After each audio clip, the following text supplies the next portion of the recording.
Tom, we're gonna die. We are.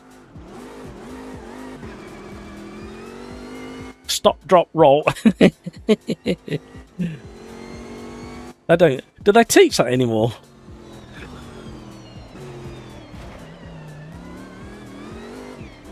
A lot of steering input.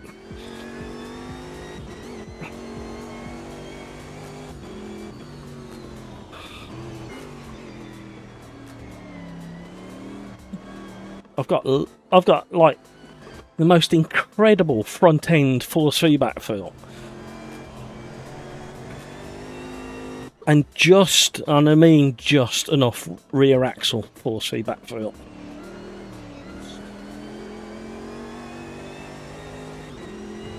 And we're away. Oh my word! Speed difference there was a bit of a shock.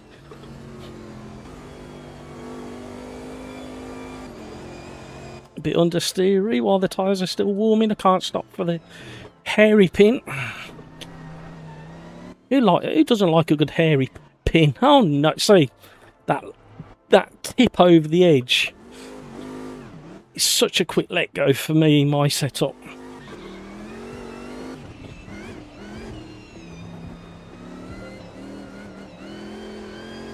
And again.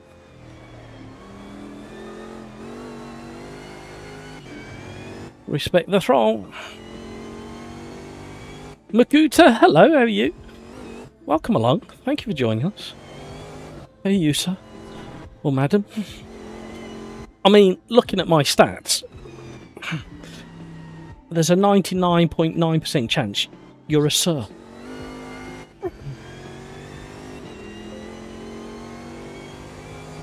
I don't know, I'm an 80s kid. Hey, my terrible driving. Oh, hello. We've both done the same. We both gone straight. I tell you what. Who knows? Doesn't matter. Doing good. No, I don't suppose it does matter. But my my back end stats tells me that my audience is 99.9% of the male variety. So, but you're right. It doesn't actually matter. We used to have 3 or 4. No, was it 3 regular ladies come in, or regularly come in and have a chat and say hi. And they do. The one pops in every now and again. Woof woof, Necro's in the house. Hello. Everyone's doing well. No, not everyone's doing well. I'm just getting over like the flu or COVID or something. It cost me an arm and a leg to buy the pharmacy round the corner the other day. And I got a member of the family in hospital as we speak having tests, so I'm waiting for a phone call. That's why I weren't around yesterday to do the Monday live stream, which I wanted to do for obvious reasons with this surprise update from Reiza.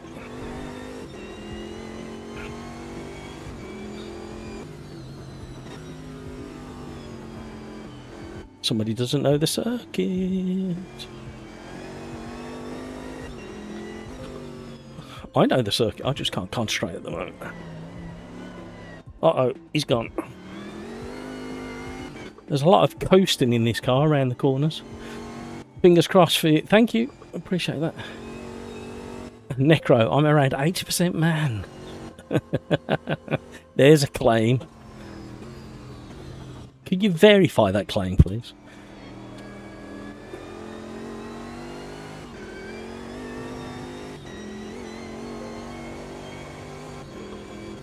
Right.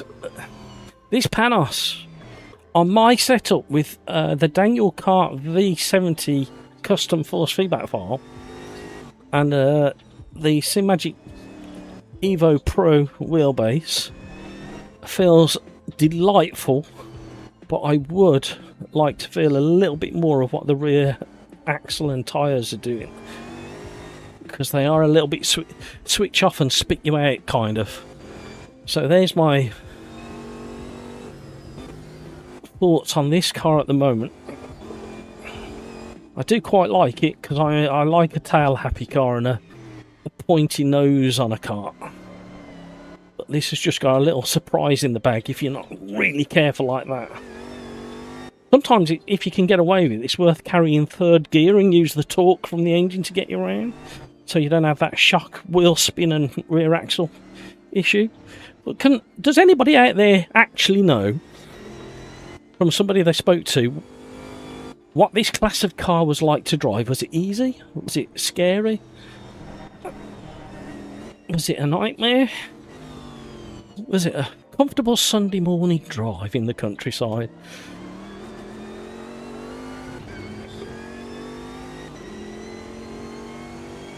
Right, the trouble as well is, because we've had a couple of offs, because we haven't settled in, and we're doing short races so we can fit everything in, I have got little to no chance of catching the next car that's 10 seconds up the road, and I'm off again. Just my terrible driving, this is. Not the car, it's not the game, it's just me.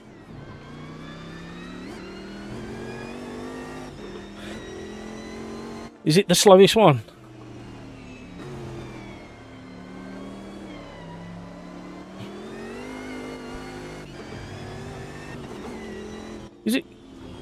Is it slower than the Lister?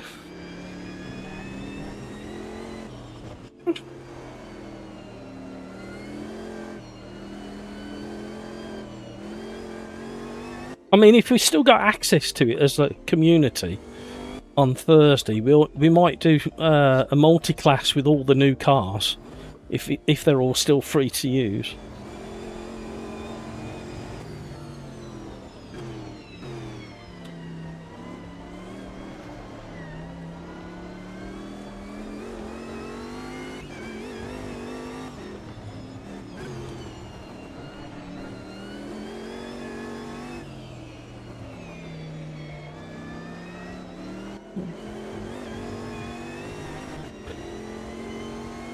Oh, sorry.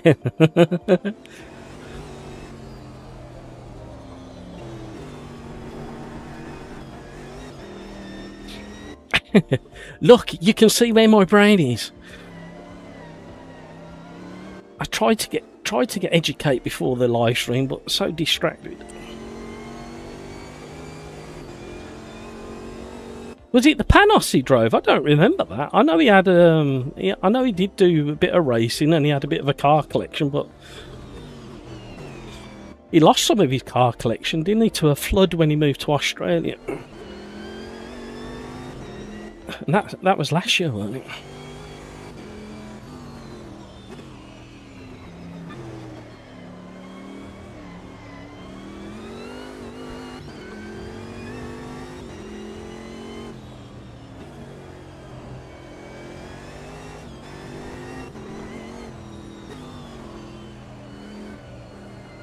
So what are the stats on this Panos? Somebody let me know in chat.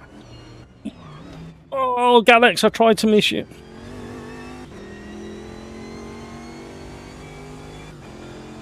What's the engine?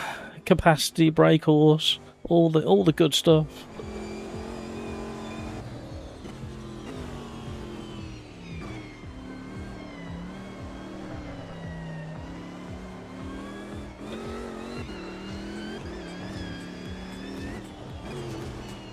I love the way it hops across the curbs. Kind of getting a feel for the step outiness.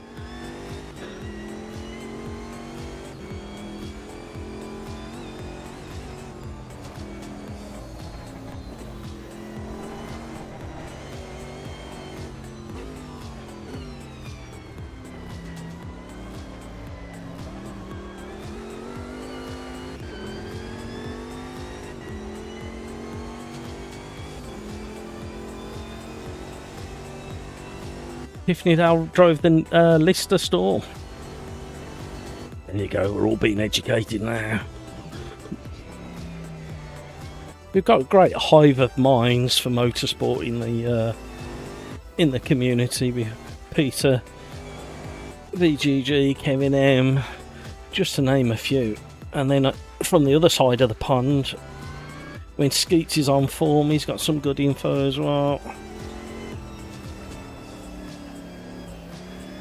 Oh, we are gaining on a few cars. Start blocking up. You can't park there, Dave. 500 kilograms, 471 brake horsepower. It does kind of feel those stats, to be honest. I thought it might have a little bit more power. And it's slightly heavier than I thought it might be, or the way it feels in game.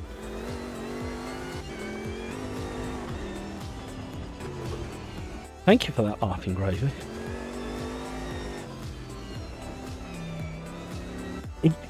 I might say, right, I'm going to caveat every time I have an opinion on a car and the way it's driving. On my setup, at the moment, it feels like the surface of the tyre is heating up and going slimy too quickly, or all of a sudden. And I can't differentiate between the power delivery and whether the tyres have gone slimy.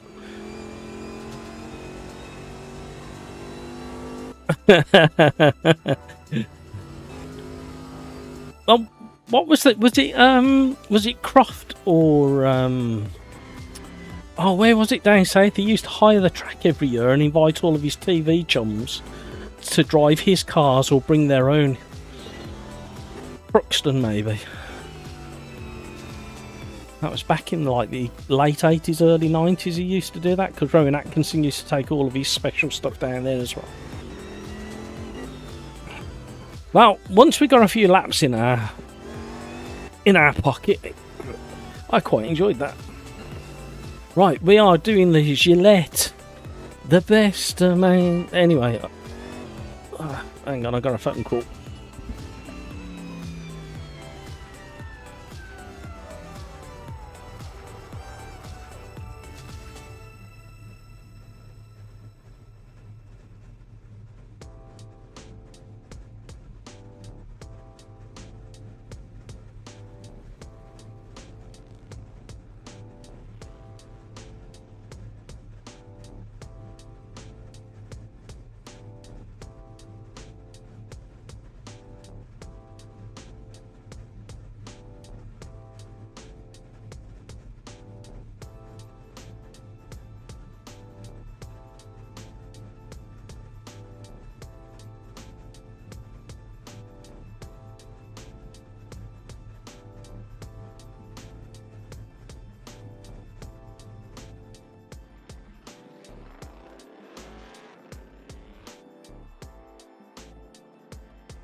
That was not the call I was expecting. The person I was expecting, I should say.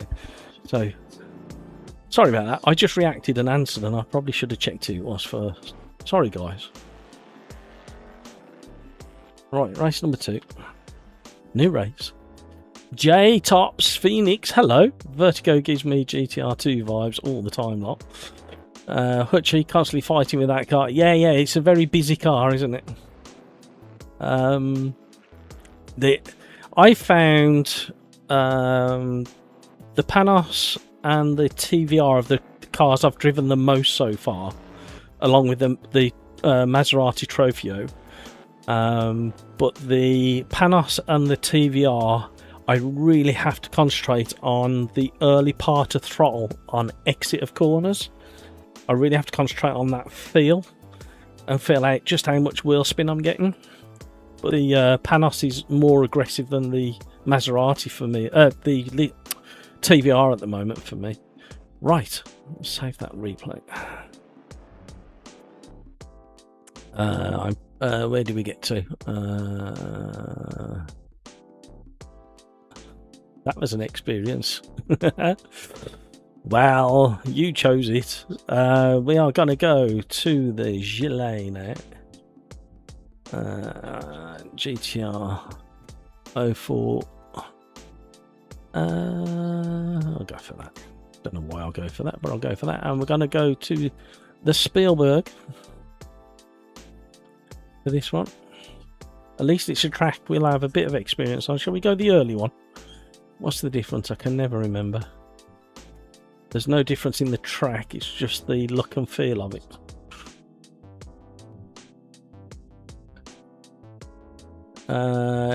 Mijo, if that's how you pronounce your name, I'm sorry if it's not. Can you join? Of course you can. Look for the Sim Racers Arms, as it says at the top there. No password required, and it looks like there's space for you, sir. Welcome along. Thank you, King Kodiak.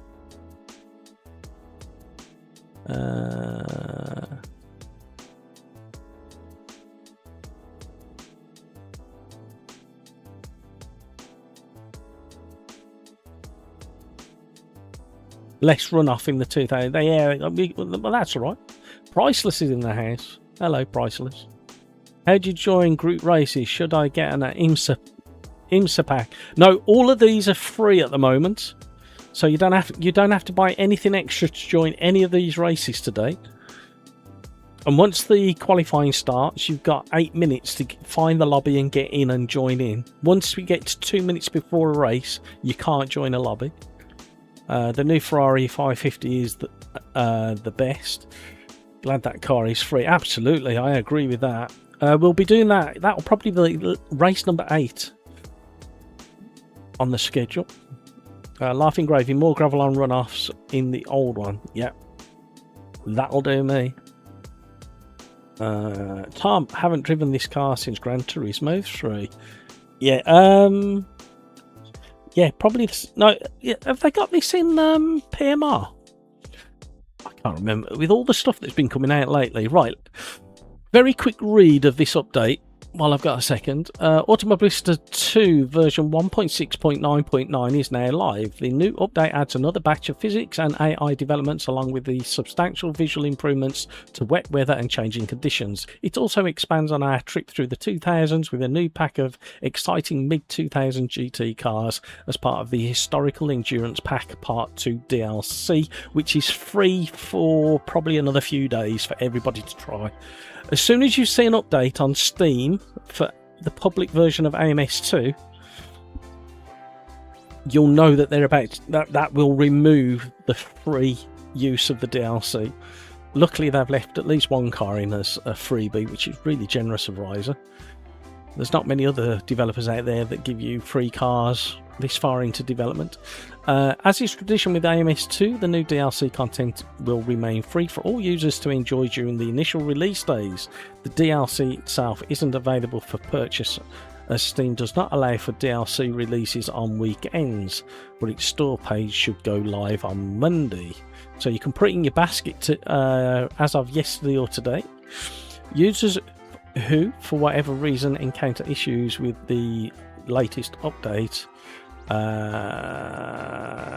can roll back to the previous public version if you go into AMS2 in the Steam Library Properties Beta and select Previous Build Branch. Version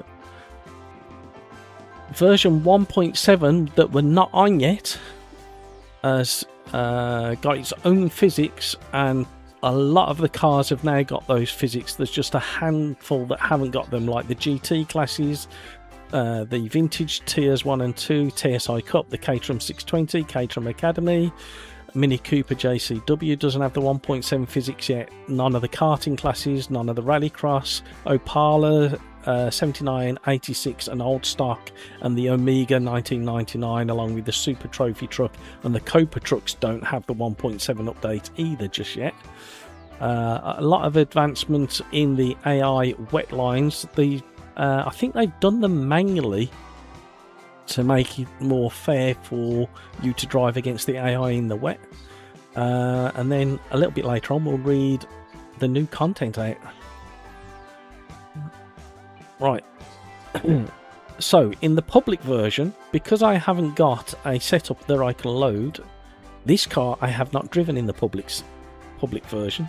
I've only driven it in the beta, so wish me luck.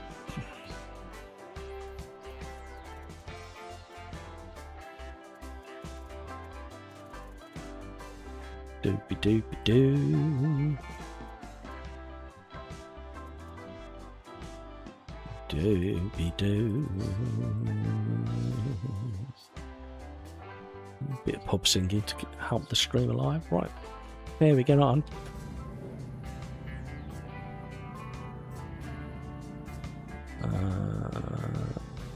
Thank you, King Godiac, for helping out in the live chat with the questions and answers, etc.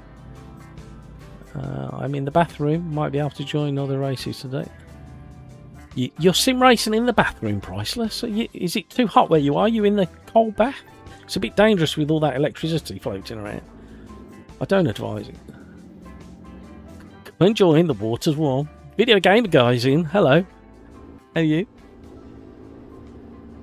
Mijo. All I need from Reiza is the old DTM cars. I need that Opel Astra with the Playboy skin. Yeah, absolutely. That's a great call, actually.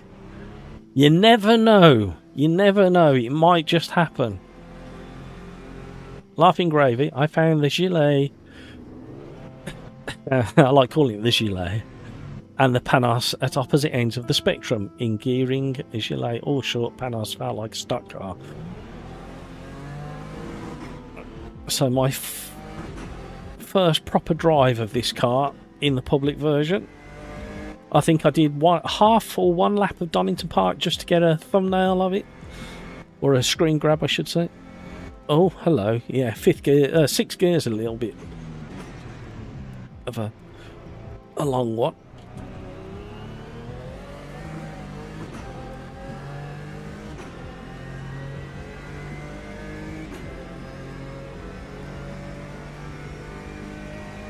How are we all? Sweaty? Yeah, it's not. Although I think probably the more accurate answer is not as sweaty as I will be in tomorrow and Thursday and Friday and Saturday and Sunday and Monday and Tuesday, because I think we got this weather for another in the middle of the UK. We've got these these temperatures for this is a busy one as well. I think we got these temperatures for at least another week and a half, maybe 2 weeks.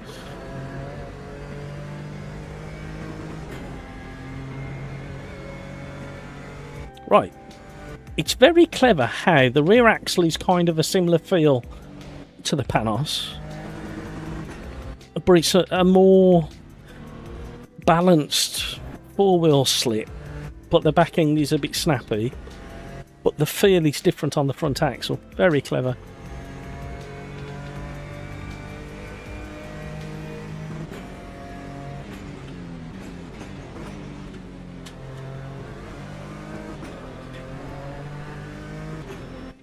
Is the balance of power wrong on the Gillet or the Gillet or the whatever you want to call it?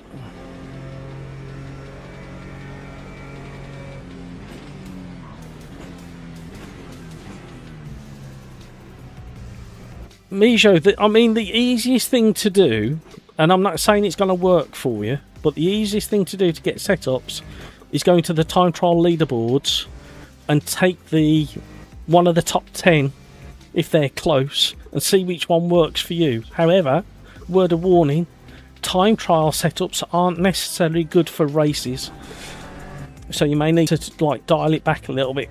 Some of them can be a bit extreme and twitchy and hard to drive just to get that world record time. Yeah, I did that on the last lap, so I'm an idiot.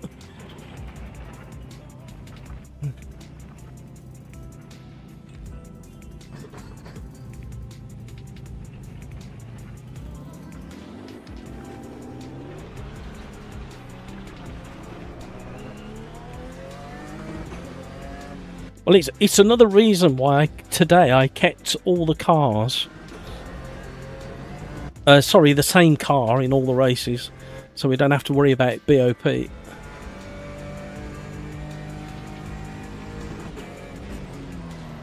Oh my word, I am really struggling today, guys. I do apologise. I mean, it could be quite entertaining for you guys to see me trimming the daisies in Austria. It's 30 seconds a lap slower than the M3 GTR around NURBS, completely different class.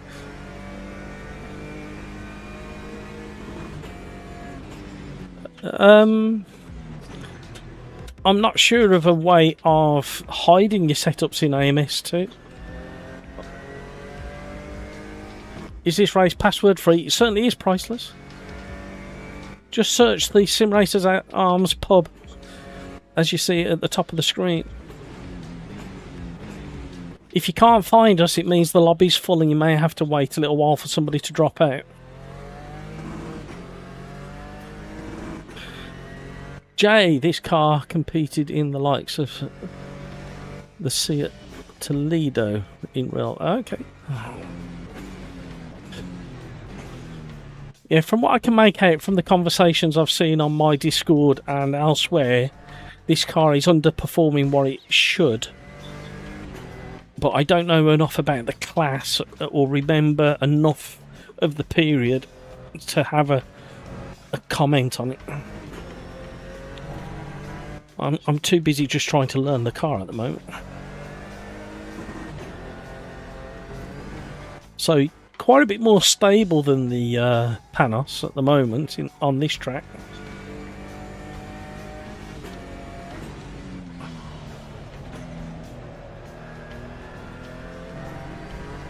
It's for me on my rig and setup.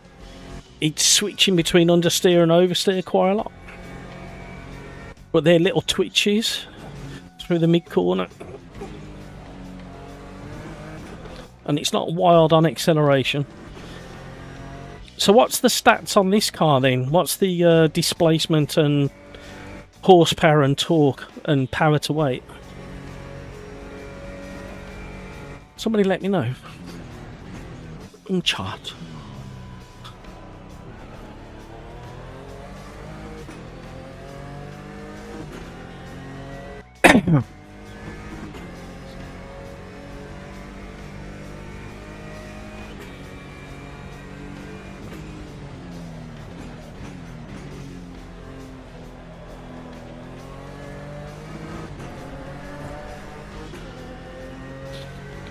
I would class it. I mean, I'd need to drive it at Buenos Aires number 6, to be honest, to do a direct comparison. But I would say this is quite a lot easier to drive than that Panos in its balance at the moment. I know it's a different class, but overall, it'll be more interesting to see once we're in a race, when you're up against other people doing what they can to stay ahead of you or get past you.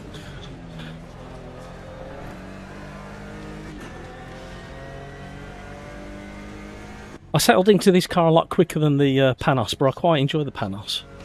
It makes you feel alive at every moment. Joseph's in the house. Hello, Joseph. How are you? This thing was bland and boring, to be honest. Yeah, it's a lot. If you wanted to introduce somebody to the new cars, you might start them in this or the Maserati Trofeo, and then work through some of the other cars. I'd say it's in valet mode. Is there a button, is there? I didn't see that when I got in it. I was really expecting a bloody update by now. I'm starting to get twitchy, gang. Oh, I don't know what to do here. Let me just... Sorry, gang. Let me just message somebody. See if they've had an update.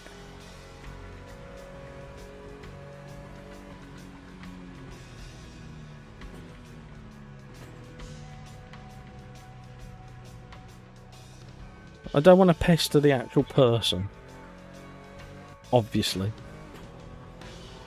But I am I really expected to have heard something by now. Race number 2, everybody. Car number 2. We've done the Panos, now we're in the Gillet Vertigo. It's a sleeveless car, this one. Is the car audio loud enough, everybody, when we're driving around? Do I need to boost the car audio?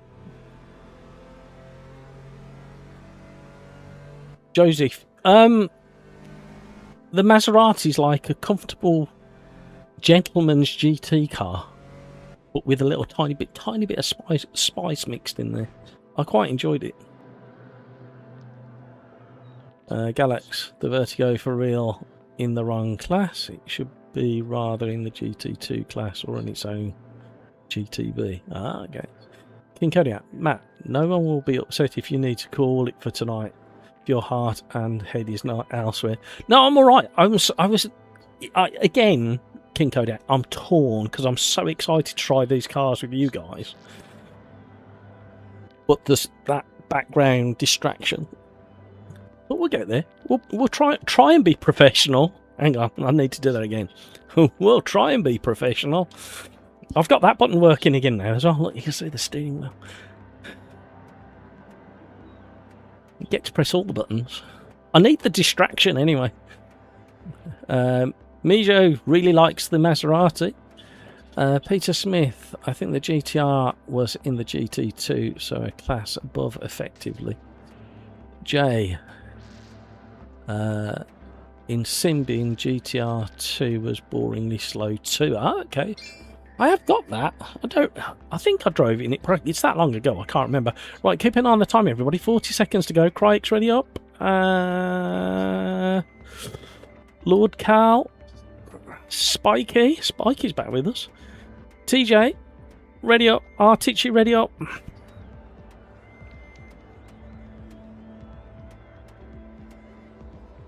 I've just run video game I got. I'm trying not to miss anybody out again today. Priceless, is there tyre wear down rules? Are you all doing racing other tracks? They also may get. Oh, I missed that. I'll have to come back to that. Right, let's get this race underway and I'll catch up with you. You've just made me giggle when I saw that. Ready up, ready up, ready up. Here we go.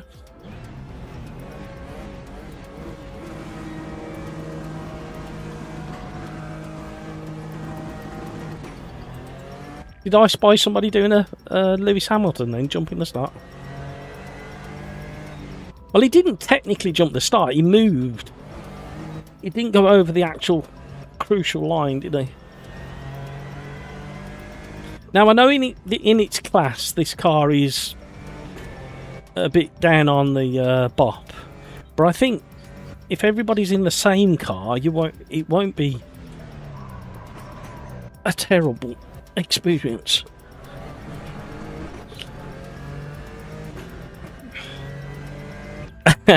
Peter. I know. I was going to slick my hair back like he does, but I need it to be longer.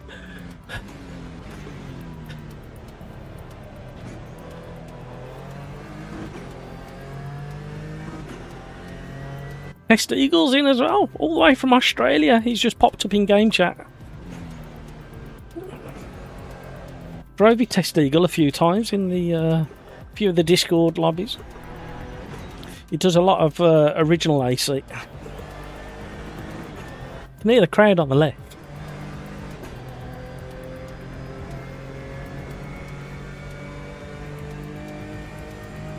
Chase the shortbread, yeah.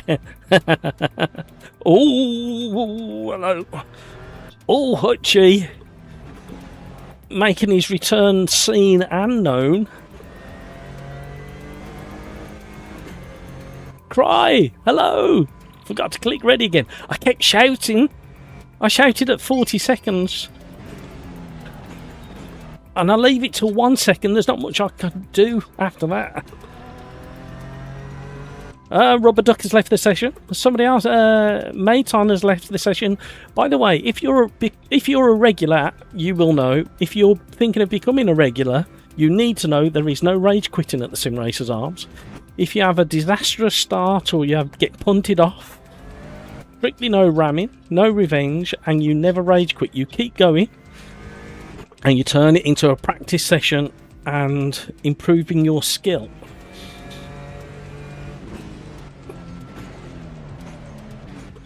Otherwise, Bert, who we haven't mentioned for a few months, will be forced to intervene and have a word in your ear.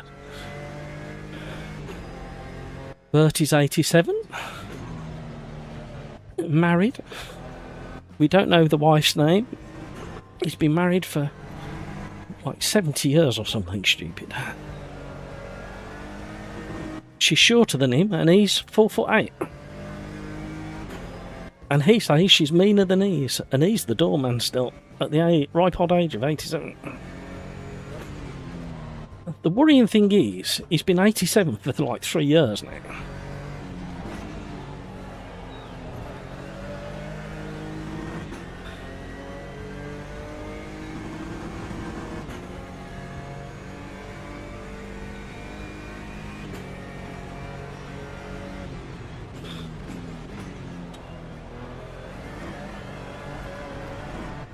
No. Oh, like 3 inches of grass too much. Thank you, crowd. Thank you. Can you hear them cheer me?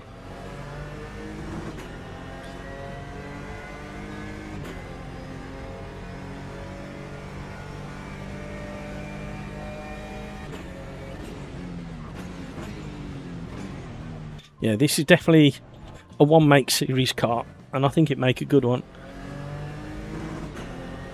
No worries, King Kodiak. Thank you very much. Thank you. And thank you for the support, and thank you for helping in chat. Really appreciate it.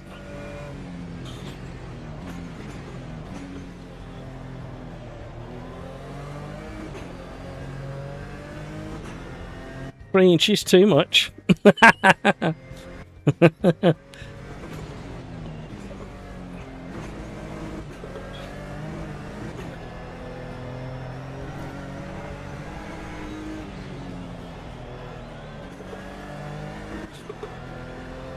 Right, come on, settle back in there. Some more info on the Gillet, the sleeveless racing car. What's the horsepower and the weight of the car and the torque? That's what I'm interested in, because I'm a weirdo.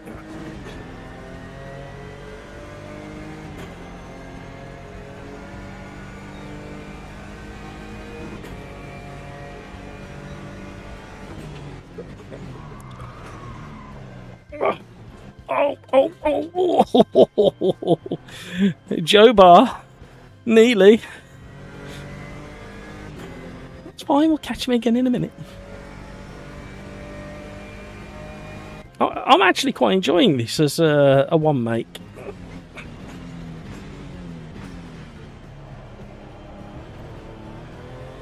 Apart from some of my hideous driving. Thank you for all the likes, everybody. If you haven't already, smash the like button. Crix is not first. Yeah, give him a second. There's only half a race gone and it's a short race, so give him about another 2 minutes and he'll be in the lead. Oh, Joe Bar's done the same as me. Overconfidence and around it goes. Eurofighter, a very sad car. Not when you're all in it. Not when you're all in the same sad car. You don't know it's a sad car then. If you're all racing the same car. Look at the gap he's pulled since I let everybody through. 5 seconds with 3.5 minutes to go is the gap between Crix and Scorpion, and I've really missed my turning. I can't get the car stopped. Somebody else has been off the grass just there as well.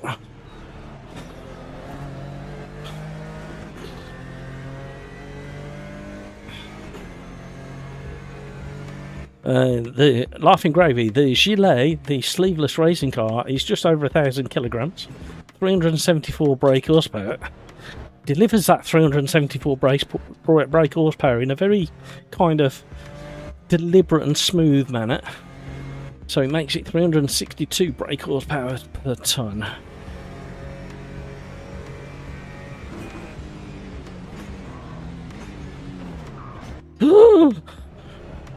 Real well on the grass. Didn't like that. Tyres are still chilly though. Non-homologated category allowed the lightweight handcrafted Belgian race car. Oh, hang on a minute. I did that braking zone completely wrong. 3 consecutive G2 class championship titles in 2006, 2007, 2008. Why is it in the 2005 category then?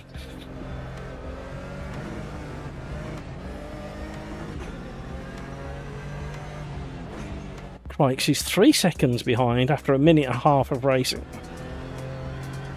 So he's gaining on Hutchie now. Hutchie's battling with Scorpion. Scorpion's got a 10-second penalty. we need to get our foot down because we need to get under that 10-second mark so we can claim third spot on the podium.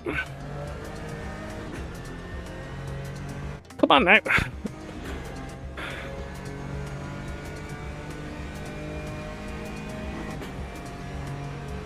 Right, I'm taking it more seriously now because there's a chance of a podium. I'll catch up with chat in a minute, everybody. Busy.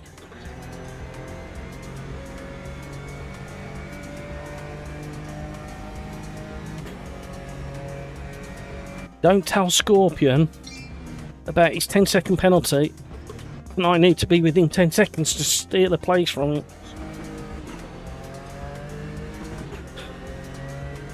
1 minute to go. Butcher and Scorpion are trading places corner after corner. We're in the wrong seat in the house here.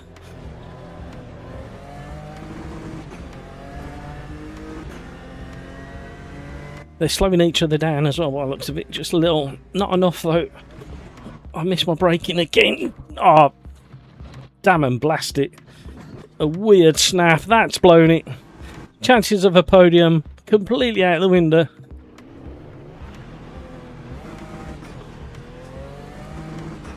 That was a weird drop, that was. Actually, that resembled Verstappen's drop at the end of the Grand Prix the weekend. That weird tank slap that he had. Do we know what caused that? Did he say? Or did they say? He was not impressed. When was the last time you ever saw a Formula 1 car do that weird tank slap snap?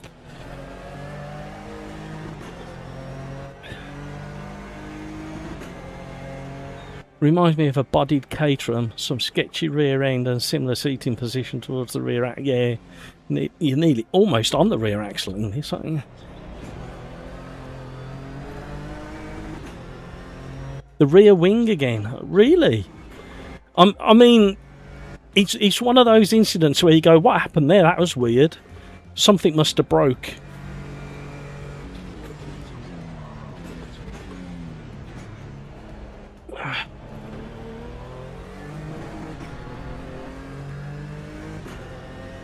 Right, honest opinion, I don't mind this car. As long as it's in the same one make series.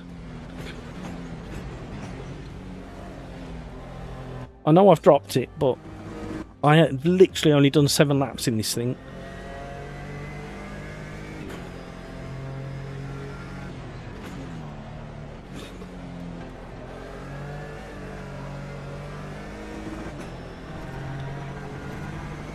And I haven't experimented with trail braking through the corner either with it, so there might be some benefits to that. Oh well, we may have been close enough to still third if we'd have not dropped it. Right, race number 3.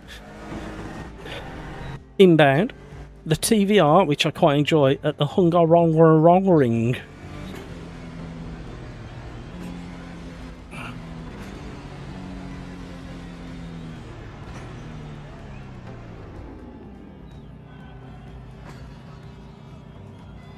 From that angle there, if you didn't see so much bonnet, hang on a minute.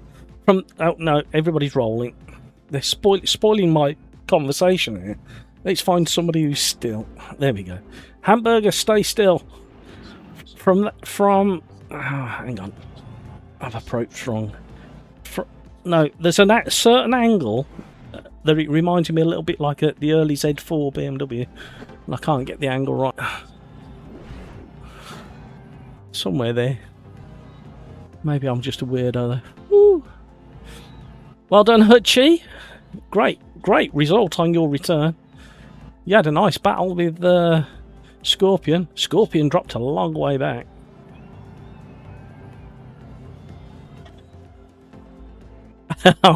Scorpion. I'm sorry, mate. As if it's my fault, but it's not. AC Cobra-ish. A little bit like one that's been squished down a little bit. like a fat burger that's been smashed. Is that what you're saying? Tom, that is definitely a car that will only be driven its way, which seems to favour the old slow in, fast out approach. Yeah, I think if you spend a bit more time with you, you'll learn just how much you can drift and slide it around. You might get a little bit more time out of it.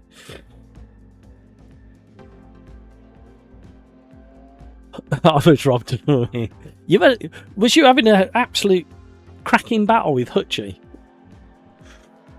All I could see was you swapping places at the top of the leaderboard.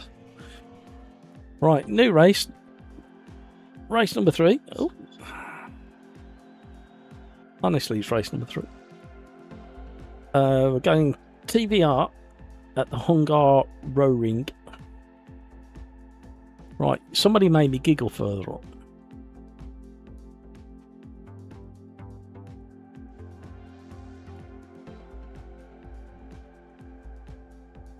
Oh, that was it. Video gamer guy. Matt, you were trying to be professional the past streams.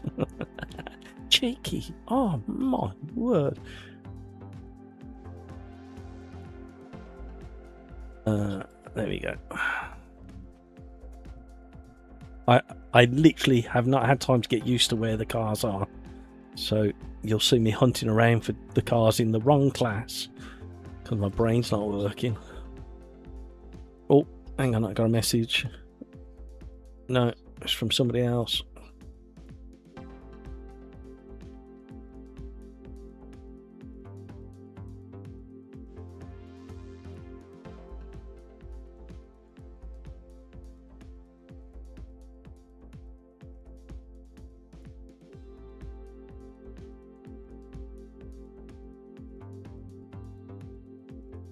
Right, race number 3 incoming, everybody. TVR Hungar Row Ring.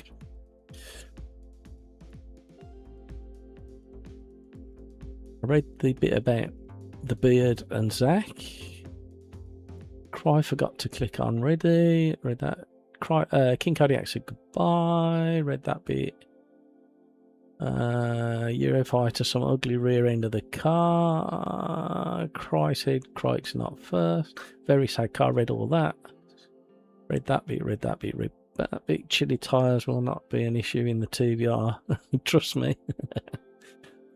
Jay reminds me of a... Oh, read that bit about the Caterham. Right. I'm not that far behind, chat, where I thought I was miles behind.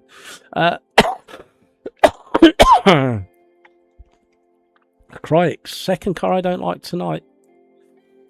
I enjoyed it in the 5 laps I did Sunday on Road Atlanta, but it felt so bad here.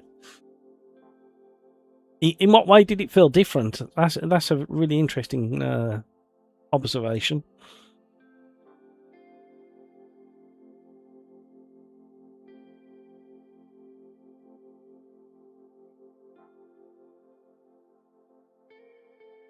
Tom, also, is it just me, or is this track version a lot prettier than the modern one? Yeah, I think it's because of the lack of runoff areas, which makes it a bit more green, doesn't it, around the edges? Crikes, limit is the white line on all the outside of corners, I think.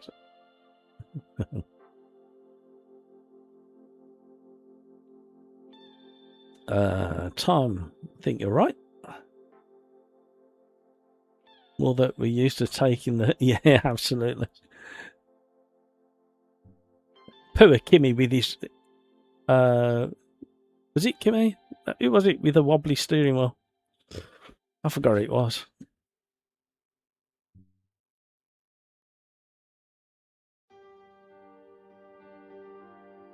Great to have you on board, Mijo.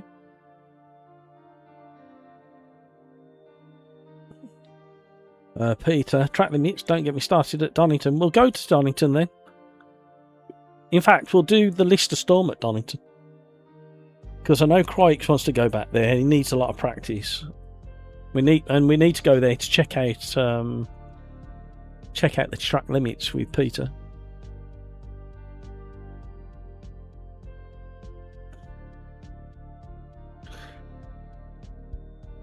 Oh, says to Craigs, have you seen these new white lines and blue lines they use now because of people claiming the line between the white line and the white curve?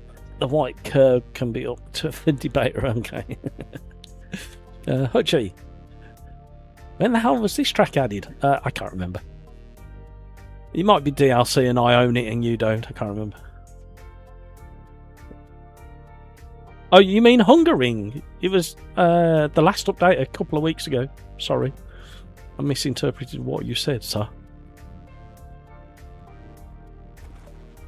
Now, I quite like this, but you do really have to be careful with the rear axle on it.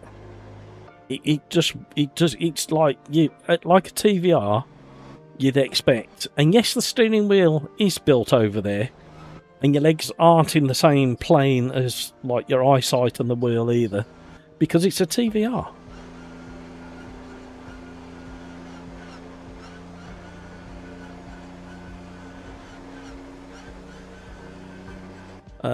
Crikes.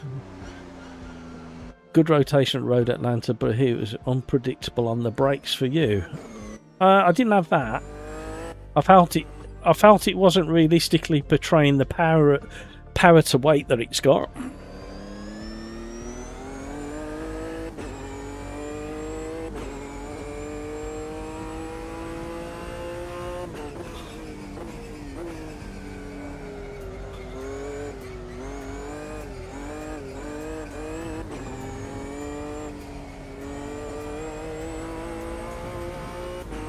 There's a lot of detail in the force feedback for this one.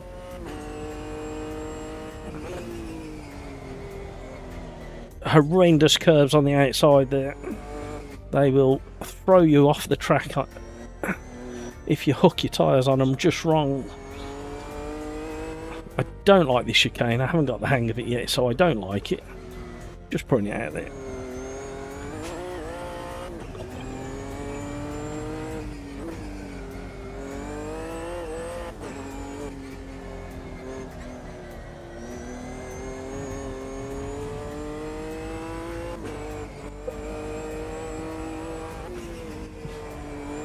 Still on cold tyres, everybody. Right, for me, on my setup with my custom force feedback, Dangle Kart version 70, and my SimMagic Evo Pro 18 Newton meter wheelbase, mega detail on the front axle, and slightly more detail on the rear axle compared to the Panos that we drove in race 1. So you can just feel the rear axle just letting go and slipping.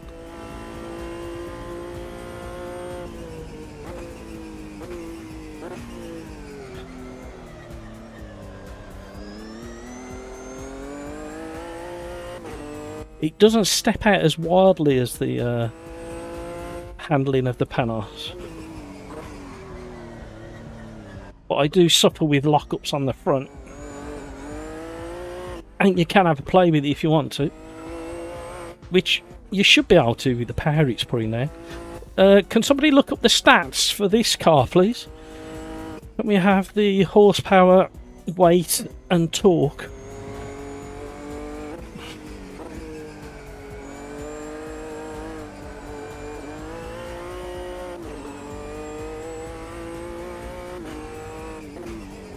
It's feeling all the bumps in the road as well. Oh, we got this one wrong. Completely wrong. Can you tell how wrong I got that? Get to warm the rear tyres up there.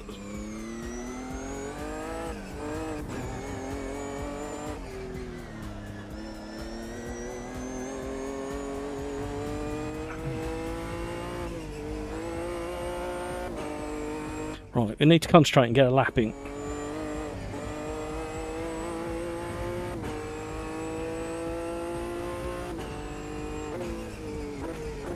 I didn't do too bad on the overdrive. Sorry, Overtake GG live stream. I qualified about where I usually do.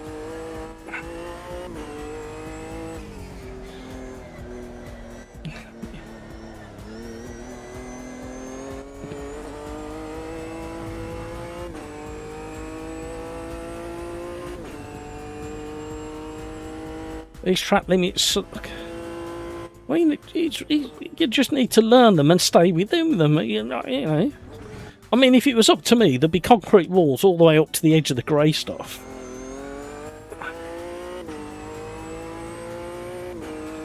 So, and there would be no track limits. You would either be racing or being towed off the track. As simple as that.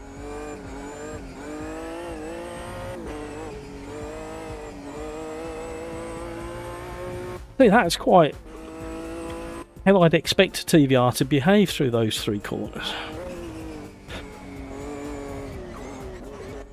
Oh, I hate this curve.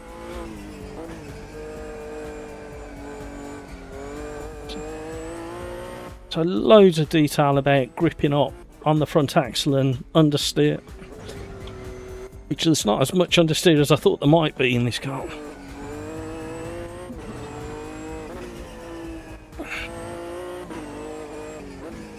Oh.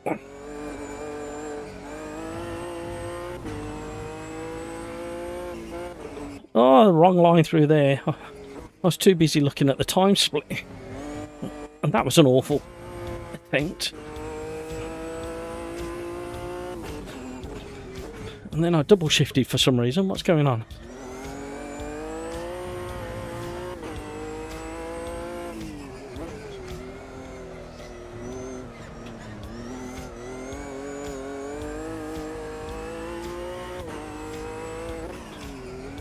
Whoa, why did I snatch second on the way down?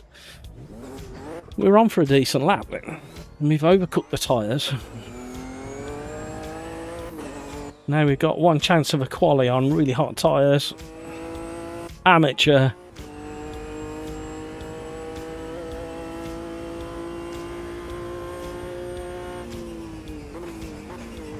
Tom, it would only interrupt it for a short while because people would get that fed up with it, they'd learn not to keep it out of the wall. It'd only take a couple of seasons and you'd have 2 seasons really entertaining like carnage. And then after that you could look forward to like ever increasing quality of driving and racing. A bit like me really on a live stream.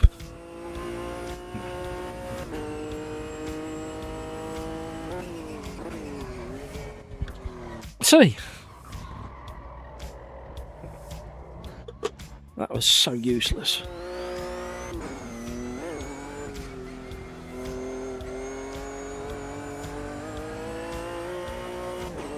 Yeah, them tyres are hot.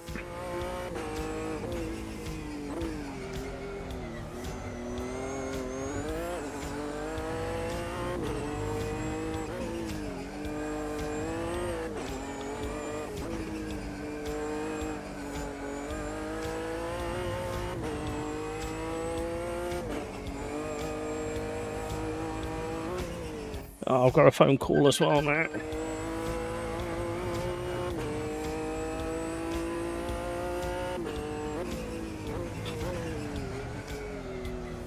Oh.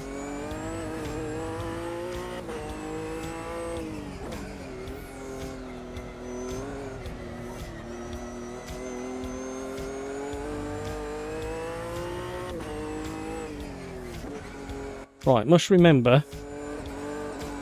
I remember how I drove this now. You only use second when you absolutely need to change down to it. Right, I'm going to have to just phone somebody back, everybody.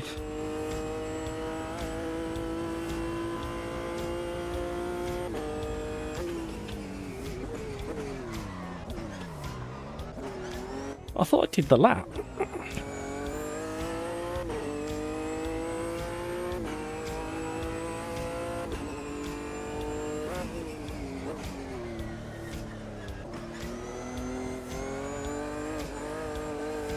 It's almost like you have to take second gear on the shifts down just before you need to accelerate out of the braking zone. Keep the balance of the car. Turn, you bugger.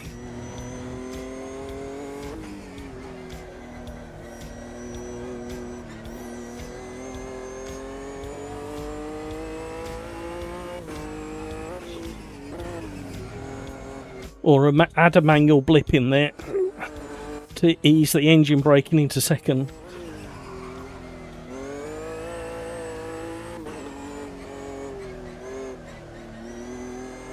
Hot tyres, everybody, hot tyres.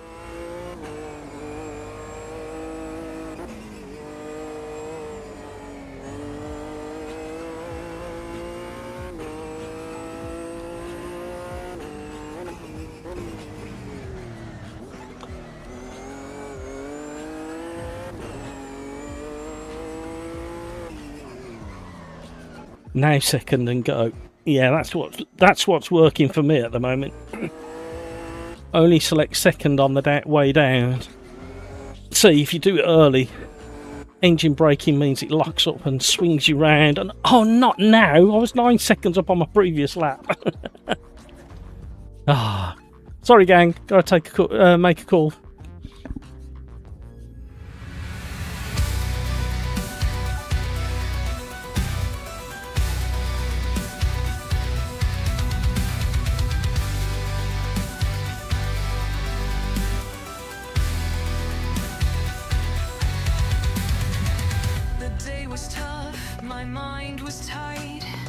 Stress creeping in, no end in sight. I need an escape, a place to unwind. Launch AMS2, leave the world behind. Search for sim racers, arms where the calm begins.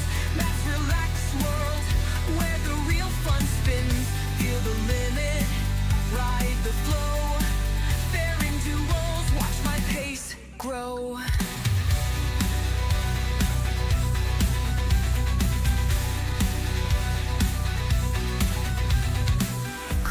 Ahead, Matt close behind. On YouTube Live, we're intertwined. Matt laughs loud, spins during and fight. We cheer in the chat, nothing to hide. Search for sim racers, arms where the calm begins.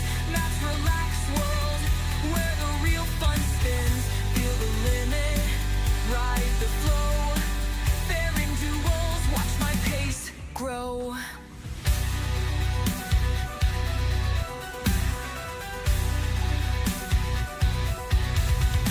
Let's grow.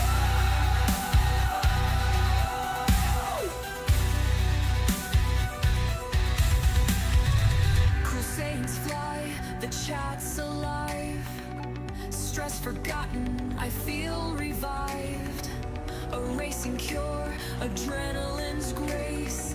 Each new lap, a sacred place. Search for sim racers, arms where the calm begins. Mass relaxed world, where the real fun spins. Feel the limit, ride the flow. Fair in duels, watch my pace grow. Thursday comes, and so do I. Addicted to speed under the digital sky. Thanks, Matt, for the weekly flight. In your world, everything feels right.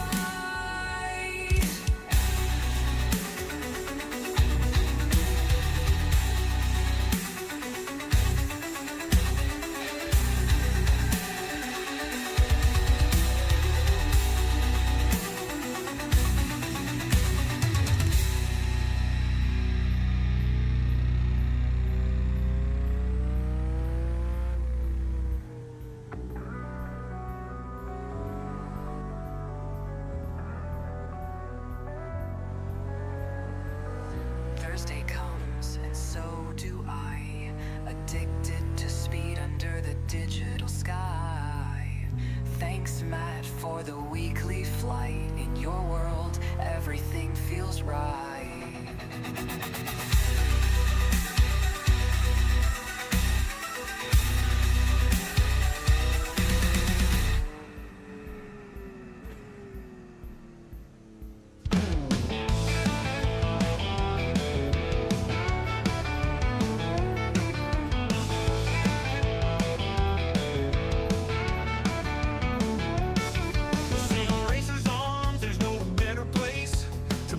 Track, get together and race.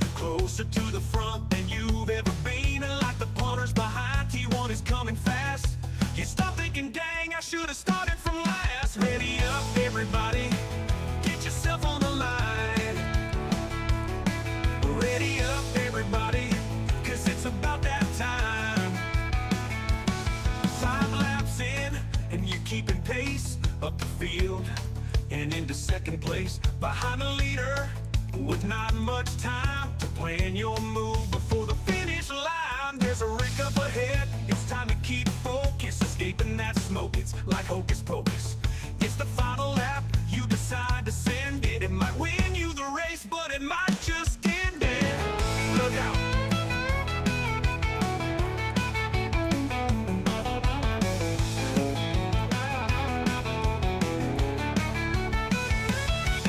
Ready up, everybody, get yourself on the line. Ready up, everybody, 'cause it's about... Right, we're back.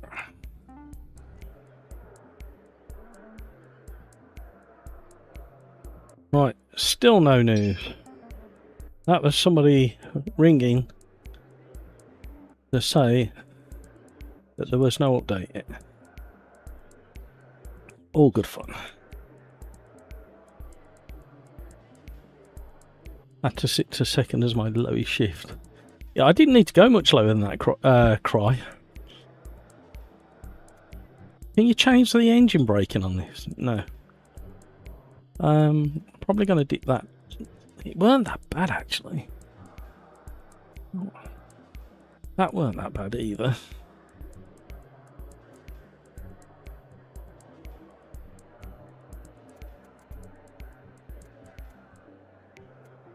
Don't think I want to change too much. I'll probably completely ruin the car as it is. You know what I'm like, just before a race.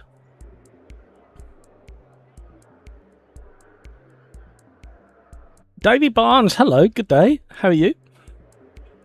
Am I okay? Yeah, I just haven't had a proper update yet. You know what it's like when you're waiting for like results from a hospital. I'll find out later. I probably won't find out now. So I'm not gonna think about phone calls now. I'm gonna think about what we're doing and the live stream. Right, ready up. 20 seconds to go, everybody. 20 seconds to go. Lackey or Lacey from Italy. Ready up, ready up, ready up. Here we go. Ready up. If you don't ready up, you'll get DQ'd.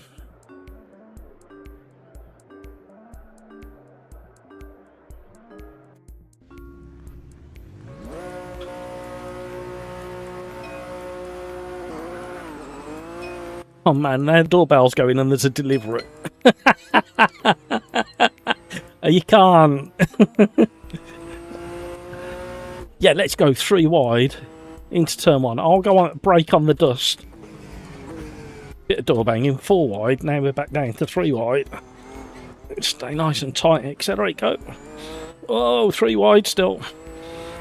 This is what we like.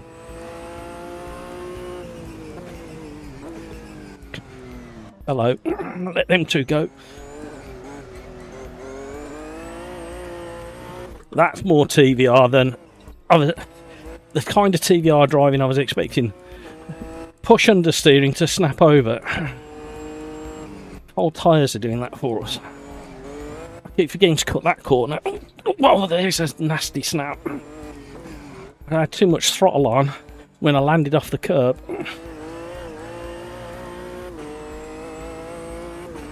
3 AM, can't sleep. I have those, don't worry. I have a restless mind. Or as my wife and family like to call it, ADHD. Which they're probably right. Oh, hello. I must say, the burnt orange livery or paint scheme is fantastic, and they've represented it so well, like it is in the thumbnail.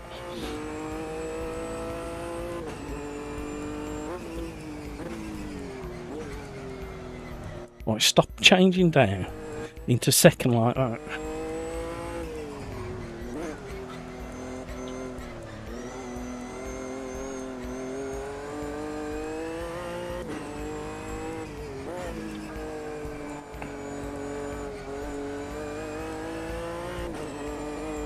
Uh-oh.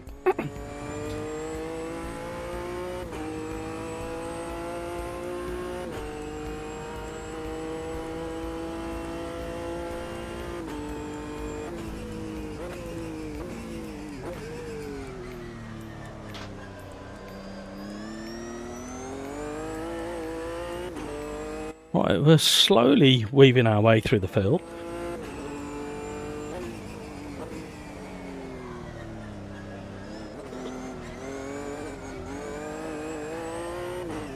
Once you can get safely into second on the gear shift down, you can really use the throttle to turn the car.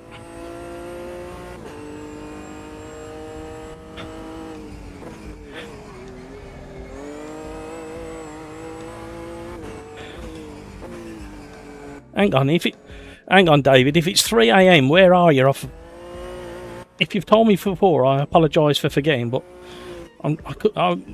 this is what happens. I'm busy catching slides in a crazy TVR, and then my brain goes, "Hang on. If it's 3 o'clock in the morning, where is he in the world?"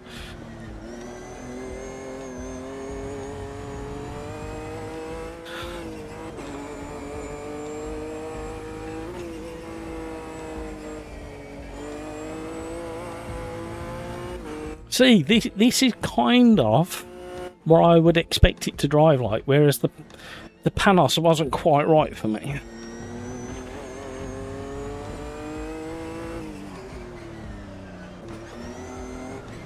Apart from that engine braking down in second gear. Quite enjoying the challenge of this one. At the moment, this is my favourite out of the 3 that we've driven so far. Australia, I was going to say, so you're on the... oh, I can't do the math.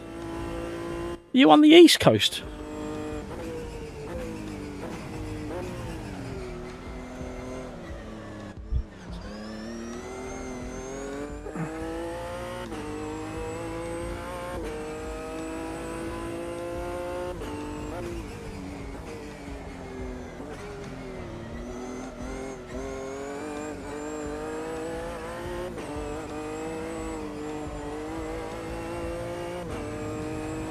Laughing Gravy, off to set up my own event. Good luck with your call, mate. Yeah, cheers. Thank you, Laughing Gravy.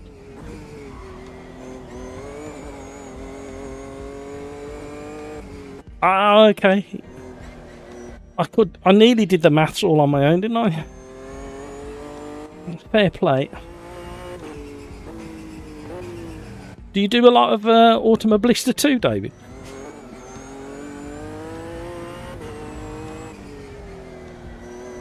I know the player base in Australia isn't massive, but there are a few of you. Do you race with Arj? In his fixed setup lobbies. Evening time, your side of the world. And I know Australia's a big place and you've got multiple time zones. Before anybody started picking on me.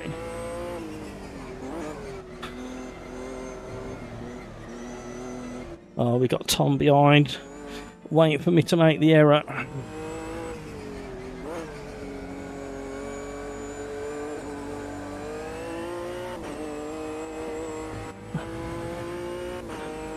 Not as yet. Oh, okay, what do you drive?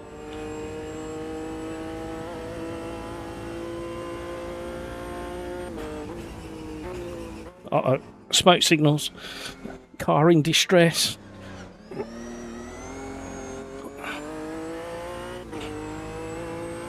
Hi, Kevin M. Have you tried any of these yet, Kevin?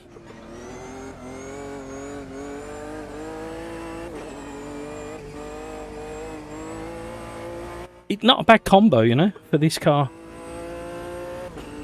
You're on console still.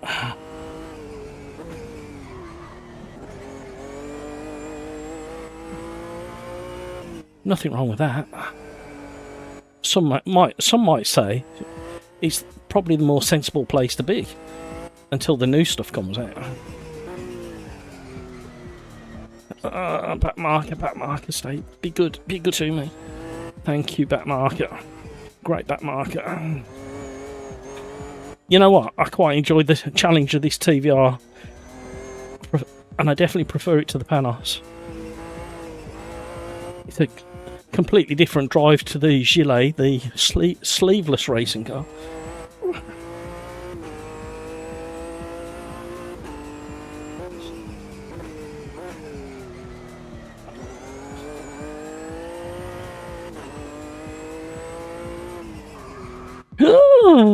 awful.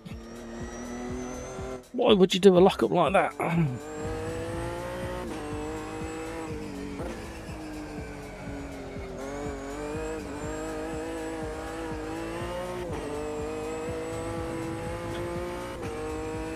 Only tried the Lister. We're doing the Lister next. We're doing it at Donington Park. Crikes insisted.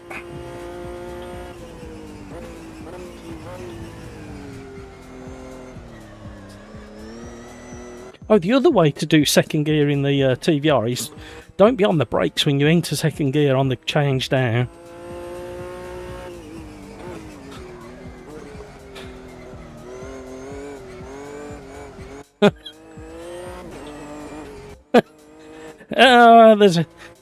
It's the first one of the three cars we've tried that's put a smile on my face.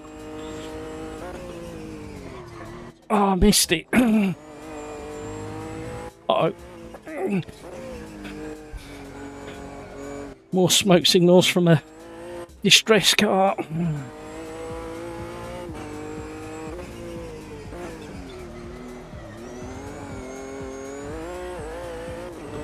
Oh, risking it for a biscuit. Four-wheel slide there. Understeer.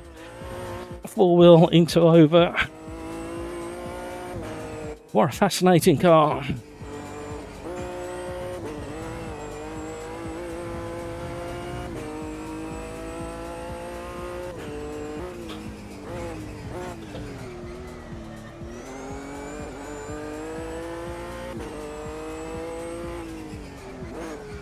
Another lap to go. I mean, I'm working up a sweat while I'm driving this thing.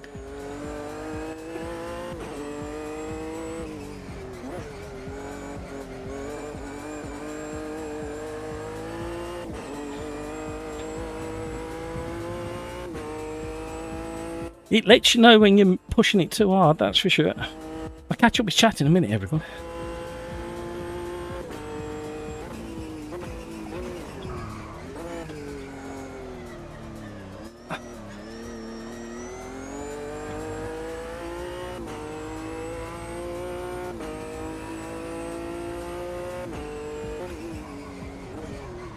Uh-oh.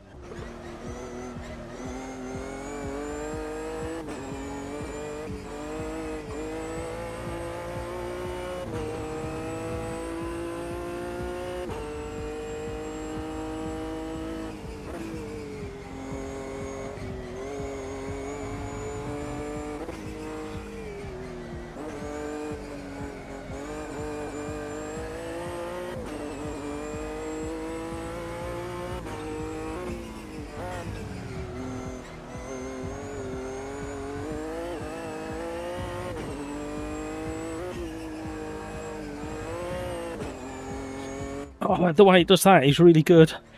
I think I need to turn off the force feedback on this particular car. I think that's where I'll find the a bit more rear axle detail, but at the moment now I'm concentrating a bit more.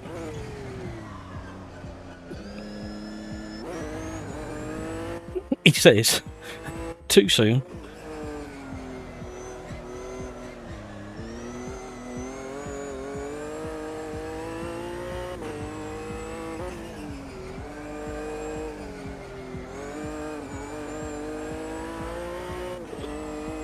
Short shifting helped. Litra was desperately trying to catch me there, pushing really hard. That weren't a bad recovery drive.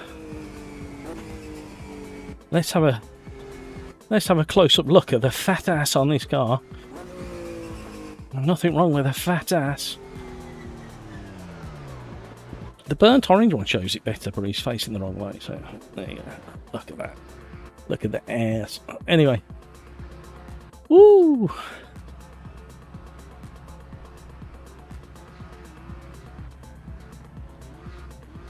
Good background while working. What, Matt screaming and shouting.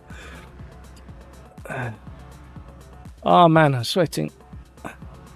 Yeah, aircon is struggling here now. We just hit 27 degrees with the aircon on. think I need to put the PC outside. I cut a great big hole in the wall there. Put the PC just outside. It would probably cope. Apparently, a human being creates 100 watts of warmth. So imagine a 100-watt fan heater. That's what a human puts into the atmosphere. Don't ask me how I know. I went down another rabbit hole. Priceless. No, we're not doing hypercars today, I'm afraid. We're doing all the brand new cars. So we're going to do 8 races featuring all of the new stuff. And we're about to go on to race number 4. And race number 4 is the Lister Storm at Donington Park, as requested by Crikes. His favourite track. The Lister is a handful.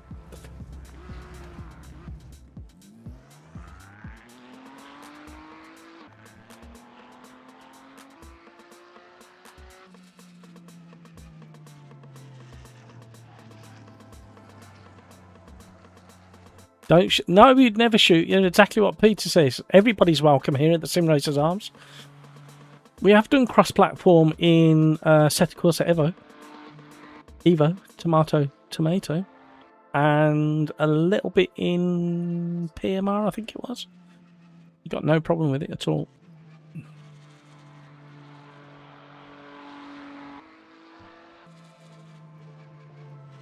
AI is the stealer of all our RAM, indeed it is.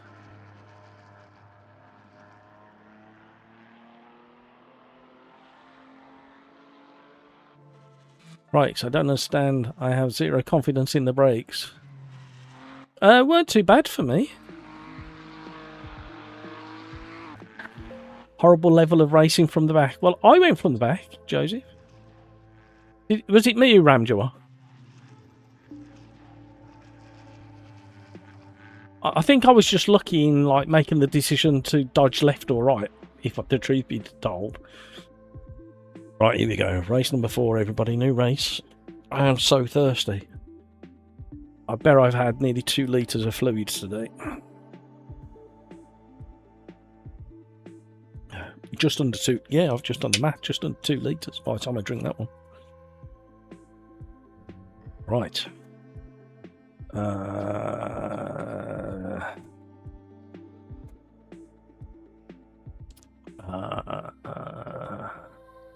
we go. We'll be very subtle, under the radar. You know what? I'm not doing Donington. We're doing Silverstone. Suddenly changed my mind,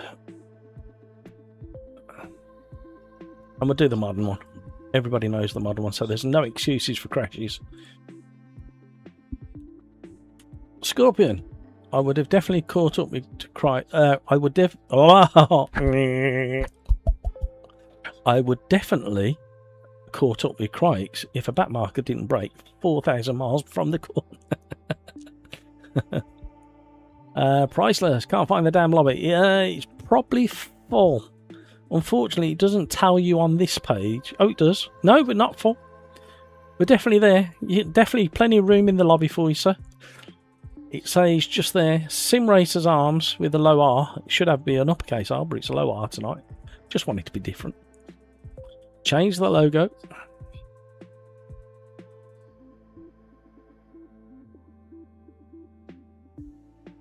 Kevin M's got 27 degrees there. Yeah, the heat's kind of moved up again, hasn't it? It's quite higher on the old latitude.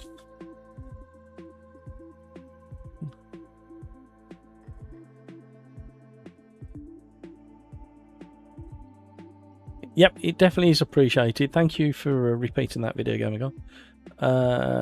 Christ, Lacey or Lackey in-game chat has the same issues as me, so I feel less alone now.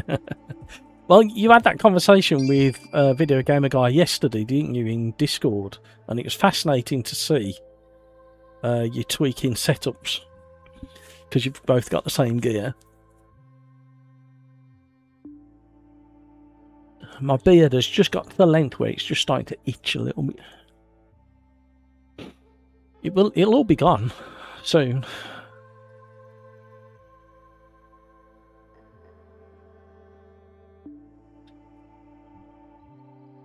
Joseph went through a World War II war zone to get to the 7th place in the last race. Yeah, it was a little bit like that. It was a little bit like Deedlebugs coming in from left, right and centre for me. Hopefully GT1 will be better for me. Priceless, I don't want Silverstone. Oh, I can't win. I've got people not wanting Donington and people not wanting Silverstone. I don't know what to do anymore.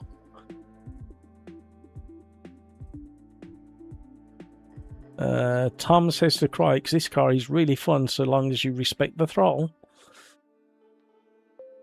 Joseph has got his... Yeah, look, here comes Joseph sliding in with all studs showing. It's 12 degrees here in Sweden. I'm too cold while like the rest of the northern hemisphere is like dripping in sweat. I'm not joking. The aircon I put on first thing this morning in here, it crept up. Believe it or not, it crept up in the night to nearly 26 degrees. I don't know how. Nothing was on. So I put it on first thing this morning. So about 8 o'clock this morning, I put it on. It brought it down to 22. And then it slowly crept up to 27. And it's absolutely struggling now.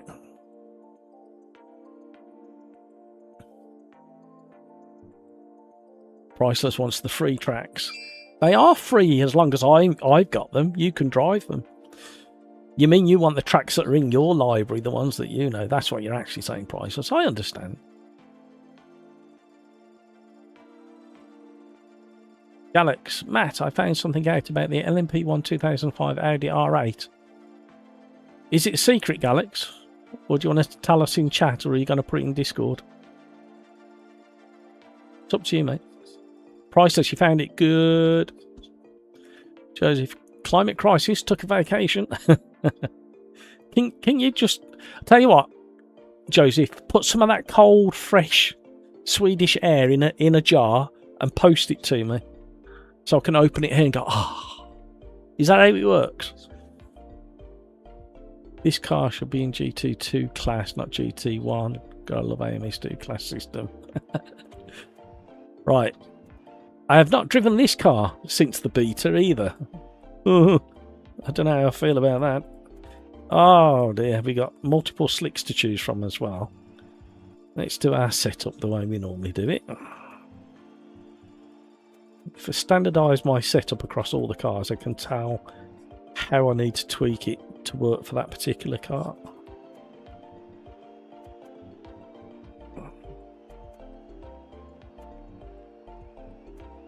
Can somebody be really generous and kind and let me know what the specs are on this car, please? Horsepower, weight, torque. Project Mayhem, hello all, enjoying the stream? Thank you very much for that. Thank you for all the likes, everybody. Welcome along, Project Mayhem. Where am I? I've forgotten. Because we were supposed to be doing Donington and then we had a change of mind at the last second to do Silverstone. And there is a reason why I picked Silverstone in the end. Is because the last person I saw drive a Lister Storm was Alex Brundle, and it was at Silverstone. So I got a comparison.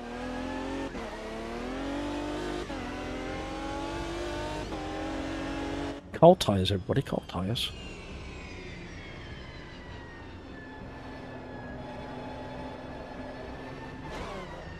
Oh.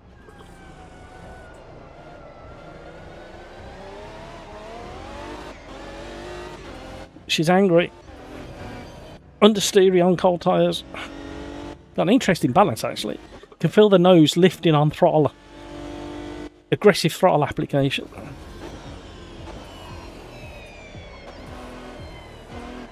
Definitely tell the tyres are not warm yet. But I've got a feeling that they'll get warm very quickly and then they'll go just as slippy when they're hot.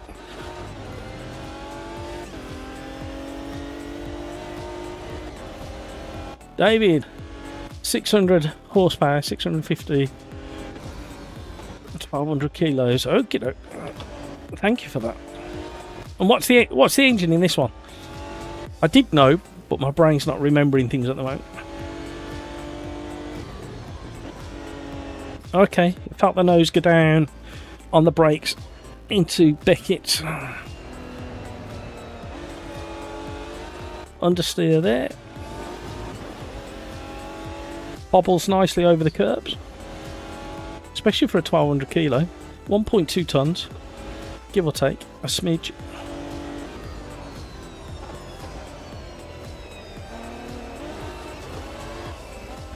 Okay, you can play around stowing it.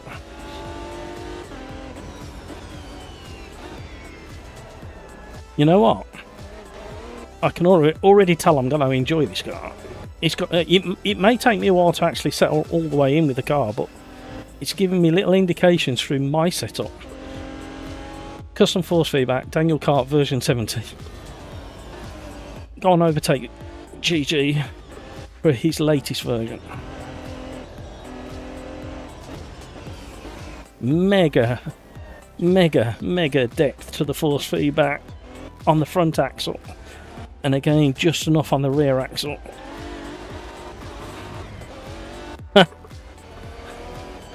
Right, I nibbled the curb and it created mega wheel spin. Nose went down again. Braking for Brooklands. Oh, that's a really aggressive throttle.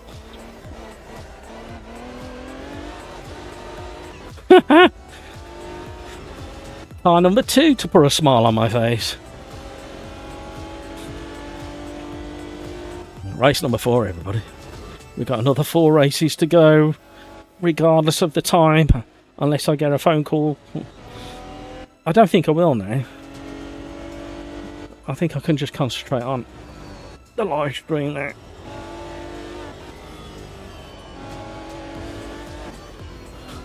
Oh, it feels so much better now. There's temperature in the tyres.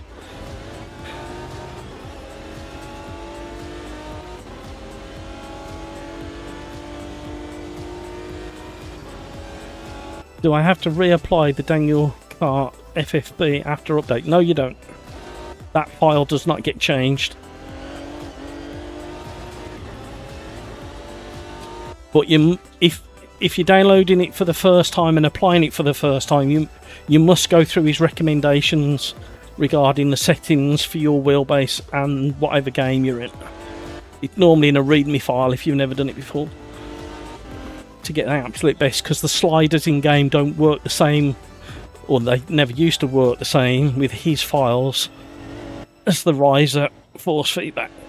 But the level of detail is just like, I'm not joking, there is nothing out there currently that has the same level of detail as the Daniel Kart custom force feedback, other than other custom force feedback files that people have done specifically for Automobilista 2.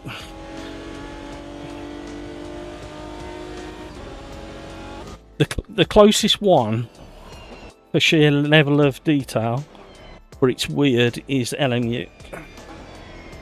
There's like a disconnect between the front and rear axles for me on my setup in LMU.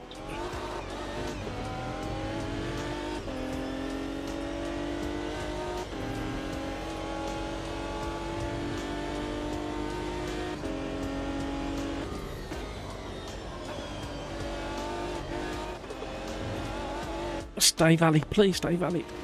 Oh, literally millimeters in it to keep that valid then. Right, I think I need more rear bias on the brakes, and I think I need to soften the front ARB even more, and maybe lower the nose a little bit more if it'll let me. Kevin loves the custom force feedback as well.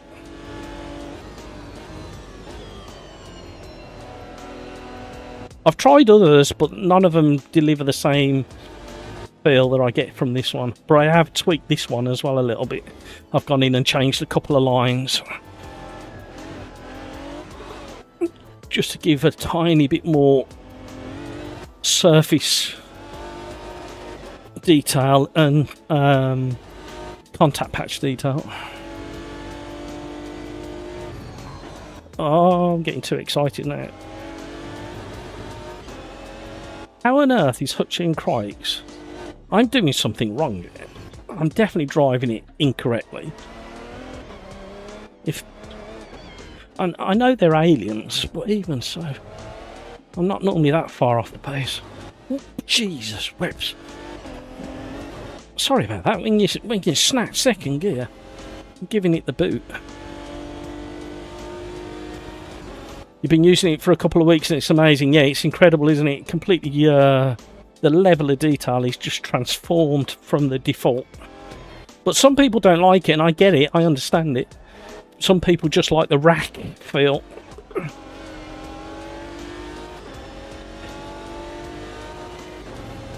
And there's nothing wrong with that. Nobody's saying it's right or wrong. Just that for me, when I'm sim racing and after the type of racing I've done in real life, I just like all the detail I can.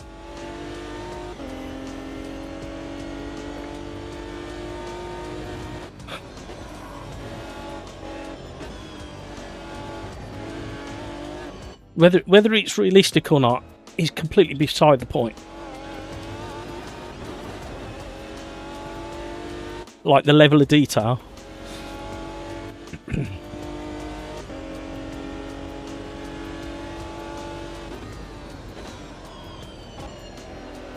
Right, we need to calm it all down a little bit. One click on the rear bias, just calm the tyres down a little bit before we attack. For one more lap, we've got time in the bag. Front left's a little bit hot for attacking turn 1.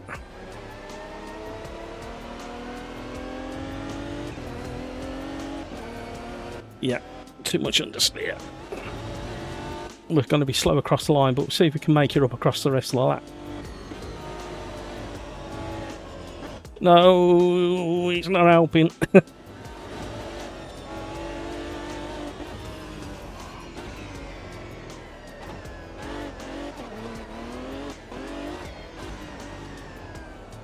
Oh, messy.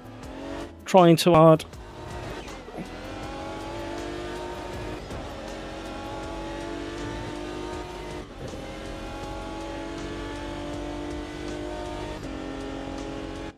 LMU doesn't feel terrible to me. I just can't judge understeer and oversteering it because you don't get it. There's zero tyre scrub. Whereas I'm getting through there, I was getting understeer, and I knew how much because of the amount of scrub that was coming through the force feedback. Just like a real car.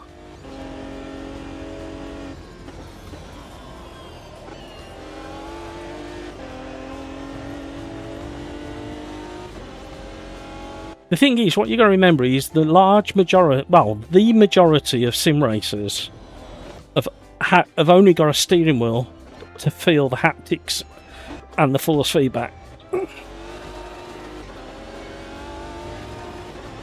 So in my mind, and for me and my style of driving, if this is the only point of reference, I need it to be the point of reference as to the whole car.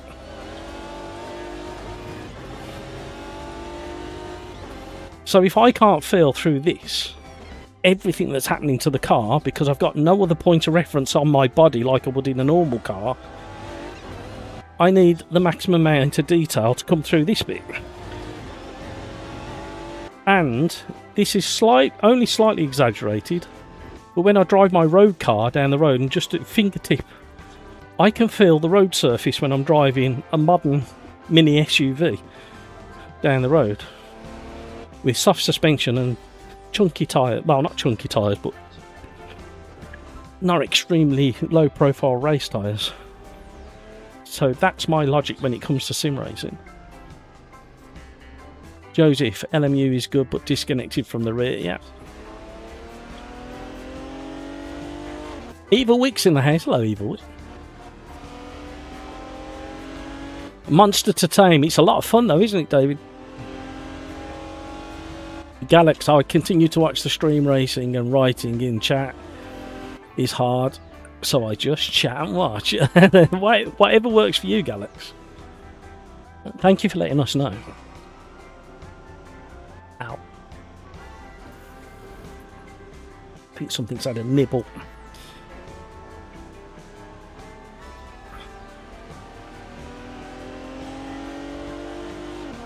Hutchie, might as well be playing Russian roulette on those low speed corners with the throttle. Yeah, You do have to respect it and kind of feather it a little bit. Race number 4. Right, after this, a handful of people... I kind of did a poll in Discord yesterday, and the handful that replied have kind of hinted that the Spiker is probably one of the better cars. So we'll do that next at Monza. Then we'll do the Saleen at Le Mans. And then we've got the Maserati Trofeo. Where are we going to do that, everybody? And then the Milano 550. Where are we going to do that? We need 2 more tracks for the Maserati Trofeo. And then the Milano. Not a Ferrari.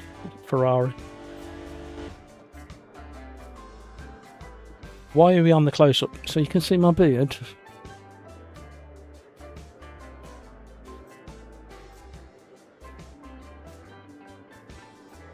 Kevin M.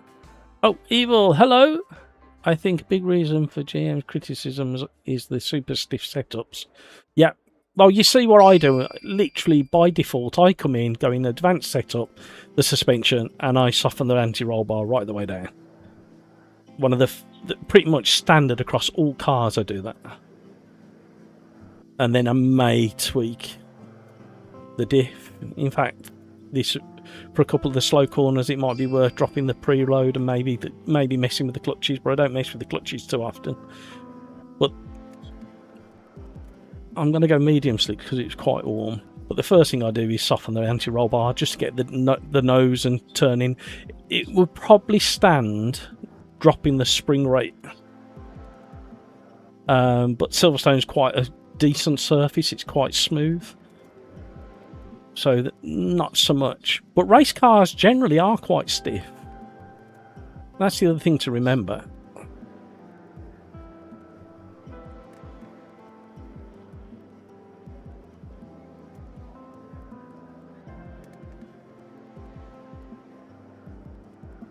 Obliquely 300. Oh, hang on, I've missed a bit of chat.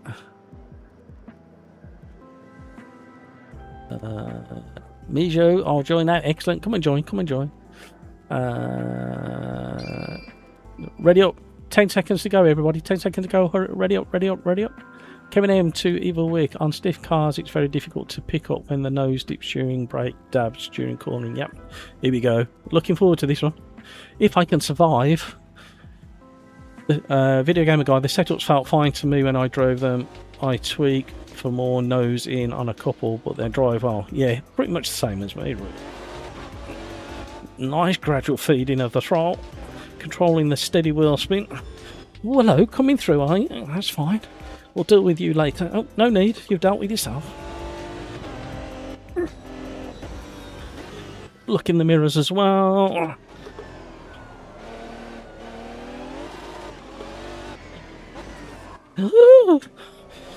Some rear bias required, I think, especially on colds. Whoa, well, like that second gear snap.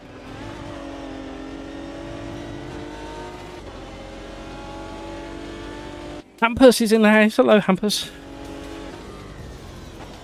How are you? Thank you for joining us. Don't forget to smash the like button. I know you probably already have, but I have to say, it's mandatory. Get round.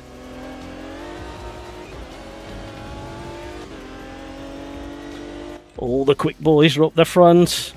They're going to start dropping me any second now. I've just seen the list of drivers on the scoreboard, leaderboard, and I just go, I'm going to wave goodbye to them now. Accidentally disconnected, stuck in spectator mode. Well, you can practice your commentating, if that's the case. Bloody hell.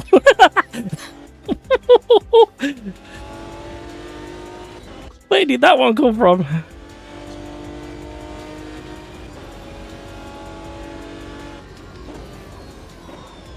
Oh, Joseph, no.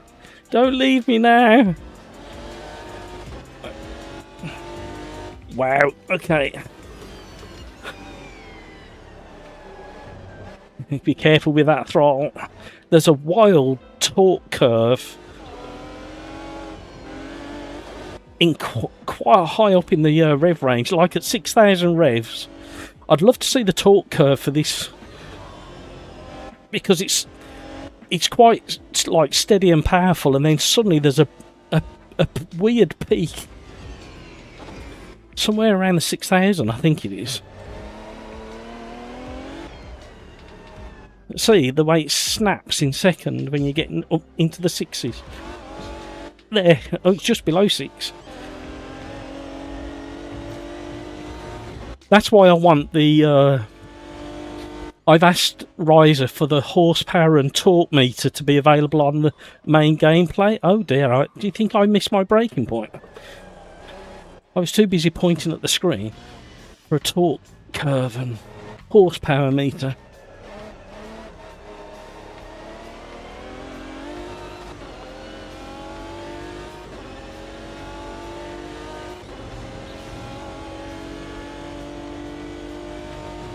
Now, even though this is a real challenge to drive and it's a bit of an interesting monster, I still think the TVR has got the edge for me at the moment. This is a close second out of the 4 cars that we've driven. But I'm not driving this correctly at the moment. Evidently by not only my position but my terrible drive.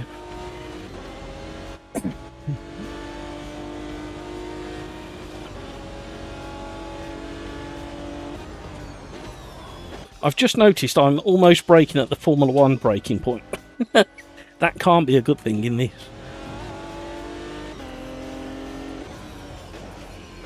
Just after the 100-metre mark into this bit.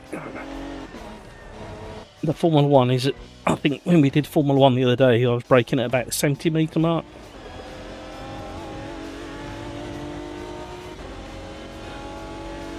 Right, where are we?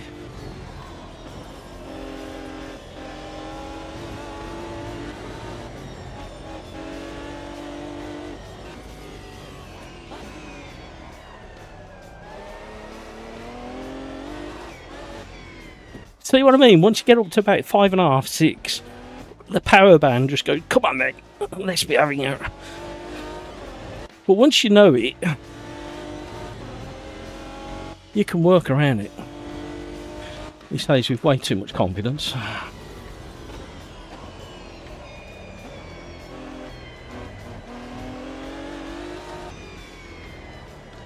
What a fascinating engine. Well, the way it delivers the power.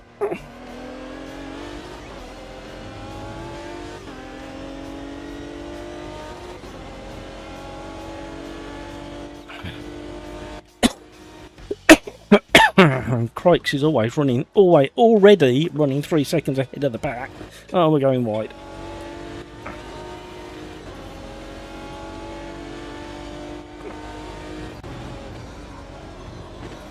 Oh, it doesn't like straight lining Beckett's. It causes the nose to bobble, and then you get this push understeer.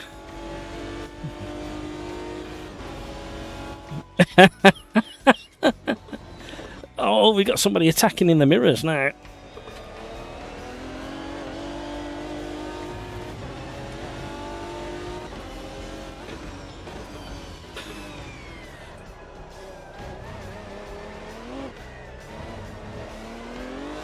Massive correction there. And that was on the way in. I definitely didn't want to go straight over the sausage curb, that's for sure. Oh, there's been contact. Just a nibble was had.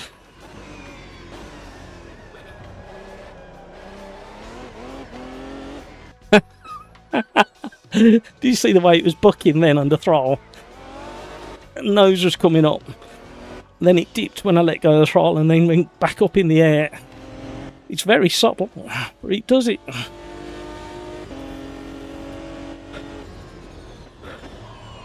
Please stop, please stop, please stop, turn, go. All in that order.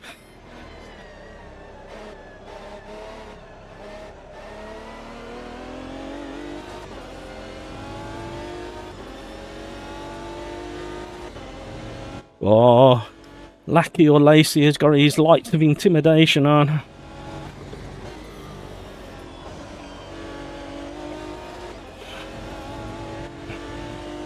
We stayed nice and valid that time. Nobody else around me did.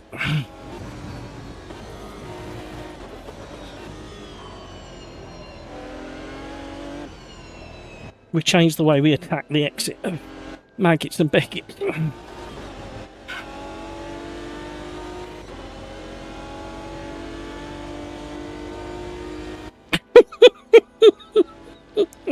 It's all going on in the mirrors.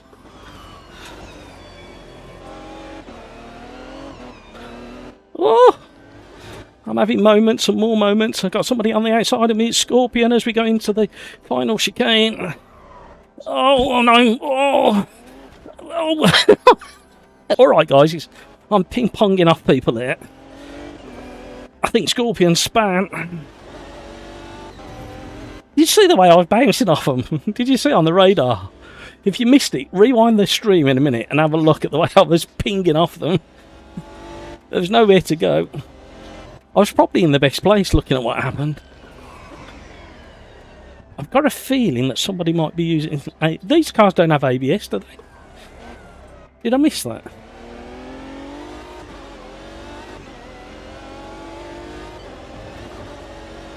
Felt like a pinball wizard.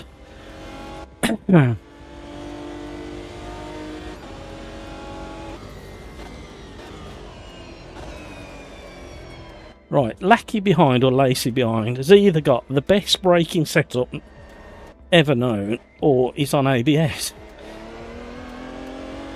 Because he closes right up under braking and then can't catch up on the acceleration. So he may be using TC as well.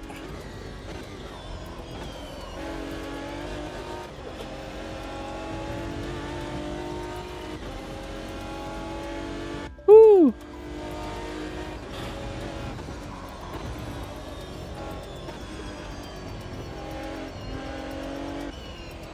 Uh-oh. Yeah, I just went too early.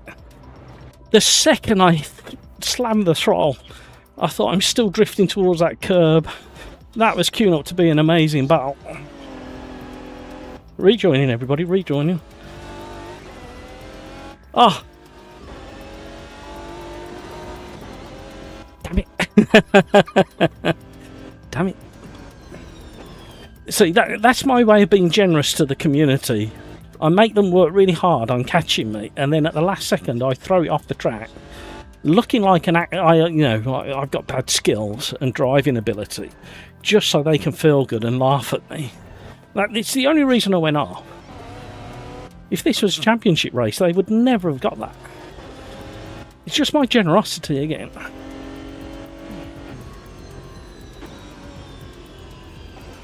Right. A very close second favourite, this car, for me, to the TVR at the moment. We got the Spiker next at Monza. Race number 5, the 5th car. Thank you for all the likes, everybody. Welcome to the stream. If you haven't already, please consider hitting that like button. Please, you watch. Nose has dipped, nose has come up. Nose has come up, nose has dipped. Right, and right, see? Can you see how it's dipping and like nose down, tipping up? It's not doing it massively. It's not a rally car. It's not a rallycross car. It'll never do it massively. This is like a thoroughbred race car, but it does it.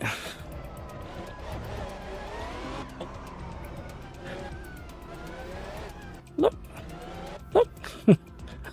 How much clearer can it be?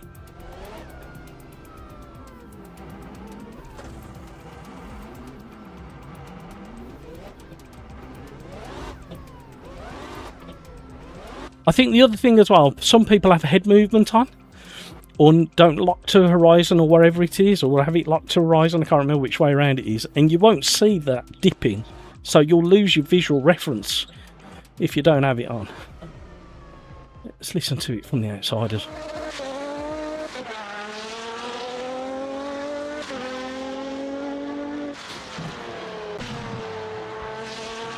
I think that's okay. I need to find some real footage to compare it to. It's flamethrowing.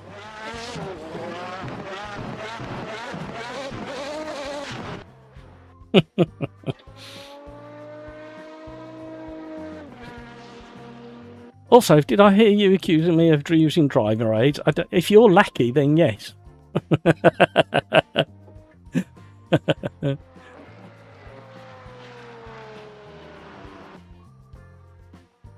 Woo! Front left was dead, can't it? Yeah, I went for mediums in the end and they just about held up until I threw it off the track. Okay, this is by far the best car I've driven tonight. First car that actually... Did it put a smile on your face, Craigs? Definitely put a smile on my face. I'm going to save the replay. I enjoyed that one. Very, very close second to the TVR for me.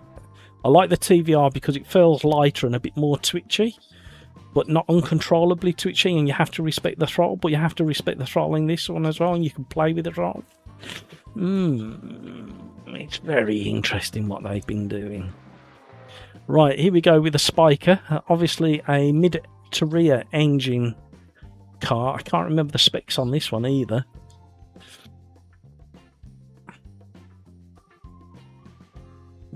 Craigs. I unfortunately hated every other car tonight except this one. That's fine. It's your setup at the end of the day, isn't it? No, I don't mean it's your setup that's the problem. I mean how it feels on your setup will feel different to other people's setups, and this is what a lot of people don't understand. And that's why when I said at the start of the live stream or early on that if I give an opinion on a car, it's from my perspective and my setup, and that's really important. And then you need to ask questions as to what my setup is. I do try and tell you what it is. Right, what are we doing? I forgot already. The GT2 Spiker. We'll go for that one, I think. And we're going to... Somebody asked for Monza 2005. I can't do my alphabet either. Historic 2005 with the bigger curbs, if I remember. Oh dear. We're going to have UAPs or UFOs. They're the same thing. I don't know why we had to rename them.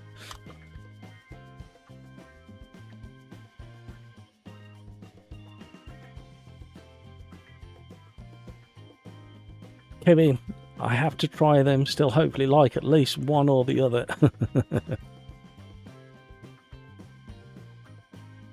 Galax says the Spiker is awesome. Video Gamer Guide to Mijo. I used to run the G29, running Default Plus was what I used. Now, I used to use Default Plus on my my Driving Force GT and then the Fanatec Elite. All those years ago. Crikes, my issue with the other cars is that genuinely felt worse than any other cars on AMS2. For me, they're not just bad, they're the worst in the game after what I've tried tonight. I wouldn't class anything that I've tried on my setup, I wouldn't class as the worst cars in AMS2. So it's really interesting what setups. But the thing is, your setup is clearly fast for you, Crikes. I mean, absolutely, obviously, you're lightning fast.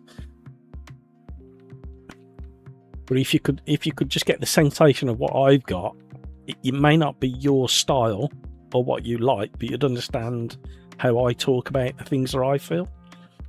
Right, while we're waiting for this to tick over, in this update, the version 1.6.9.9 content historical endurance pack PT part 2 DLC, which is what we're driving today. Added Lister Storm, added Saleen to the GT1 class, the Spiker which we've got on screen now, and the Panos that we drove in race 1, and the TVR are added to the GT2 class. The Gillet Vertigo, the sleeveless racing car, the Gillet, has been added to the GTR 2004 class, and then the Maserati Grandsport to the Maserati Trofeo class, a class of all of its own, and it's also the free Milano 55 GT1, which is the not Ferrari. Really interesting car as well. Various lighting, shader, texture adjustments for improved visuals in changing weather and evolving track conditions. Adjusted the particle opacity for the diffuser and wheel spray particles to bring them more in line with each other. UI and HUD changes. Fixed Indianapolis 2005 road course being labelled as oval in German localization. Okay. Physics, further version 1.7 tyre, aero and default setup revisions. Status of revisions listed in the notes above, which we read earlier. Revised fuel tank position for F Classics, Formula Classics, Formula High-Techs, 2005 GT and LMP cars.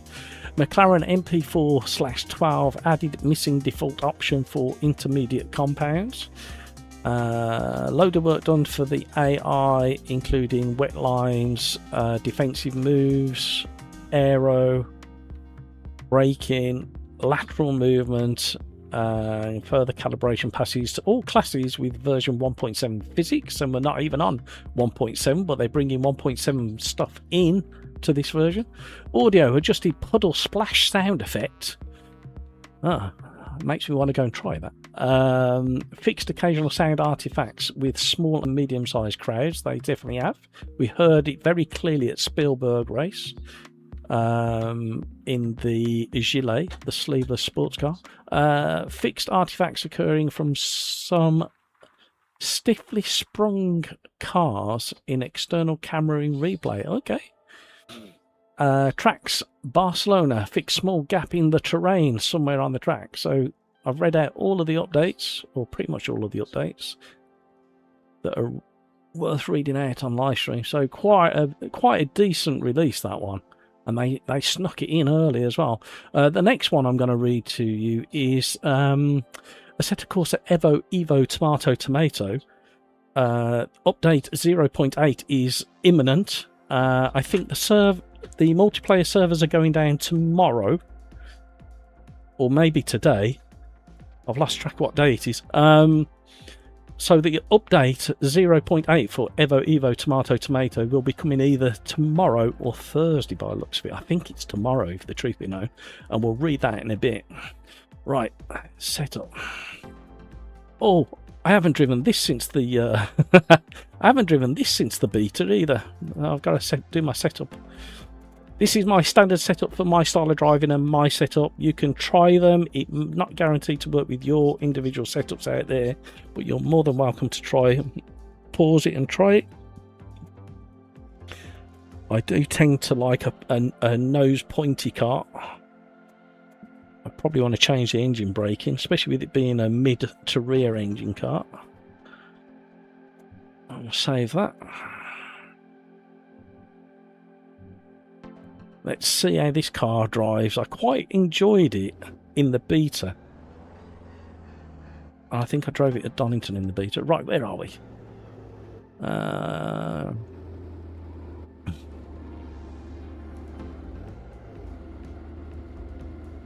Getting out mid-2000 stuff is great fun, but man, it makes me feel old when they call it historic. I know, tell me about it. Joseph, I think they used Audi V8s in them. Okay.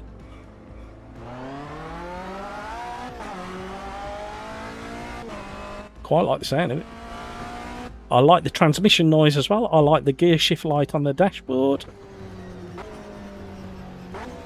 Anything that makes it easy for a Neanderthal like me to know when to change gear. Okay.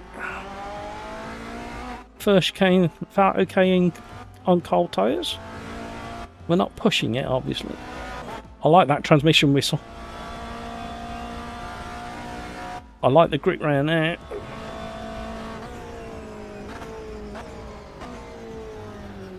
Isn't this a Targa as well, like an open top?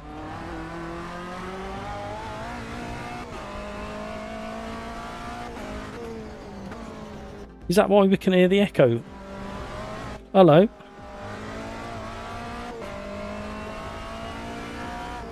I was catching up with chat and now I've got distracted by concentrating on this car because it's feeling quite interesting.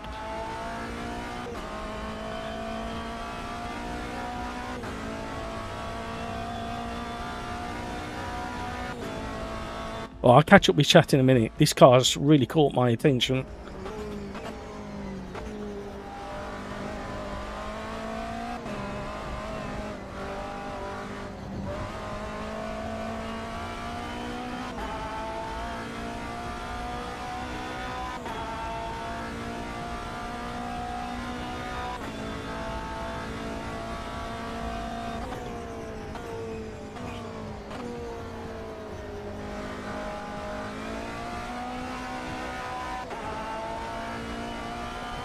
Yeah, it's very definitely a mid to rear engine car.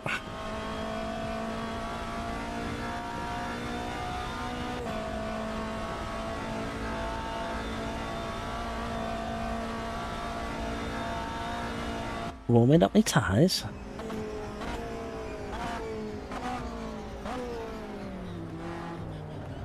Okay. Really positive turning.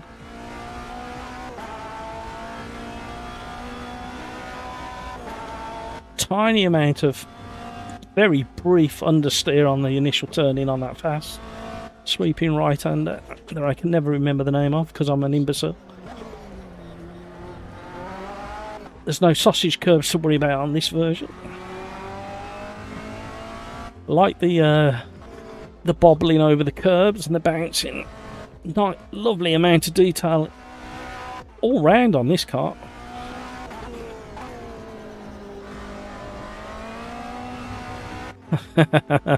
Oh dear. Oh dear, oh dear, oh dear. I think I'm going to have to wait until after the race, but potentially new favourite out of all the new cars.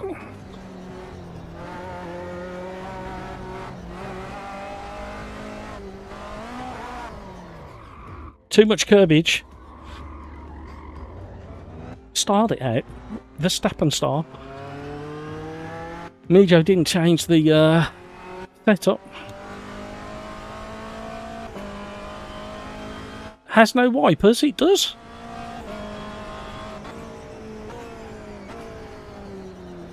It's very distracting at the moment.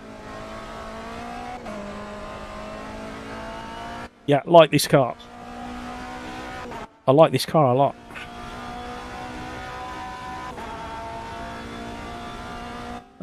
David, 5 to 600 horsepower, 900 kilograms.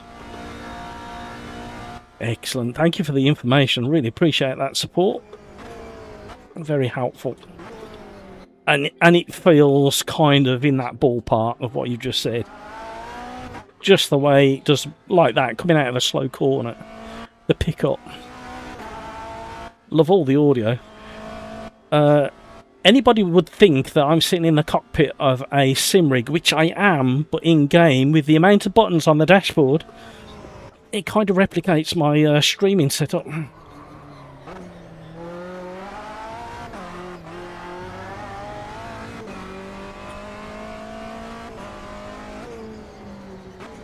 Now, I'm kind of not looking forward to the Saleen on the next race at Le Mans. And for one little reason, I had a real bad time trying to get it to go around the corners when I was driving it in beta.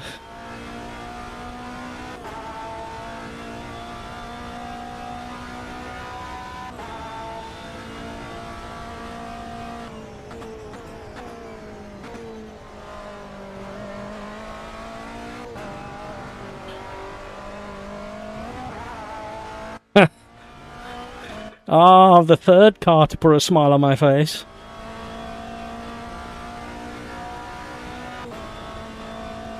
This car would really suit Suzuki. Yeah, it would. Yeah, absolutely really good test track for this car. With the S's, the sweeping S's and everything. And then clearly it's got the speed for the straights as well. Yeah, I quite like this car. I think it's just edged ahead of the TVR for me. So at the moment, my favourite cars are this, then the TVR, and then the Lister. I don't know why I'm braking where I am.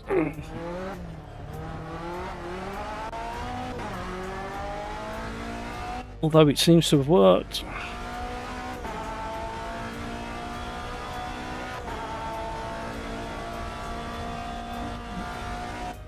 It's almost like Hutchie's been away practicing.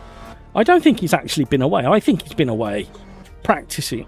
Oh no, that little lock up just at the point I was about to come off the brakes.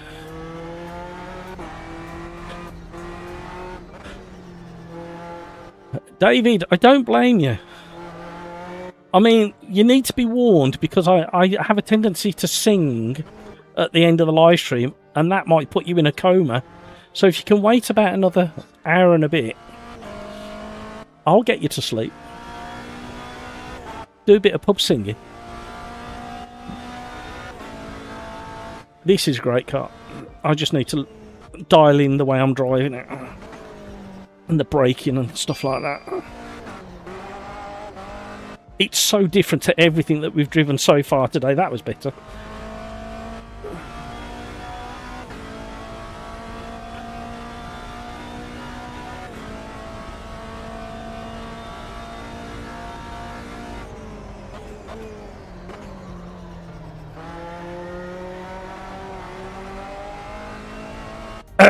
I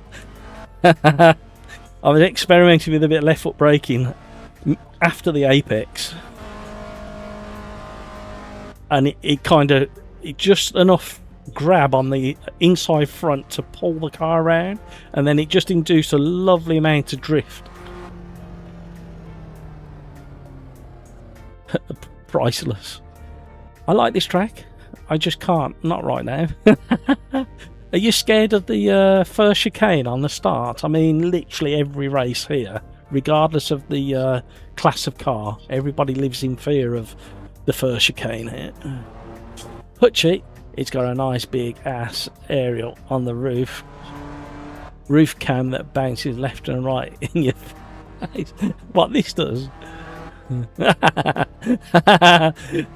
Hutchie's at a disadvantage now. He's got an aerial in his face. Let's have a listen to the outside. Right, so we're going to have a nice, quick 10-minute sprint race here at Monza in the Spiker. So far, my favourite car of all the cars. The 2005 version of Monza, so there's a few sausage curves that don't appear here, that they appear in the modern version, or the latest version in AMS2, I should say.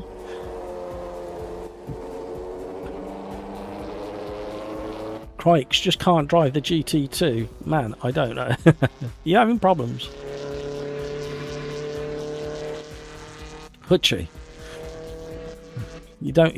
Is that aerial going to be a problem for you? Good. Is it going to slow you down? Good. Josie, I think it's weird how the GT1s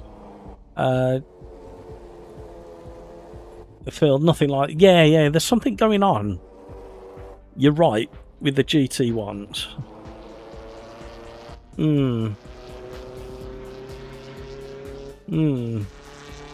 Although the Lister was up there on my favourites list.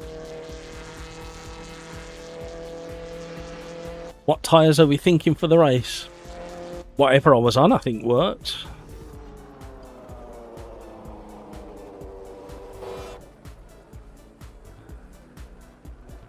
Galax likes the way the car looks. Crikes is starting last because I didn't manage to put a lap in. Scorpion, who's dying in turn one? Place your bets. No, just everybody step forward. So we're on race number 5, everybody. New race. We are in the Spiker C8 at Monza 2005. There's not much I want to change. What are the options on the tyres? I might go mediums actually. I don't think I need to, but I think there's a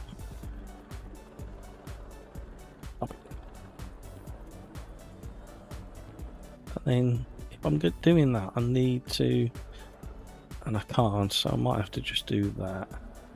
Probably need to tweak another couple of bits on there. I'm glad I changed the engine brake and softened it. Right, 50 seconds to go, everybody. 50 seconds to go. Ready up when you're ready. Thank you for all the likes, everybody. You are very, very generous indeed, as I burp at the end of my sentence. Oh, I haven't been able to run that so far because it wasn't powered up. Now we can, if it will.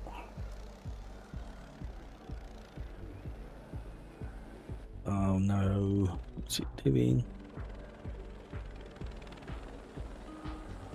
Right, 20 seconds, everybody. Ready up if you haven't already. I think everybody has, haven't they? No, not quite. Rear door. Glad to have you back. Ready up. I've got to do a restart on this now. I'm going on the 1.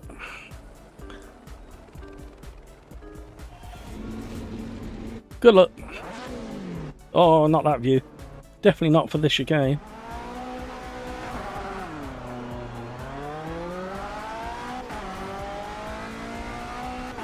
Love the gear shift feel. Oh, we're not in the best place, are we, at the end of the day? See, we got it. We're fine. He's gone backwards like a bowling ball.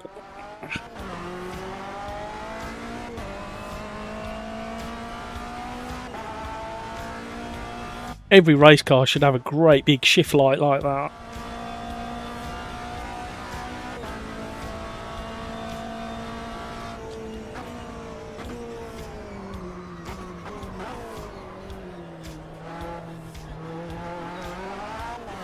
Not sure how we made it through, but we did. It was very all over the place under braking.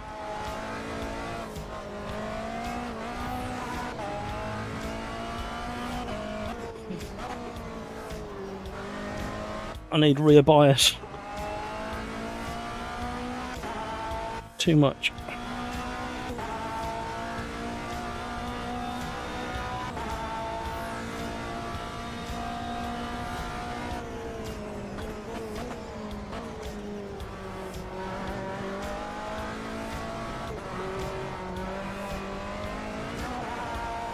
Uh-oh. Oh, it only slightly interrupted my gear shift to 5th.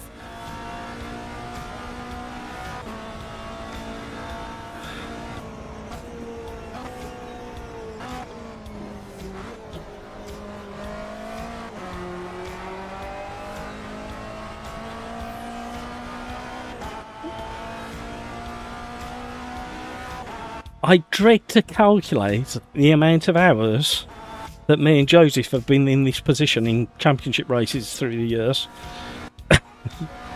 Probably for like 5 years we've had battles like this.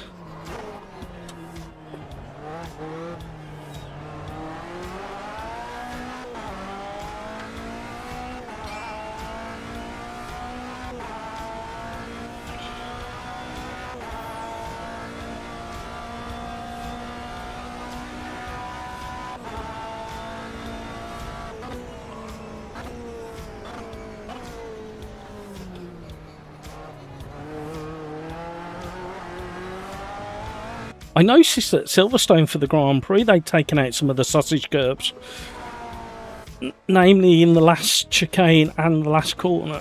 I weren't really noticing around the rest of the circuit, but probably around the rest of the circuit as well.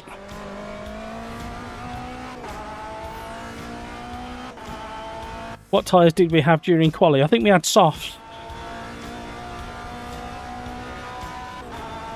Or I'm on mediums for the race.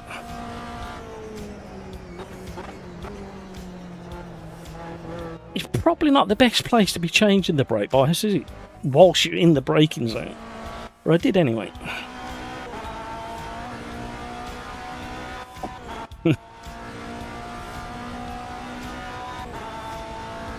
This is where Joseph starts to shine with his consistent, steady driving. What's really aggravating is that not only is he smooth and consistent, but he's bloody quick. And he doesn't do stupid double shifts like that either. So Scorpion's up front, then Nick, then P Junior, then Joseph, then me, then Gravy Legs. Can't see Cryix on the list anywhere yet. Although he was struggling with this.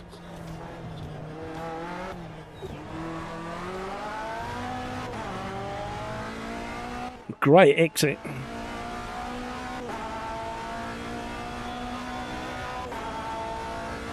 Joseph's gone defensive very early.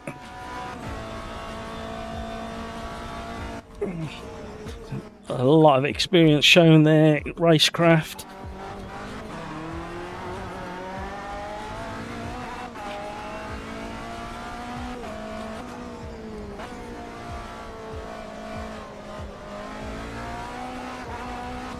Ooh.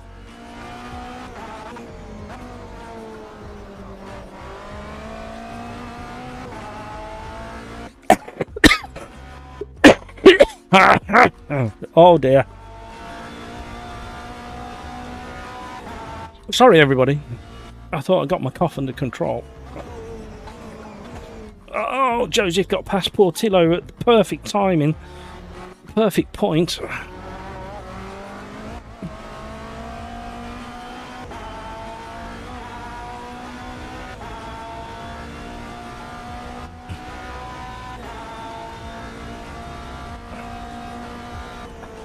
I tell you what, the slipstream's strong on these cars. Is there a double overtake coming? There's one. Oh, the heat from his exhaust pipes blowing my visor.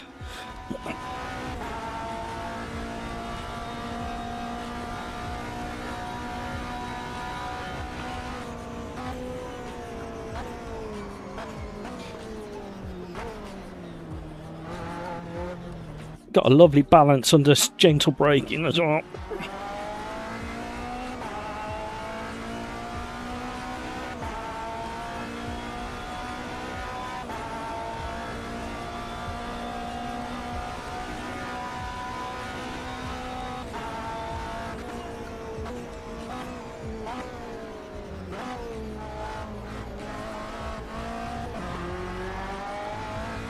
Short shift, got Gravy Legs threatening as well now.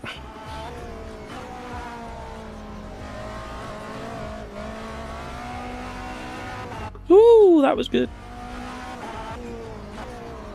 Oh, that not so good. There was no panic, it just sounded like I was panicking.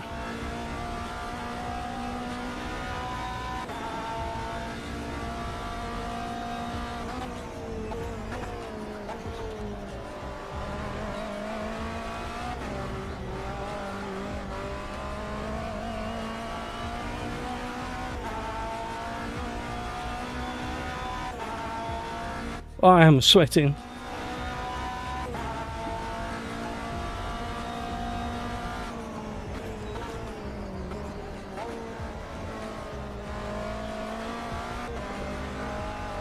Oh dear. Dirt on the track there as well. Oh, we're under threat. Gravy Legs.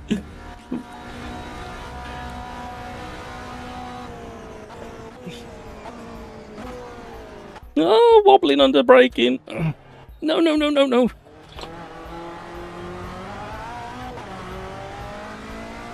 Ah! Working too hard to defend from Gravy Legs and I'm losing Joseph now.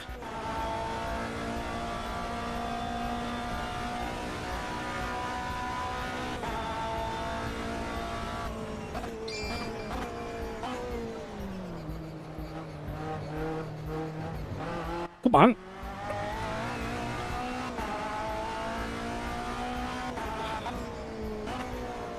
Oh no. It's okay, I've got it. Fine.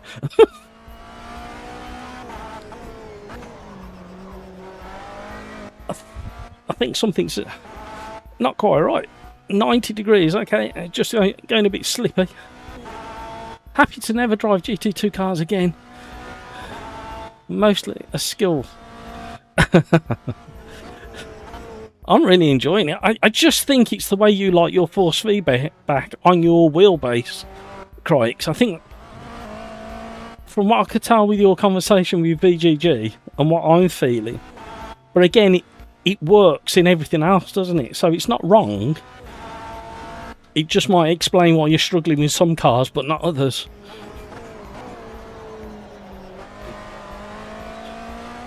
I'm just starting to struggle with this a little bit because the rear end's just getting a little bit hot. Left rear is above 82, 83. And that's just when it starts going a bit slimy on the surface of the tyre.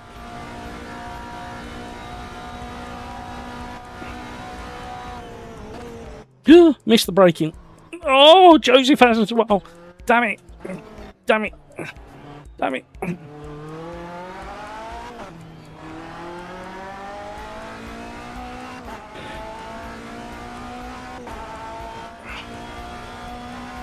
At least I did it properly. And I didn't gain.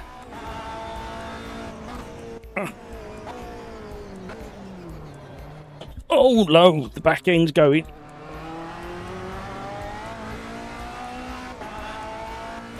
Forward on the brake bias, now the rear tyres are so hot. Oh, Joseph is just starting to struggle as well.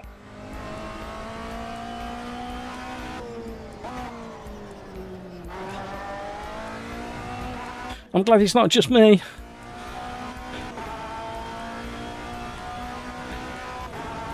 Are we going to be able to hold this place from Joseph all the way to the finish? I don't know.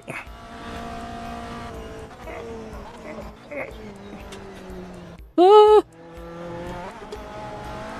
Come on, car. Do me a good one.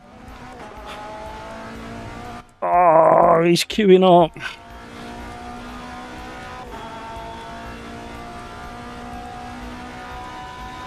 We need to hold it into the braking zone. Oh, he's just ahead.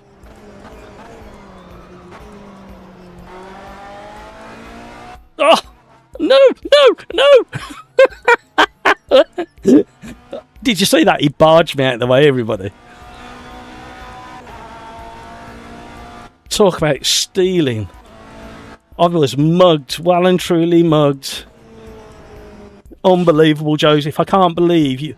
And you even allowed the world to see that behaviour, Joseph. I've never known Joseph do a thing like that before, ever. I'm only joking. We were both really struggling around that corner. You saw how he struggled to get into this chicane on the last lap. By the time we got to the final corner, we were both understeering, oversteering and wobbling through. That was a lot of fun. Well done, everybody. Well done, Scorpion. Well done, Nick. Well done, Joseph. Well done to the weirdo in fourth who should have won, got podium third. Hamburger was threatening for a long while as well. Well done, everybody. That was a lot of fun. I'm sorry you didn't enjoy that, Crikes.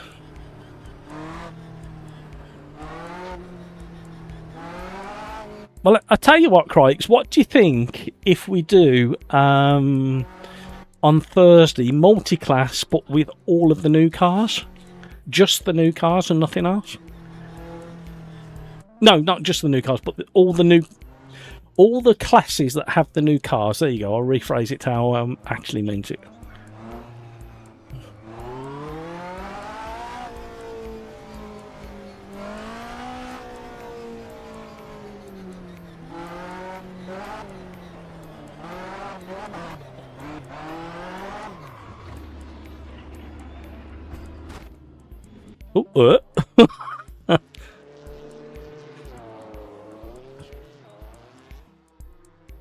Oh, yeah. So on Thursday, if we do a multi-class with all the classes where the new cars feature, you get to use any car you want in that class or any class. I think that might work. We'll do that on Thursday. Oh, I'm having some tech. Oh, there we go. It's working.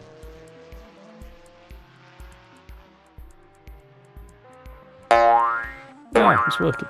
It weren't working.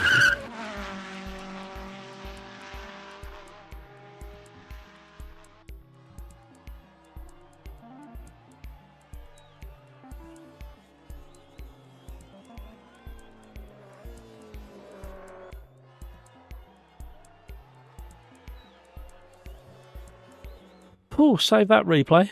That was hard work.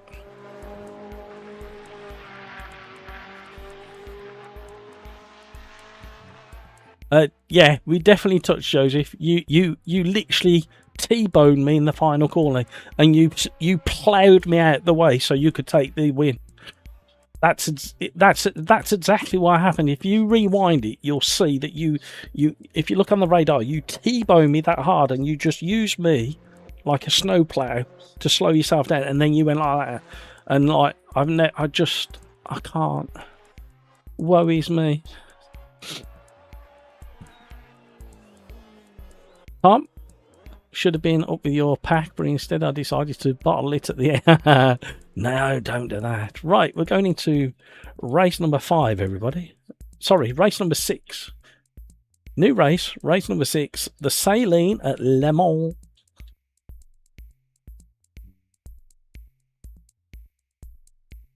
Galax, also only GT1 2005 and GT2 2005 and GTR 2004 Maserati trophy. Well, we're going to drive that in a minute anyway. We're not going to miss any of the new cars out today. So the next one is the Saleen in the GT1. Hang on a minute. I couldn't see because I didn't scroll down, everybody. There it is. I've got a picture of one of these at Donington Park from the beginning of the test season. And they hadn't done much testing, and they went speared off and straight into a tyre wall and ripped the front end off it. And I was so confused I couldn't work out what car it was. Not hard. I want something subtle. There you go, that's pretty subtle. Where are we going? Le Mans. Are we doing the 2005 so we all crash through the first S's? Or are we doing the modern one that everybody knows? We'll do the modern one that everybody knows. We're not staying in period for this one.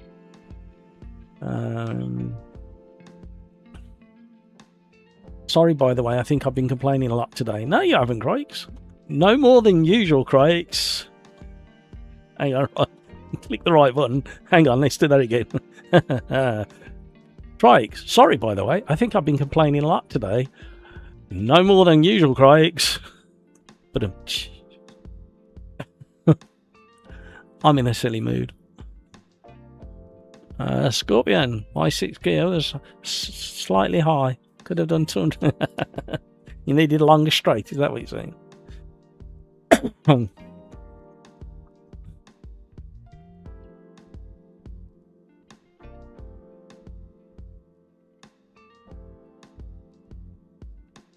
Good job, Joseph. Indeed, says Hutchie says good job, and I say indeed. Kevin M, this sounds highly unlikely. Rewind it, Kevin. The evidence is on the internet. It'll live forever in history that Joseph used me as a snowplow.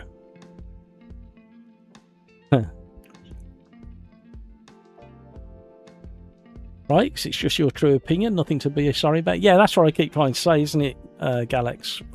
From Craigs' perspective with his setup, he can only give his opinion on what... He's not lying. It's just not what everybody... Well, no, it's just not what I feel and some others feel. But other people do feel what he feels. So it's this mishmash of setups and how you like things and how you've tweaked things. And we're not all feeling the same thing, are we?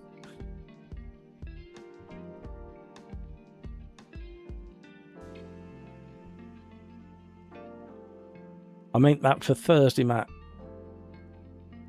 No, I know. I didn't. It didn't come out correctly. I did correct it though.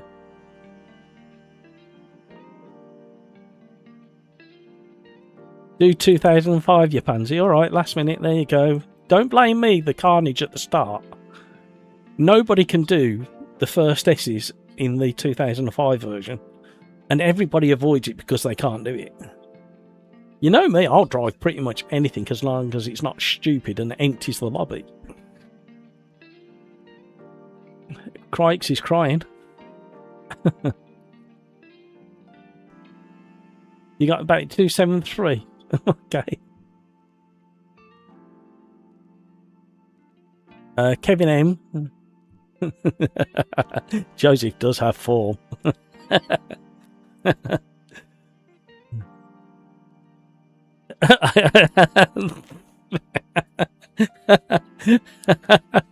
Hutchie, you are so like me. Talk about a change of subject. You ever seen the beatboxing cat? From nowhere. I do stupid stuff like that. Here's an example, right? Assetto Corsa Evo Tomato Tomato update 0.8, which is probably coming tomorrow, but maybe Thursday, but most likely tomorrow, may even later. It might be out now, I don't know. Somebody check. Early access continues its development with the release of 0.8, bringing new content, additional user-generated content abilities, and major VR rework. Where 0.7 opened the door to the AC Evo Tomato Tomato, exactly what it says in their own words. Car editor and new particle system, 0.8 builds directly on the momentum across 3 fronts at once. A substantial content drop that adds 3 distinctive cars and a brand new circuit in Kyalami. The next major step for Evo Tomato Tomato, what it says in their words, user-generated content ecosystem with external livery creation and the arrival of multiplayer support for user-generated content, and a comprehensive VR overhaul that turns virtual reality into a credible first-class way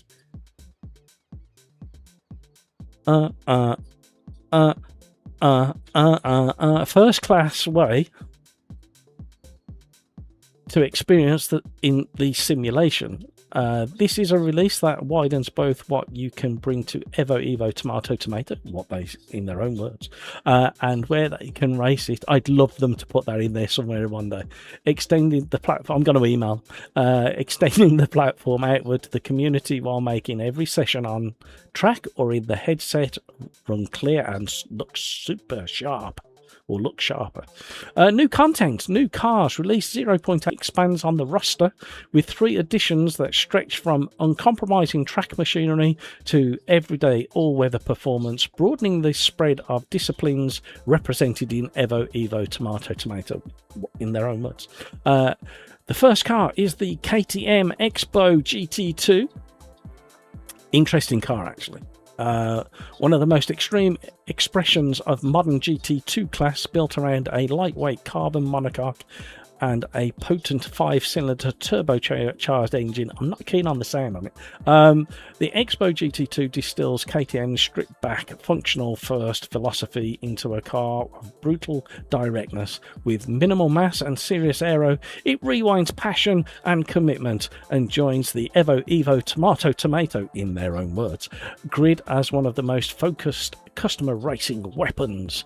The KTM Expo GT4, the GT4 homologated sibling, brings the same lightweight DNA into a more accessible package built to GT4 regulations, agile, communicative and quick to reward clean inputs. It offers a natural entry point onto structured customer racing, distinct in silhouette, honest in behaviour, and an ideal counterpoint to the heavier metal elsewhere on the grid.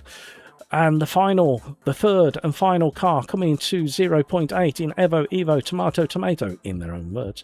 The all-wheel drive flagship of the Golf range, the VW Golf 8R, adds an everyday usable all-weather performance option to the roster, sitting naturally alongside the Golf 8 GTI that exists already in Evo Tomato Tomato, in their own words.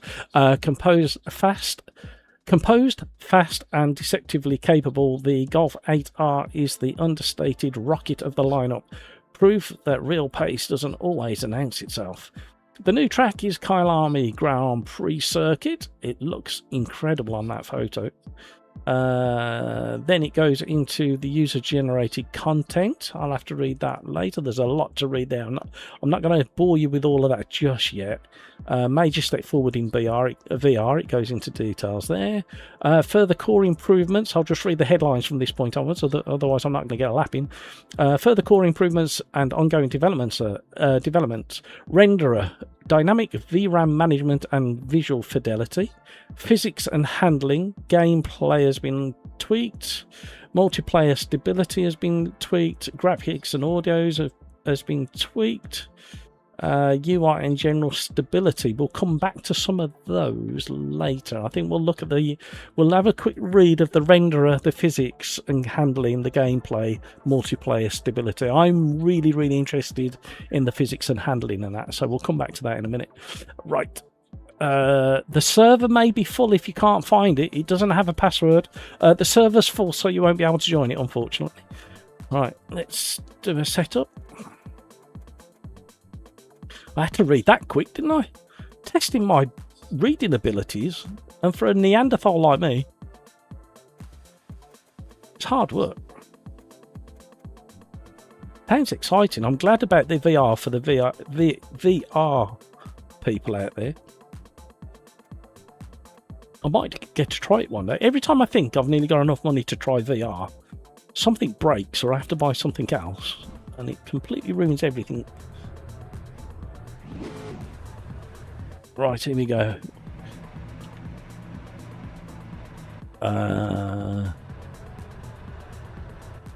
Tom, it's easy. You just turn left a bit and then right a bit. Kevin Ames joining in the ADHD gang with ever hired a plumber. Actually, yes. And it really narked me because it was a job I knew I could do myself. But my back was in such a bad state, I couldn't get up into the loft to do the work, and I had to hire somebody to come and do it. Can't stop, what the heck? Oh! Actually, this feels alright. This is not how it felt in beta. Even on cold tyres.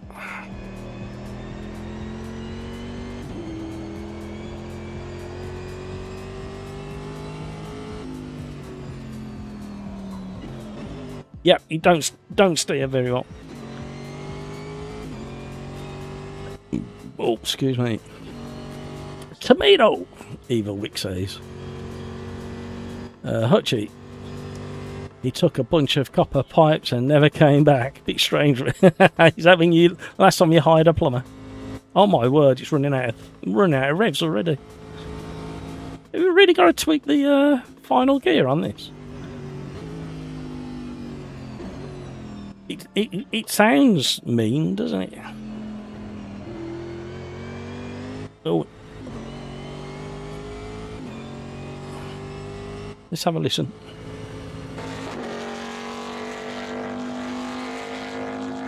She growling.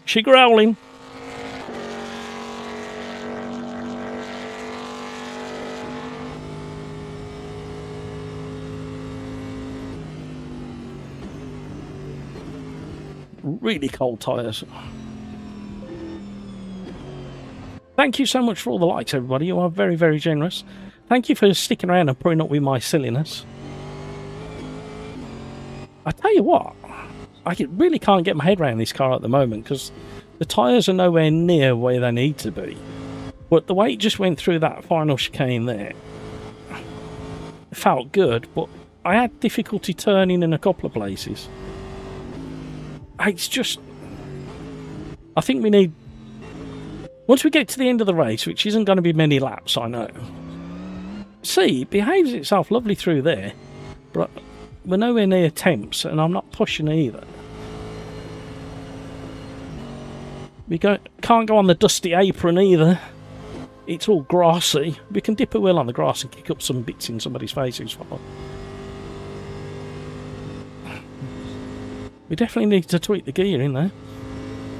Masters of Disasters has come and gone. He's desperate to get in, but it's full. 2 more races after this, everybody. Regardless of what time it is. Regardless of how hungry I am. However, if I need the toilet, I will have to go to the toilet, but I'm alright at the moment. That's all the information you need.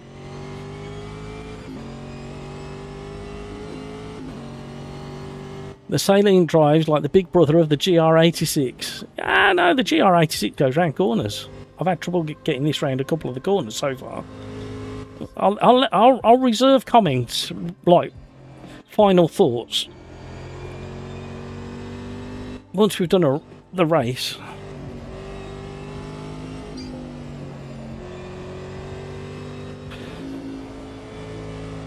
See, it felt alright through there, but we're nowhere near race pace.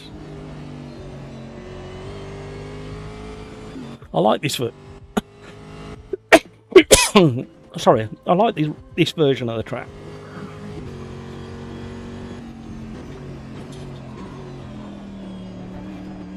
All these bits of grass instead of runoff. And bollards. Pardon?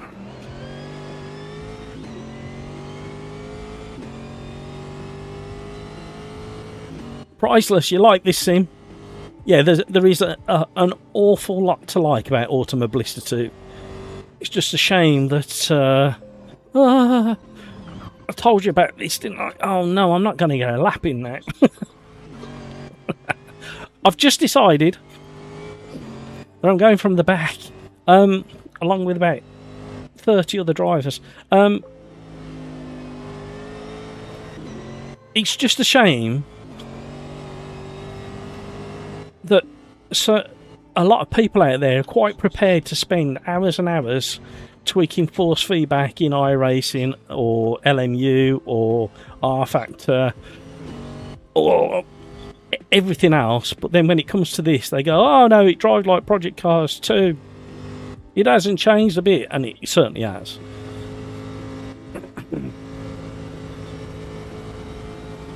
Right, I think I need to just go back to the pits now and make my changes ahead of time, because I can't set a time.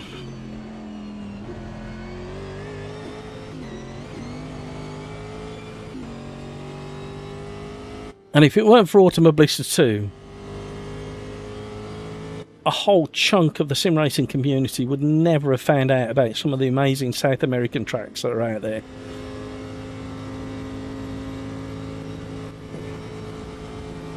And some are like rival some of the best through the rest of the world. Right, I literally can't begin to say what car this feels like in the rest of Automobilista 2. I can't. There's nothing. Can anybody say what this feels like? Obviously, it's not like the Group C's.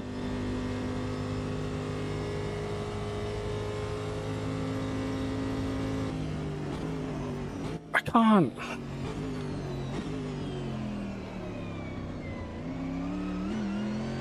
And it's not bad.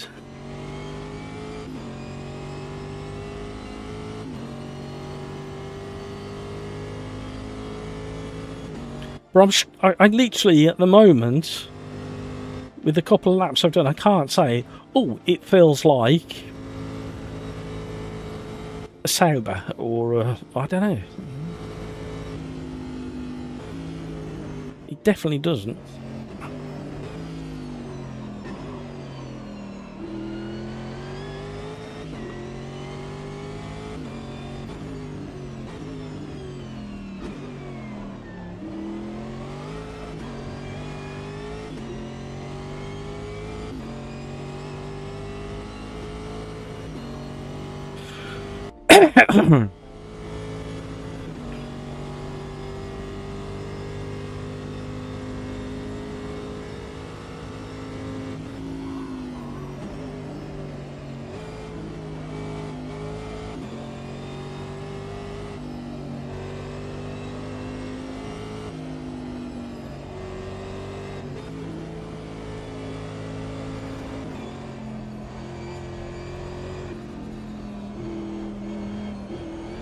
Need to start out some of the understeer. Ow, that curb. I wasn't expecting you to do that.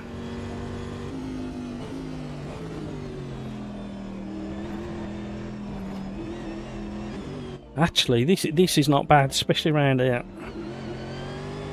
I'm glad we've done the 2005 track as well, even though I completely hate the first bit because I'm not used to it. Right, where do we get to? Star Fox. Galax, the only thing I want to have finally in AMS2 is to save mid-race. Yeah, that'd be a good feature. Oh, Kevin said the same.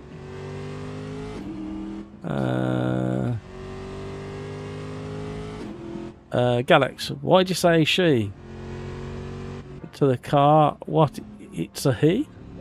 You didn't ask his gen.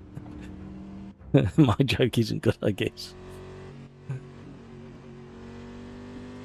Well, in the UK, we do like my father and my grandfather would give certain things a gender. I'm not quite sure why. And some cars would be she's, and some cars would be he's, and some tools would be she's and he's, depending what noise they made, I suppose, and how they behaved.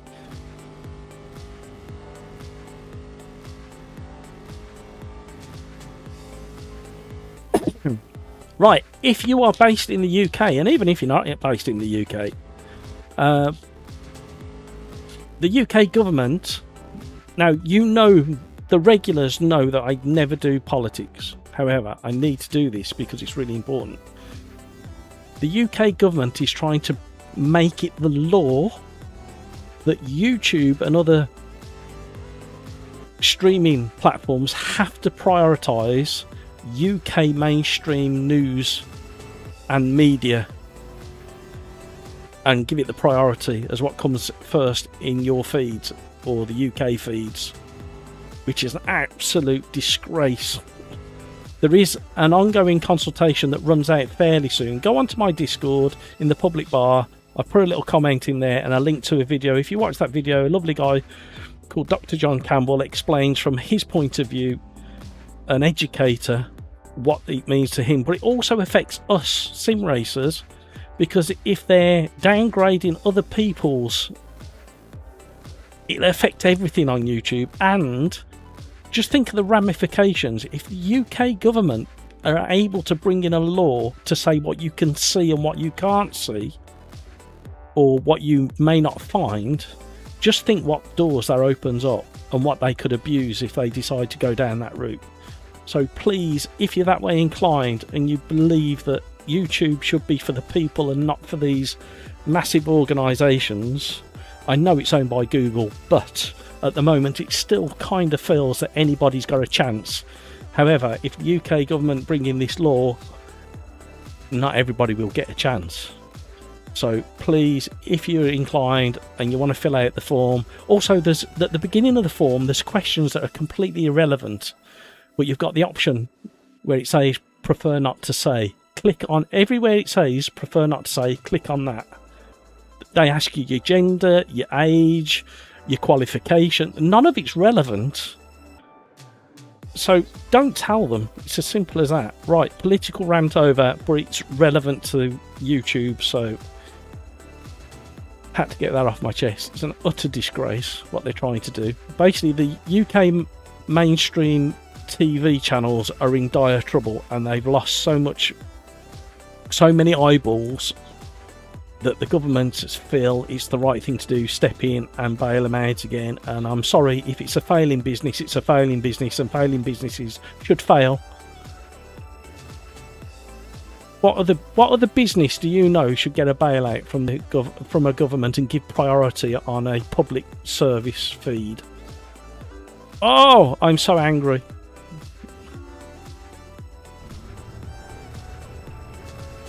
Right, here we go. Tom, it's completely irrelevant to how they want to bring in a law to give themselves priority. It's an it's a sham and a disgrace. YouTube was always for the people, by the people, and yes, it's had influences put on it regarding money, but no government has stepped in and said, the US government don't step in and say, oh, you must show all of our stuff. And they own the damn thing, effectively. I'm really angry about it. They shouldn't be allowed anywhere near it. Just because they can't keep up with the times and work it out themselves, they want to come in and strong-arm everybody into, no, you will watch this. We will show you this feed first and you will watch it. No. Especially after the way they all of the mainstream media behaved during COVID.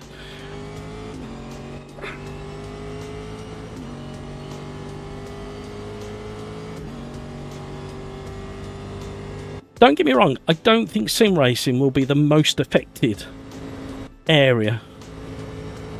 However, it has to have a knock-on, and it opens up the door for them to create other weird laws, and it opens up the door for them to start charging you. Yeah, I tell you, it's the most disgraceful. Whoever thought of that and thought they could get away with it, it's just like... I reckon he's got a little moustache just there, and he does a funny hand signal every now and again.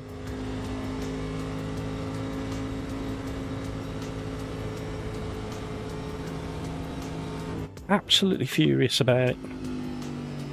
I can feel my blood pressure going up already.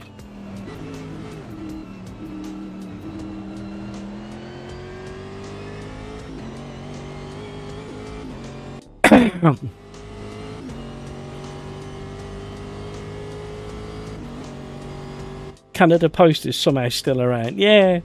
Well, it's like our Royal Mail. The worst thing they ever did was privatise it. And they always say it's going to be the saviour. It's going to fix everything.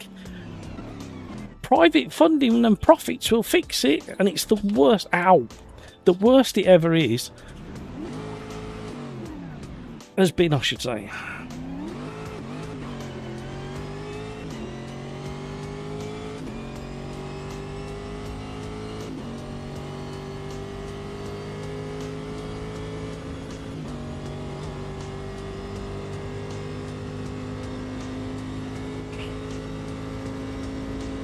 I never tweak my gear ratio.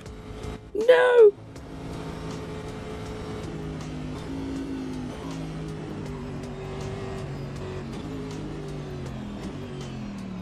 Hello. Oh.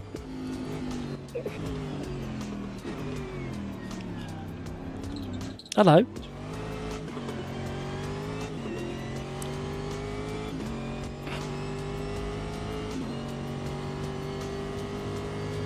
Oh my word. Side by side on this track. Hasn't got the width of the new track, or the modern version I should say. Oh, what are you doing? Oh, I only just got it stopped. Oh, I never tweaked the understeer either. I was too busy ranting.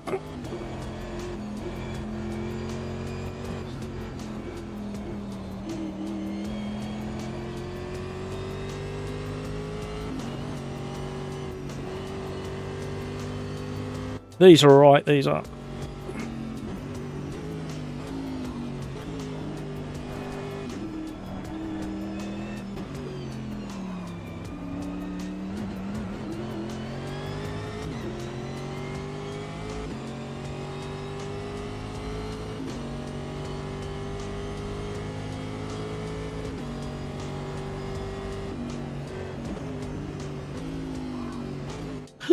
Everybody doesn't know where to brake. I told you it'd be carnage.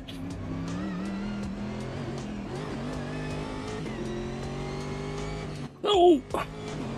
Smoke signals from a stricken car. You can't park there, Dave.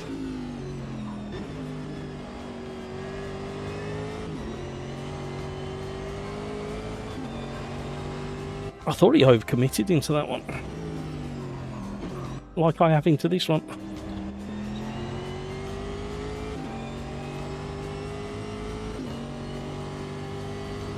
Skeets is in the house. Hello, Skeets. I didn't see you sneak in, sorry.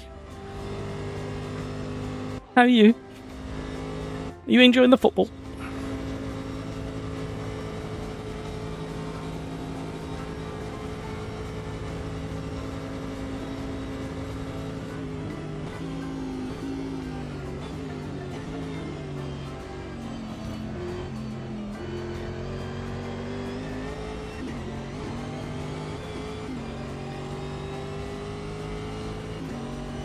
Uh-oh. I'm about to get a yellow card.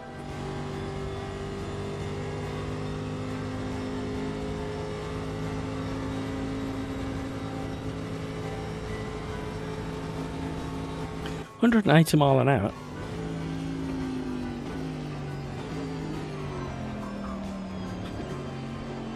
What are the modern GT3s on the straights? They're about 175, is it?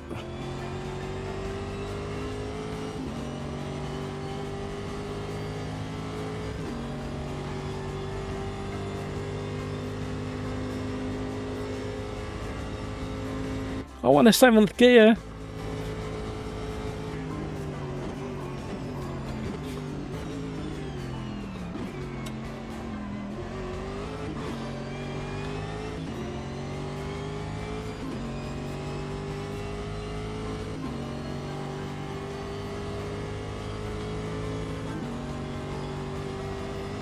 Oh, they're battling in the mirror. Oh, slipstreaming each other. Oh, we got a gaggle in front. He does that corner really well under a lot of stress. Uh-oh. UAP.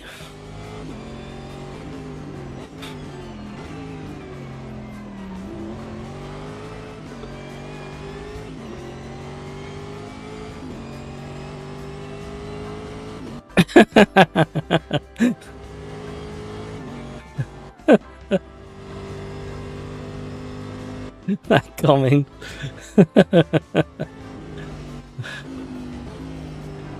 I've got to admit, I've got a bit of a soft spot for limo.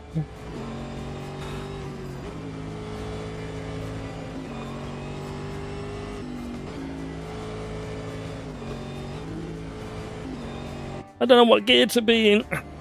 They're in between gears. They've both gone wide. We've got more momentum through this bit.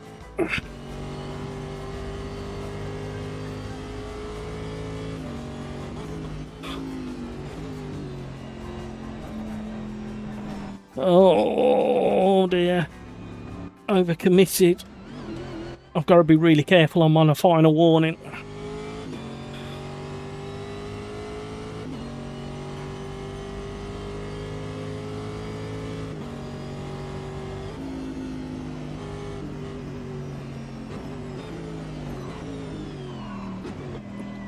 Oh. I really had to make sure I got stopped. I can't afford another off track.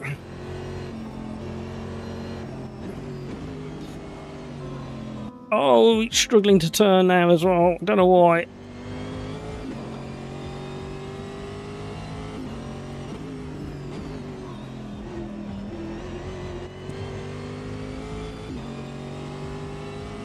Woo! What we got left?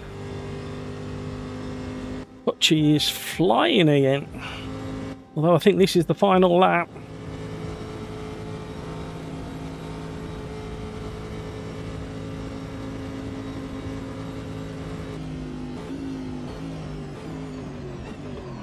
Don't mess it up.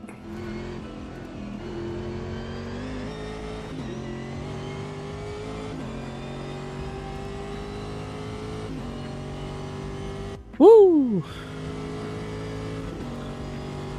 What did we think about the British Grand Prix the weekend, everybody? What are your thoughts? There was some weird stuff happening.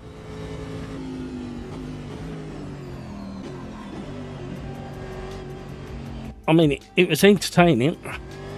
Apart from some of the overtakes were just like, nah. You get past, then you run out of battery, then the other car comes screaming past you. They need to change it sooner rather than later, I think, that issue. Literally half the overtakes I witnessed were nothing to do with skill.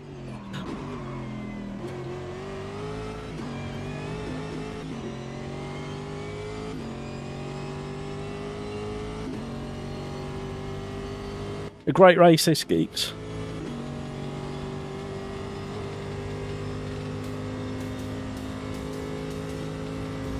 Oh, Ummy's coming. Got Slipstream as well. Run out of revs like I have.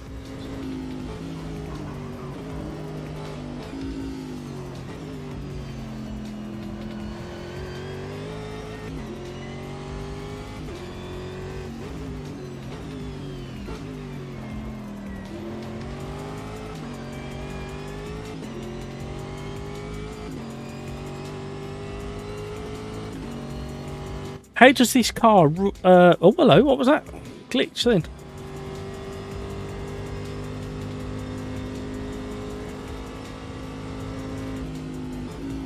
How does this car compare to the others in its class?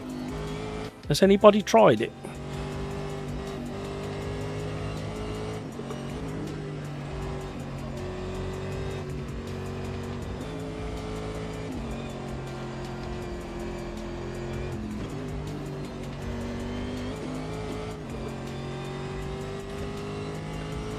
We were definitely gaining on the cars ahead. We just run out of laps. But that's not what tonight's all about.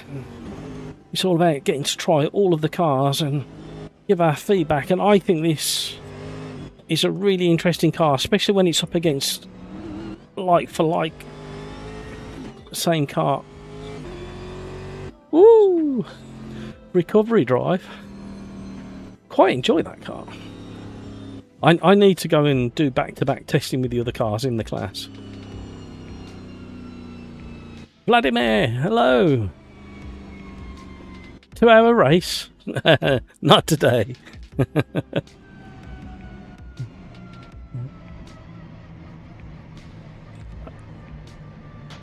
The longest we ever did on a live stream, they tend to be all sprint races because we like to vary all the cars, don't we? We like to try lots of different cars, and viewership likes to see varied cars and varied tracks as well. This isn't a Jardier type channel, but I like your thought. How are you, Vladimir? Right, where did we get to? Great race. I love how Lewis is so back. Absolutely. It brings a warming to my cockles. Right, save the replay. I like the Lando stand as well. That was magnificent with all the flow yellow. Good sight to see around Stoke. How many people did that stand hold, the Lando stand hold? Does anybody know? Anybody look it up? Right, we are going into race number 7, car number 7. We're going to do the Maserati Trofeo. What track should we do it? What track suits this soft GT of the Maserati?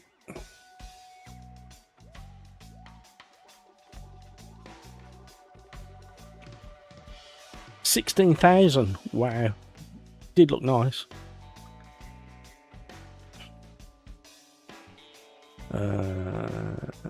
Even weak, I get that, but AMS2 has its own mod environment. It does. Crikes, I'm driving no confidence on the brakes. Have you changed something, Crikes? Joseph had a good fight with Crikes. That's what I like to hear. I drove the Saleen and the Lister, and the Saleen is yeah, the Saleen's definitely smoother and not as scary. Right. M for Maserati. There we go. Yeah, let's see. This is how good Reiza are to me. They've done me the channel colours. Look.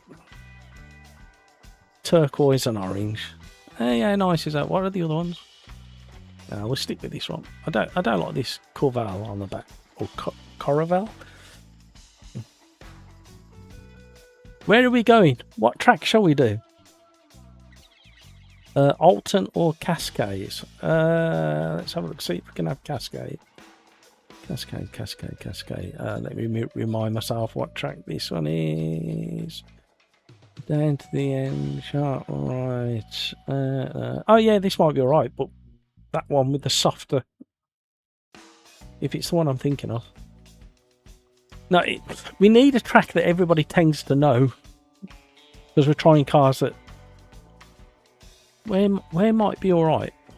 I like your thought process. Alton Park, yeah, Alton Park might be all right, but we're gonna go for the classic, so we don't have to worry about the chicanes. We can all crash at Knickerbrook instead. Forget where to brake.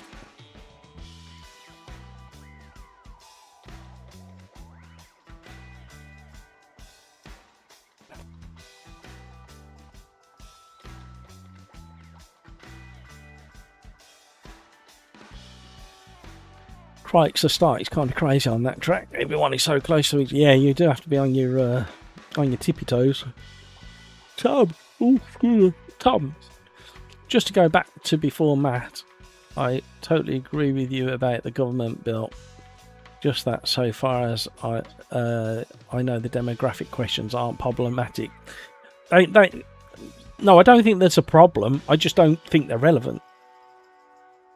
There's literally no relevance to them. You see, the problem is, Tom, is you know and I know in the UK, the only audience left for terrestrial TV, the majority of that audience is probably over 65. And in itself, not being horrible, but it's a dying audience. Anybody 60 and below, like me, I don't watch any terrestrial stuff at all. I haven't for... oh, crikey. Other than sporting events, I haven't watched any, and not live, any terrestrial TV for 20 years. They lost my trust a very long time ago, and they've never got it back. And what they feed somebody like my mother and my mother-in-law, you have conversations with them, and you go, well, have you not heard about this side of that argument? And they go, where have you heard that? So then you show them some independent news, and it's completely valid and verified, and they go, I didn't know that. And you just think to yourself, well, this is the problem. The UK mainstream media is feeding a narrative, and they don't want you to know the whole truth of the other side of the argument. But yeah, we don't normally do politics at the Sim Racers Arms for anybody who's new out there, but my word, this one's got me wound up. Right, very quickly before I do a lap, back to Assetto Corsa Evo Tomato that may be coming out already or tomorrow. The renderer 0.8 continues the rendering overall begun in 0.7's GPU feedback texture streamer, this time centered on memory. New dynamically resizable texture and mesh streaming pools operate against a real-time VRAM budget, keeping memory use within the available headroom on a given GPU. Now, I would say that has come from their VR work, but obviously helps us Pancake users. The work is backed by enhanced VRAM reporting and a new tracking category for non-streamed car resources such as numbers, decals, alongside a broad set of targeted optimizations across particles, clouds, material heaps, readback passes and shadow maps. On the visual side, the release introduces super sampling and enhanced windshield rendering, complete with an up-to-date wiper refraction effect. Ooh. And a new windshield raindrop splash that adds tangible texture to wet running. An updated... oh no, I've got to read this bit. Bear with me. Embrace yourselves. I can't believe I'm going to read this. An updated Panini projection. Could somebody tell me what a Panini projection is? Yeah, I'm going to copy and paste that.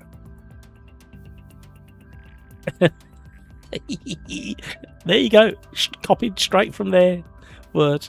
Improves wide field of view framing. HIZ occlusion now uses a reprojected view. Who wrote this? to mitigate the flickering of trees and other objects at culling edges, and an early culling issue in mirrors on the ultra settings has now been resolved. Yeah. Did anybody understand that? I've got the giggles now. I needed the giggles and I've got them. Right. Let's drive this gentleman's cruiser.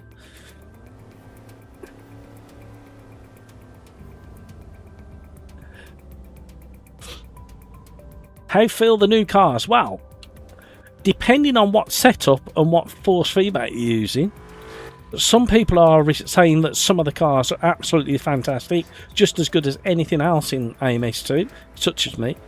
And then other users are reporting that some of the classes, they're the worst cars they've ever driven. But some of the cars are okay.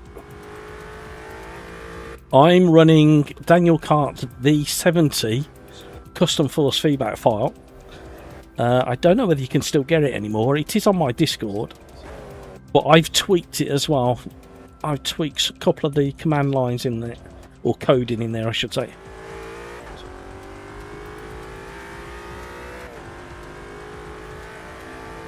So far, my absolute favourite is the Spiker in the GT2 class. Then the TVR in the GT2 class. And then the Lister Storm in the GT1 class. Pretty much in that order. Now, I drove this car at Laguna Seca on the overtake.gg live stream lobbies that they did, and I really enjoyed these. I think I only managed the qualifying. I had to go. I didn't get to the race, but I qualified quite strong in that, and I was quite surprised by this car at Laguna.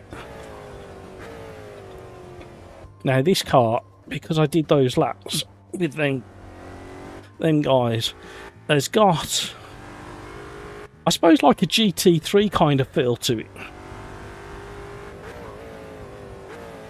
in the fact that it's very drivable and it's a little bit softer.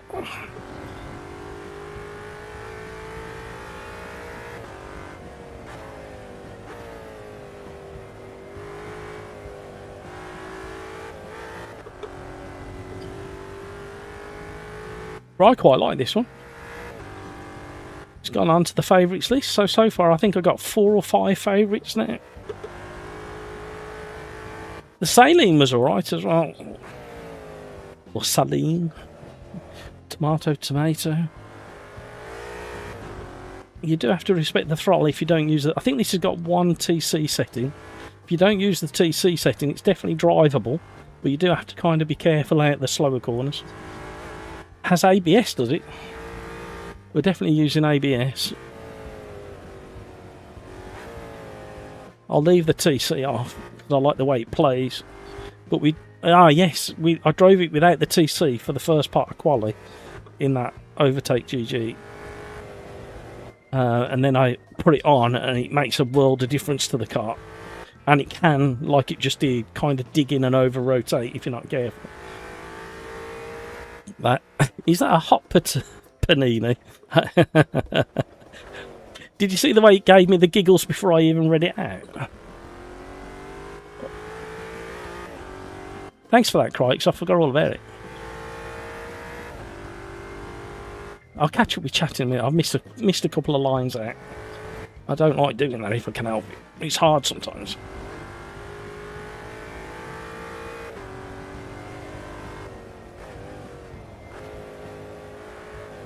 Again, perfect as a one-make series car, championship car.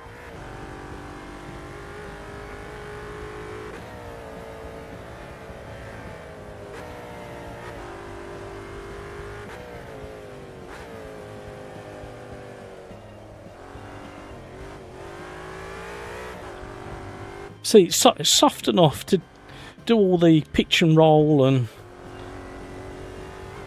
But then there's still a decent suspension to give you a bit of fun.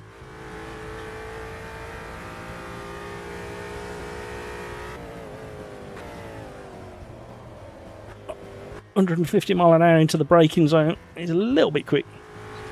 Josie, if absolute pleasure. Thank you for joining. See you in court. Hey, you know who's going to win. Thanks, Joseph. We'll probably do multi-class on Thursday, Joseph, if you're interested.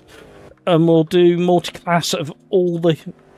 Where there's a new car, we'll feature the whole of that class so you can compare cars against cars through all the classes. Probably won't do quite as many races, but we'll do the same amount of time live streaming.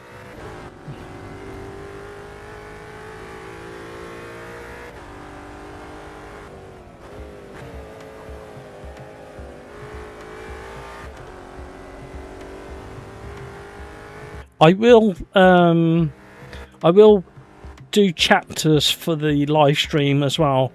I can't do it on the same day that it processes. I have to wait till the next day before I can grab the chapters.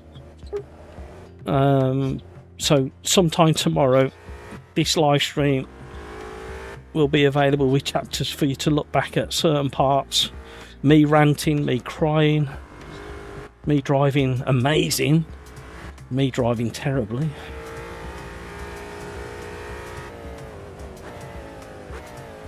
Very playful on the brakes.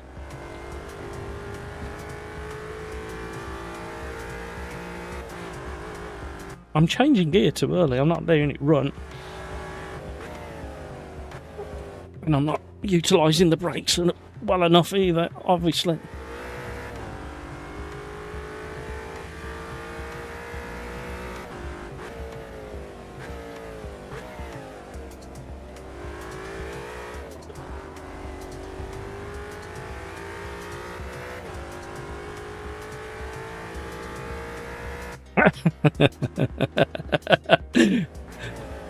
Thank you, Kevin.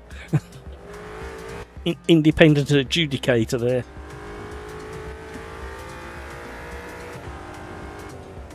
The trouble is that people who have raced against Joseph in the past and know what he's driving like, it's never on never ever on purpose. Too good a driver for that behaviour. Unless I'm in his way. Never do it to anybody else. Hope he's got a good lawyer, that's all I can say. Where on earth are they getting 1.2 seconds from? What the heck?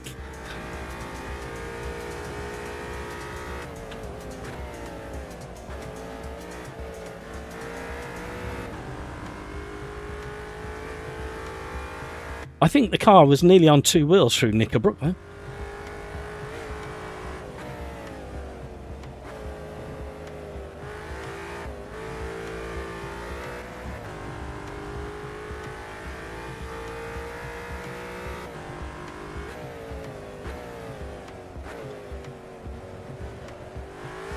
Come on now.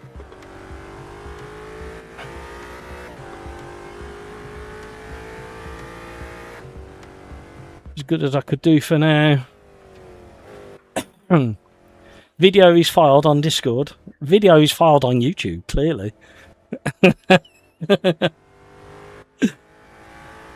King Kodiak, wooden spoon for me? Well, I was born with a wooden spoon in my mouth. There's a song there.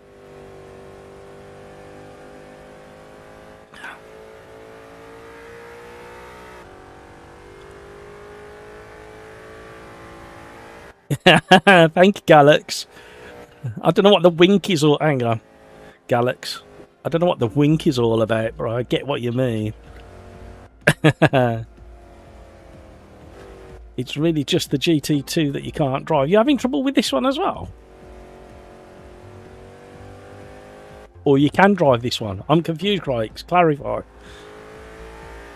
I've missed a bit out. I'm sorry, everybody, if I missed it out. Might do some late evening night lobbies later when it's cooled down. Don't blame you, Peter.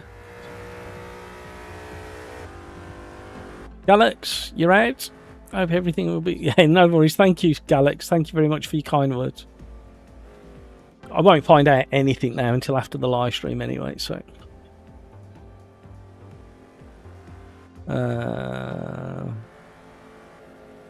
Okay, so a man can dream lot.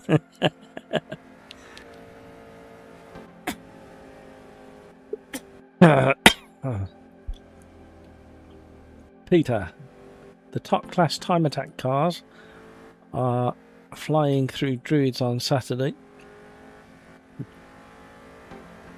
I should imagine they were. Right, come on then. Let's get this done. Race number 7, the Maserati Trofeo. And then we're going to do the Milano 55, the Ferrari. After this, where are we taking the Milano? What's the best track? Do we go to an Italian track by any chance?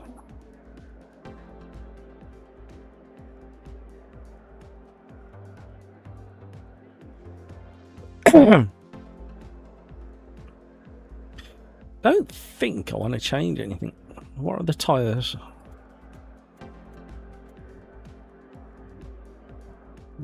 Oh dear.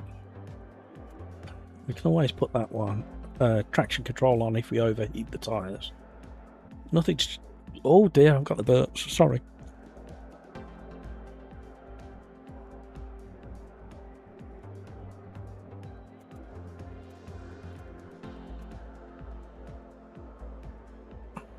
Right, 50 seconds to go, everybody. Ready up when you're ready. Don't want you to miss out. JJ, hello JJ, how are you?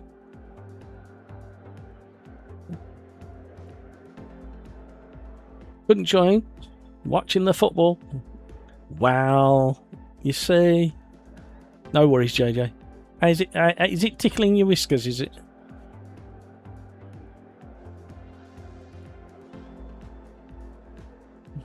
You're at Alton Park in August. Not that far away.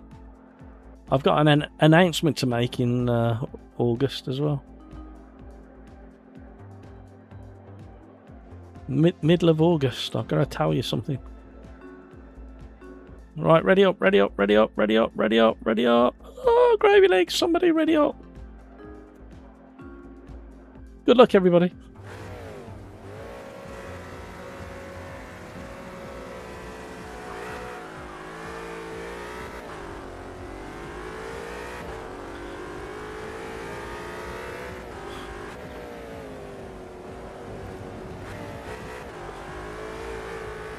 Trying to leave room.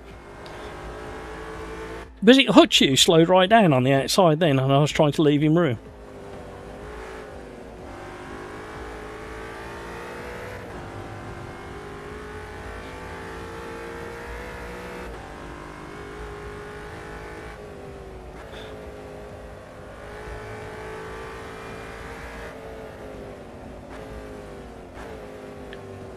I'm trying to think what car these feel. They feel like something else in Automobilista 2. And I can't think what it is, especially with the traction control turned off. Is it like a slower, soft version of the Super V8 or something? But like without the grunt. I can't explain it.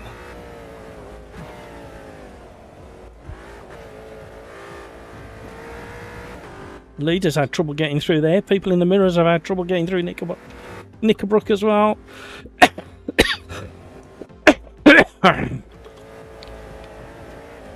Oh, two wheels. Oh, Craig's found the curb. Oh, Craig's is not going to be happy now. He's had a bad day of racing, and that's probably just topped it off for him. Don't you rage quit, Craig's. Not allowed. Get back on the track and get back through the grid.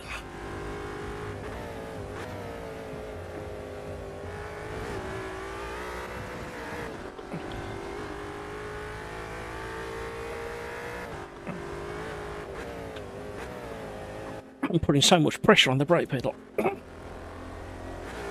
Wrong gear, Matt. What are you doing?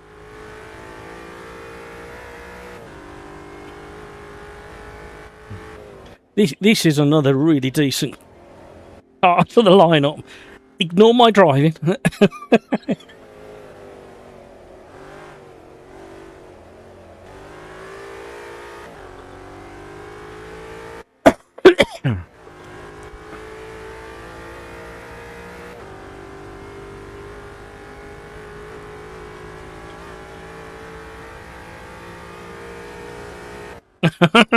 Yeah, that's the announcements I'm going to make.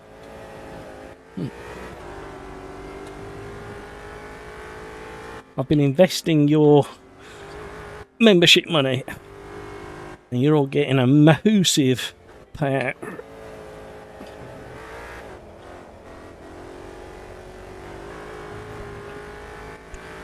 So, some people have a sense of humour. Yeah, the only way I can explain this at the moment is like a very tame Super V8. It's not even like the Camaro road car. It's got a definitely different, like a racy feel. Really difficult to explain how it feels. I like it. I like it a lot. It quite likes a bit of left foot braking mid corner as well. Yeah, Peter, definitely drive this. Do this combination. As a one make series.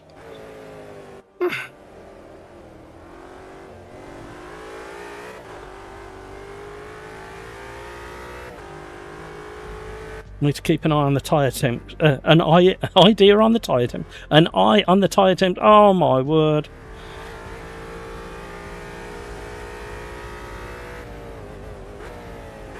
They got decent pace into Knickerbrook as well, Pete. But the way it handles out is lovely.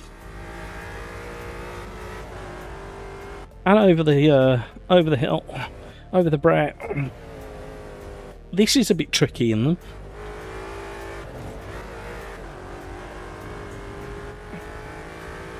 Oh, Zetaisoja is on his way. Don't shout at me the way I pronounce it, it's the way he spells it.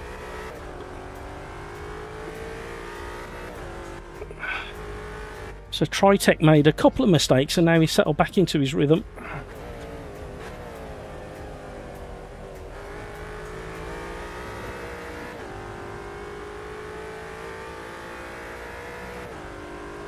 The tyre temps are just getting into that window of where they might just start going a bit slimy. Oh! So I might go traction control now, if it'll let me. There's no onboard traction control, everybody. I'm stuck with no traction control and hot tyres. Yikes. So you're either on or off with the traction control. Hang on, let's see if I can do it on the keyboard. I was trying to do it on my wheel. Oh, we can. So if you've got a rotary dial to turn your traction control up and down, you can't use that. You have to use the keyboard override to turn it on and off and cycle through.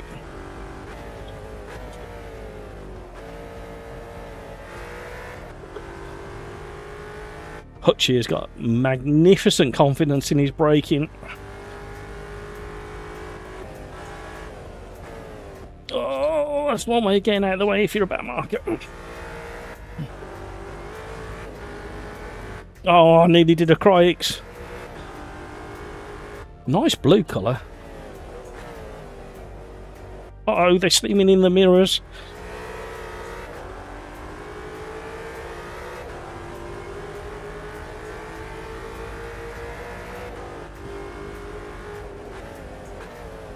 Oh, we're all tiptoeing around each other. We were literally all going, no, after you, no, after you, no, after you. And that was really good. And that was a lot of fun.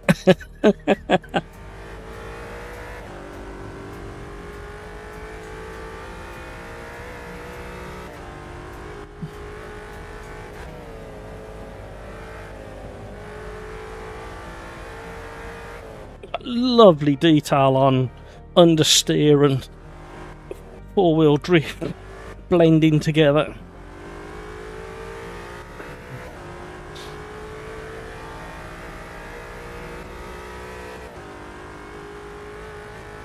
Woo!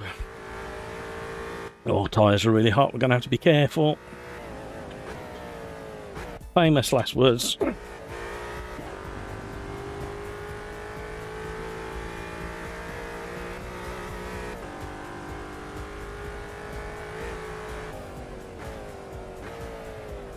Please slow down.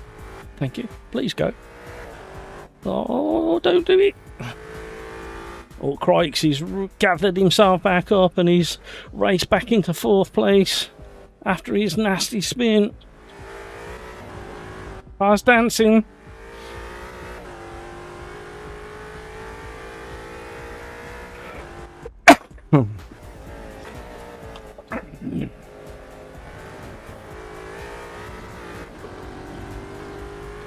Oh, that was proper on the edge through turn 1. I'm going to be a bit careful through the bottom here onto Lakeside. Ooh, is this the last race? No, there's one more. We've got to do the Milano 55 in the GT1 class. I still don't know where we're going in that one yet. It may be an Italian track. I needed to change up and I forgot. I was worried about the rejoin.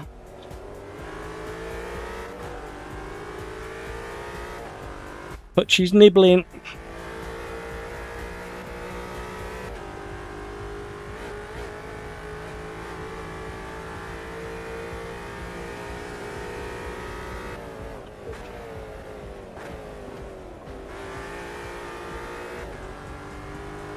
I was on 2 wheels in.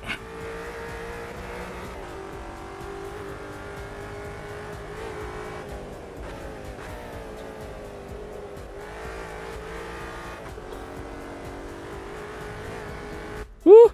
Back marker time.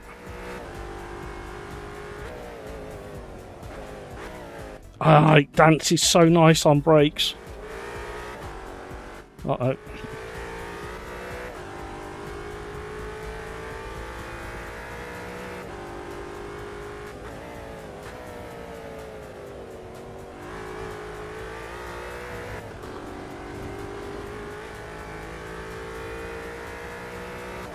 It's only polite to say thank you. It's just a bit tricky at Alton Park because you're never in a straight line for long enough.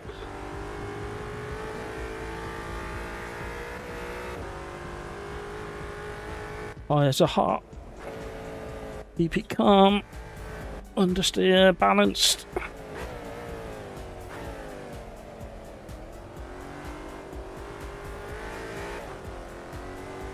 By a short shift. Seemed to work. Oh no. Where are we going to catch him?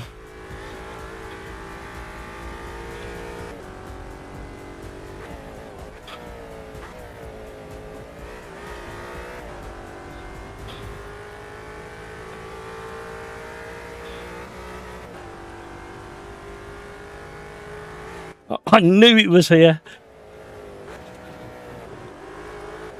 Woo! No, Hutchie.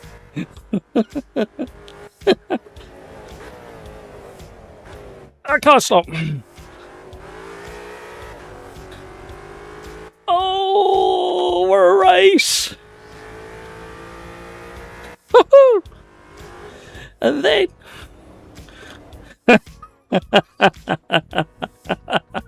oh, my eyes were up and down in the mirror, back again, and then I'm trying to say thank you on this.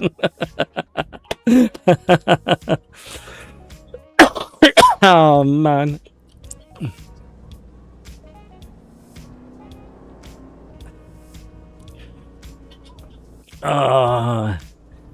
Doesn't it feel like a GT2? No, not really. It feels like a softer, less kind of scary Super V8 or something. It's the balance of the car, maybe the sounds as well. Look at the way it's like under throttle, lifting the nose and dipping the nose. Rookie mistake on the grass. It didn't take much though on the first lap to dip it that far out. This car is a freaking boat, says Scorpion. I don't think it's that boaty, to be honest, on my setup anyway. It's quite detailed, and I like a bit of softness in the suspension so you get that kind of tip and lean and turn. Hutchie likes it. I could tell Hutchie, the way he was hassling me all the way around. Right, where are we taking the Milano, the new one? Thank you for all the likes, everybody. You are very generous indeed. So, Assetto Corsa Evo Tomato. They posted it at 3 o'clock this afternoon that the update was on the way. They're taking down the multiplayer servers to get ready for the new update. So I'm guessing it's either later today. Well, it might already be out. Or it's later, or it's tomorrow. We've been through the renderer, which had me in stitches. For anybody who missed it, there's a line in there that says, and I quote, an updated Panini projection. Can somebody explain what that is, please? We'll move on to the physics and handling, because that's the bit that interests me the most. Physics work in 0.8. Assetto Corsa Evo Tomato, as they say in their own words, focuses on the tyre-to-track relationship. I better have got it bloody right. And a round of targeted fixes. The road temperature model has been reworked and the dynamic track maps have been rebaked using revised logic for more consistent grip evolution, weather and dynamic track behaviour, and also received various fixes with calibration still ongoing. Camber is now derived through a geometrical calculation. Brake temperatures respond to electronic brake intervention, ABS I presume, and rear wheel steering has been corrected. Hello. So far this is really interesting. Alongside these, excessive smoke generation has been fixed and the particle behaviour for wet grass has been addressed. Yeah, I noticed that. You were getting tyre smoke on wet grass. Well, any grass, I was getting tyre smoke. Right, where are we? Oh, my throat's going as well. Do I sound a bit gruff? Where are we taking this Milano while I catch up with chat? Scorpion with the G923. It's become the Titanic. Oh dear. You may have it, your FFB turned up too high, so it's clipping and making it feel a bit floaty. It's a tricky one. Tom, that was fun. Just a shame I bottled it again. I can't wait for this Evo Tomato update. If it lands in time, we should be doing a live stream with it. Right, what am I looking for now? GT1. There she is, hiding. Hello, little sweetie car. There you go. Where are we going? Where are we going?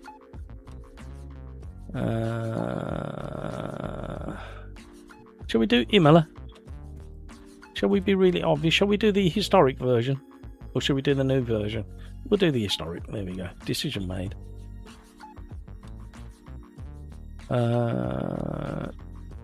Thank you, King Kodiak. The DLC for AMS2 is now live by the sounds of it, according to King Kodiak. Crikes, I feel the initial turn is not very good, but it grips up mid-corner. Excellent.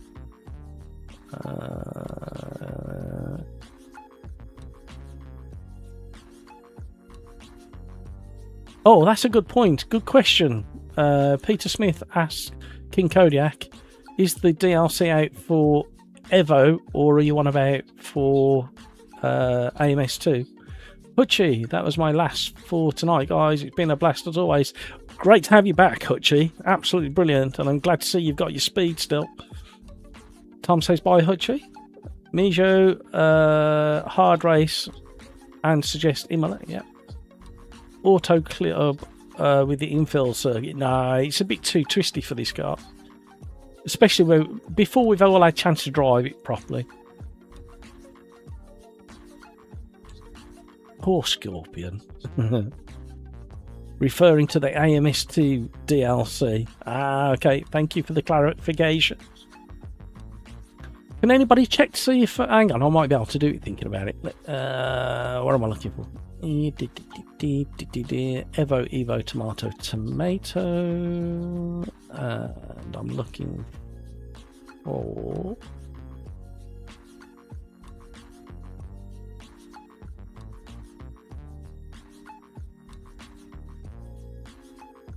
Huh?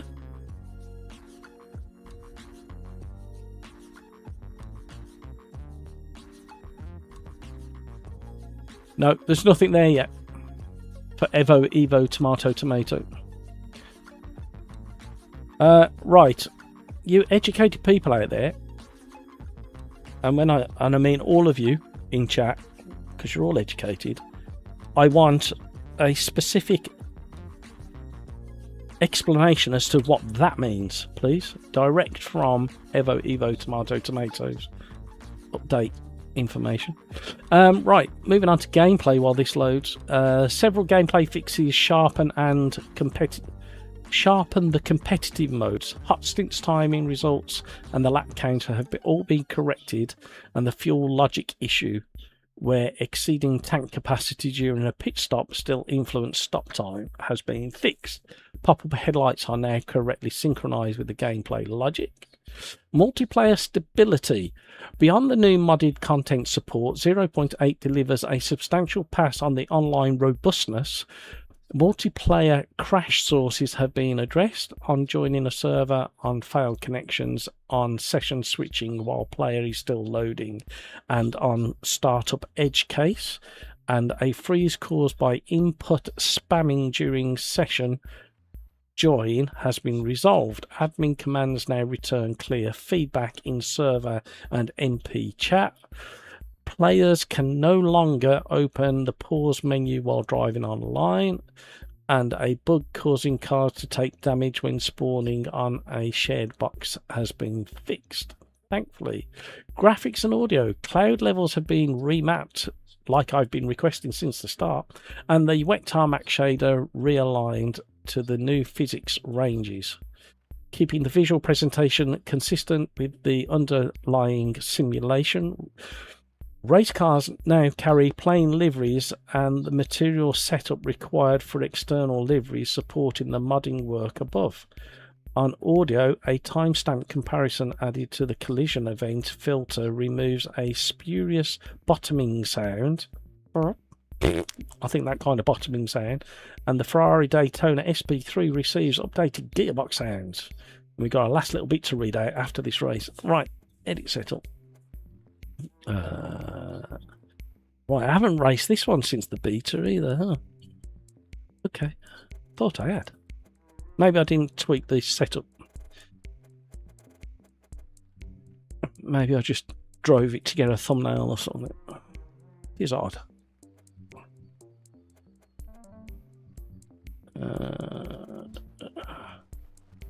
You don't have to copy my setup. It works for me. It may work for you. If you want to try it, by all means do so. It is a very specific thing to the way you drive a vehicle. Thank you so much for all the likes, everybody. You are very, very, very, very generous indeed. We are on race number 7. Race number 8. We are on the final race, everybody. The Toy Soldier. Good race, Hutchie, until I crashed. Yeah, I saw you having fun. Hang on. This car does not have traction control, does it? Edit setup. It'll tell us in the advanced. No, it doesn't have ABS. No ABS, no traction control on this car. Turn them off if you're on a wheel and pedals. If you're on a controller or keyboard, obviously, you're probably going to need it. Oh, she's angry.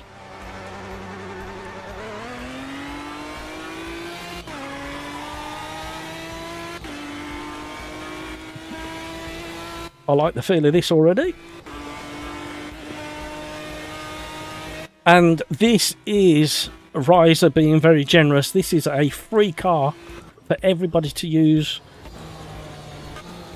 for the time that you own AMS2.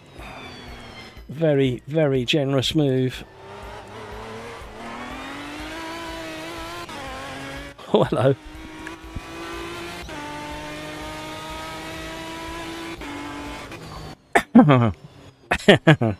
Oh, this will be tricky in the race. No runoff. This will be dangerous. Everybody barreling into this bottleneck.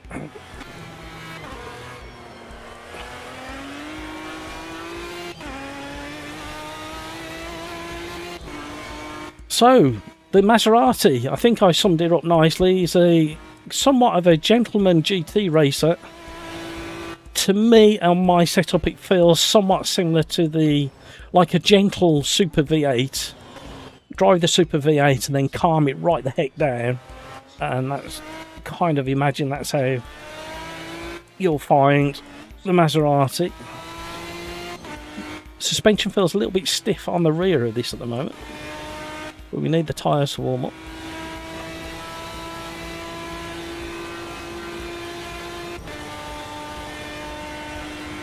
Galax, so you've immediately bought the DLC. Fair play to you, sir.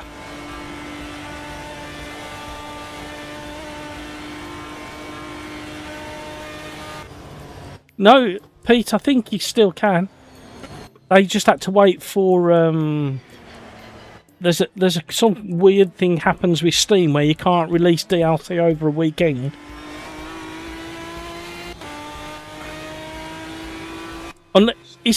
Well, the first way to see, is there an update for the public version of AMS2? If there's an update sitting there, and it's normally like a couple of meg, a couple of meg, I think, and it just puts the commands in there to turn it into must be paid for.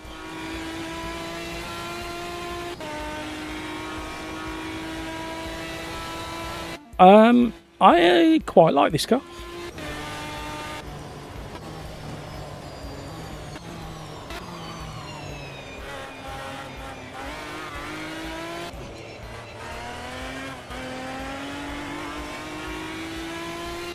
I think the rear's too hard. It's already said that, I know. Let's just see what time we get as a comparison.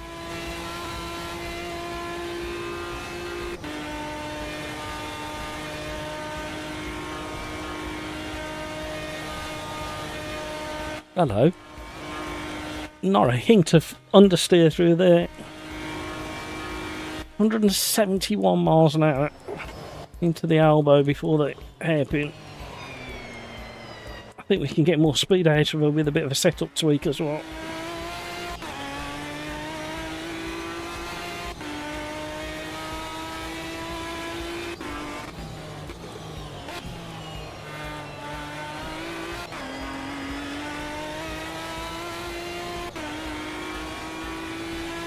Very kind of reactive to bumps, but not in a bad way, you just feel them a lot. On my setup, custom force feedback.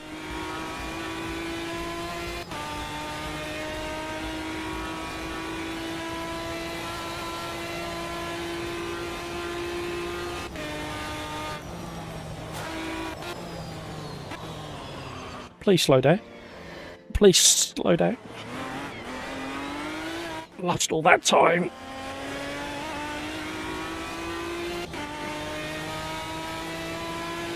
We are so far off the pace.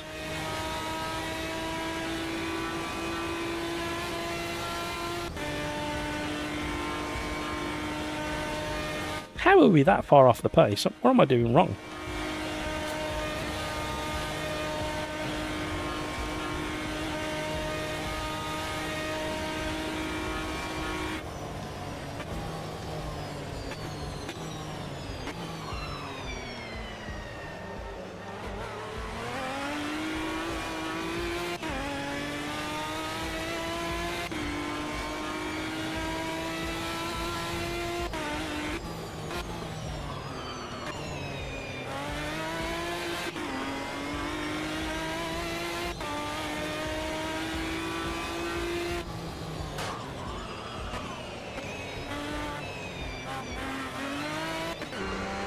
Oh, don't do that.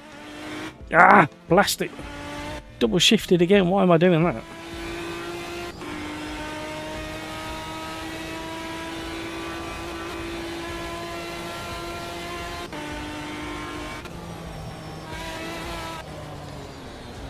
Stop. Stop.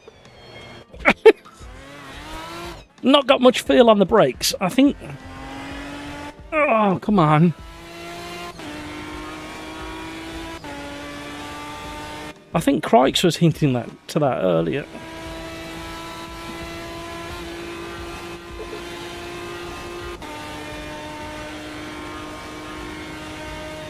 Right, from where I'm sitting and the way I normally drive this track, I kind of feel I should be higher up the leaderboard.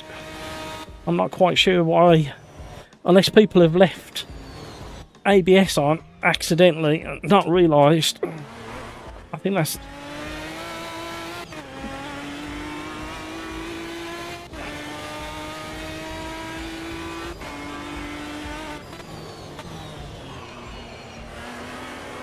because there's definitely over a second in it with ABS.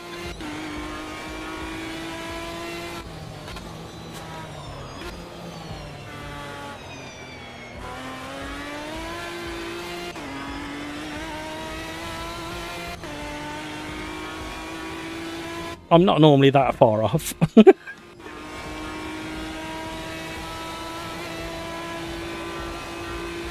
I'm very rarely pole these days.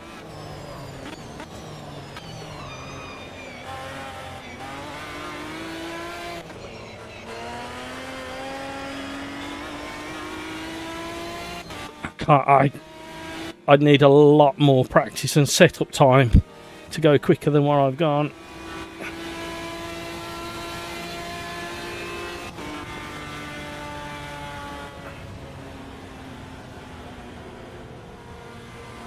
Woo! Galax, so I'm doing later after Peter's Lobby a 24-hour 2005 Le Mans race in AMS2 in the Porsche GT2. I hope I get to the finish. Are you doing like a full length? A proper 24-hour, or are you doing a simulated like half an hour 24-hour? Are you doing an actual 24-hour? Fingers crossed, Galax, indeed. Tuscan's slow on the straights on Le Mans. Almost crashed into one of my... Sound like me.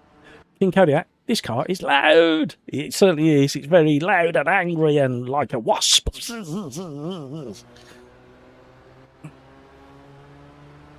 Right, the final part of the Assetto Corsa Evo tomato communication regarding the 0.8 update is the UI and general stability. The paint shop gains a number plate selector for relevant cars, and number plate entry now caps to the maximum number of digits. A free cam widget that failed to show data with the showroom scene selector active has been fixed. The localization has been updated under the hood. 0.8 resolves a crash when changing car setup as the session changes or restarts. Adds protection for controls listening during those transitions. Fixed a crash when launching the game from a map network drive. Not sure what you're doing.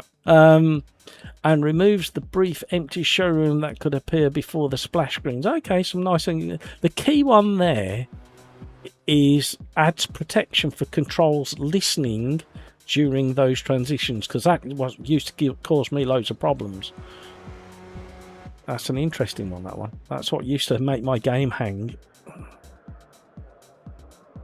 Right, good luck, everybody. It's that time of night.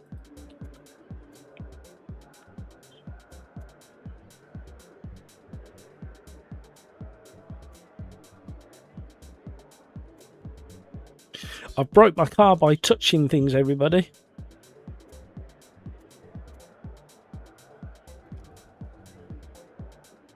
I quite like this car. So far, the Spiker is still my favourite. Followed by the TVR. Followed by the Lister Storm. Followed by the Maserati Trofeo. And this is very kind of mixed in there. They're all very, very close behind the Spiker at the moment. The Panos, there's something about the rear axle that's not quite right. It could be a setup thing. And the Gillet, the armless race car, is very kind of muted. It's great for a one make series championship. It make like a beginner championship. Be really good. The Vertigo would. Right, 40 seconds to go. Ready up, everybody. Don't want you to miss out.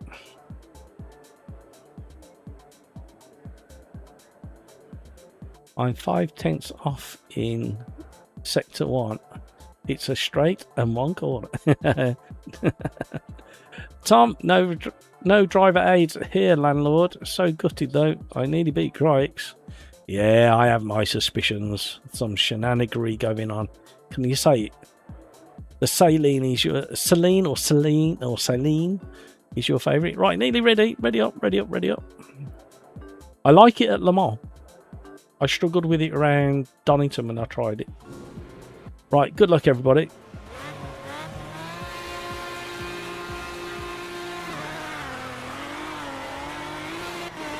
Really had to control the throttle when the wheel spin. Short shifted to second. The hairpin is going to be an absolute carnage fest nightmare.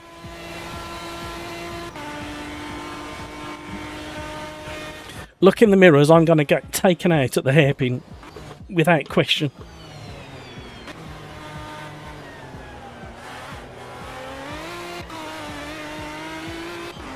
Whoa, we survived. I can't remember the last time I did a race here and I survived the hairpin.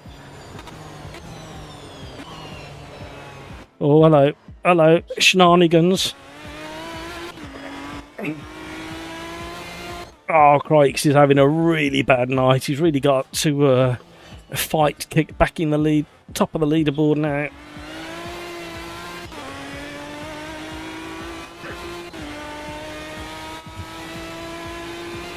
I think for me, on my setup and my driving style, it's hard to tell you just yet because the tyres aren't quite there.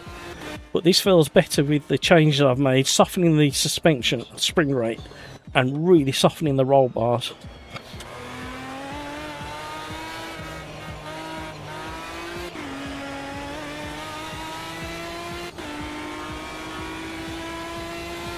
Yeah, me too, Galax. Spiker.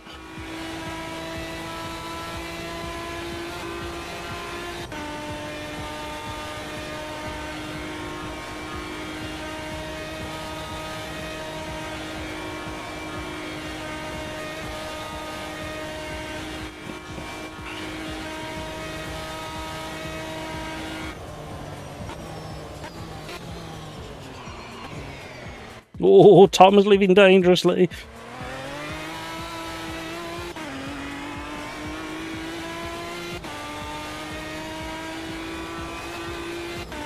This is the corner I struggle with the most on this track. Both versions. Oh, Tom. I thought about it, Tom. I nearly followed through, not just on track either. There's a thought for you to chew on while you're in second. Just think everything that I just said. Think it through. Not trying to put you off, Tom, or anything. Honest. Oh, sugar. Oh.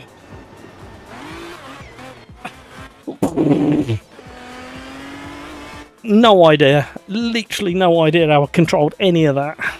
When I say controlled, it's a very loose term. Subpoena's coming. I can't say his name for some reason. Look at the track, the momentum I lost. Is he running zero wing? Is that what's happening there? How can he come past me that quick?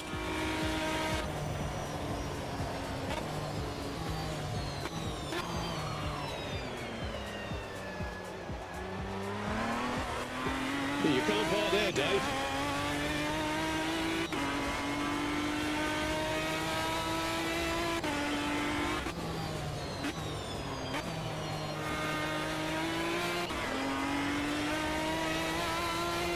Come on, Crikes, get back up that leaderboard.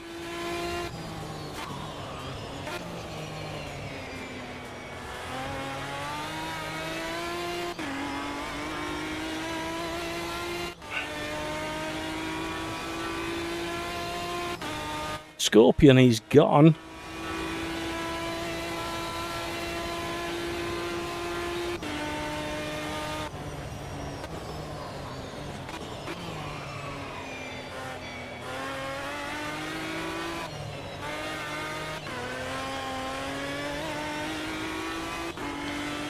Yeah, have this little view for a little while. Oh, why has it not worked? Oh, there you go. Delay. Just see how much detail comes back through my force feedback.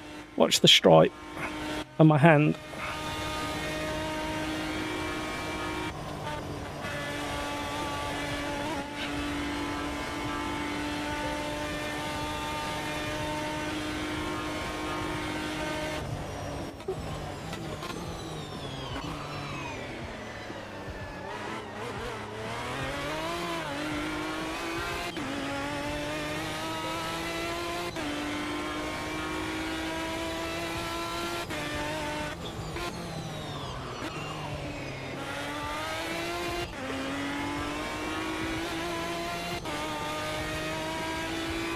I might start battling any minute now. We need to stay consistent. Don't have to be the fastest.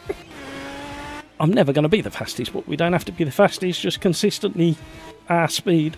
Let's see if they make mistakes.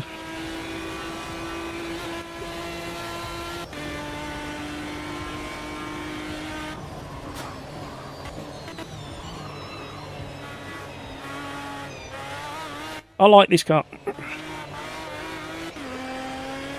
Sidewalls feel a bit stiff on the tyres through my setup.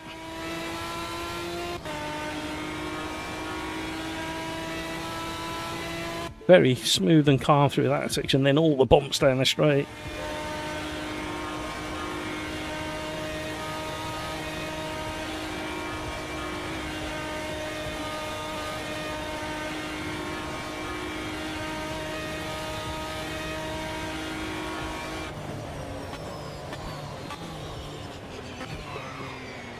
Everybody's having tiny little micro lockups. Quickest I've done the hairpin.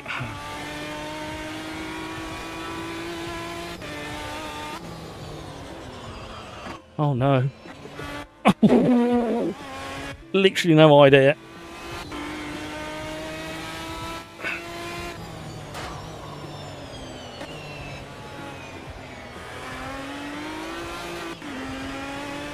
Bit more rear bias.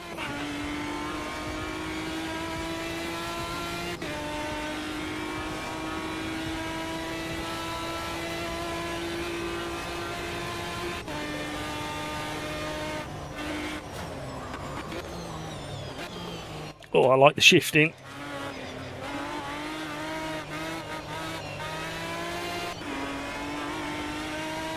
That felt good through there. And I'm back again.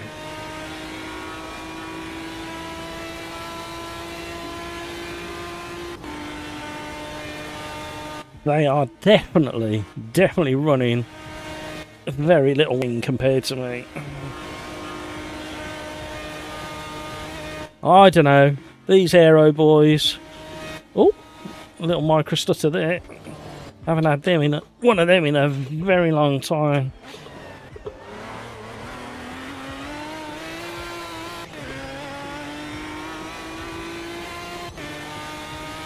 I am struggling so bad to stay on pace with these boys.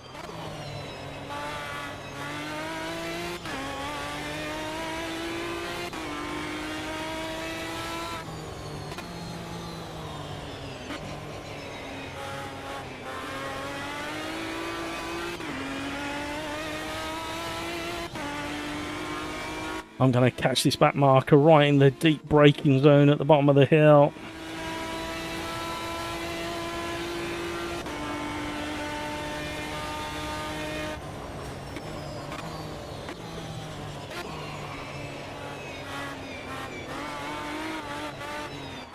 Oh, come on. Come on. Oh, come on, fella. Say thank you anyway. It cost me a lot.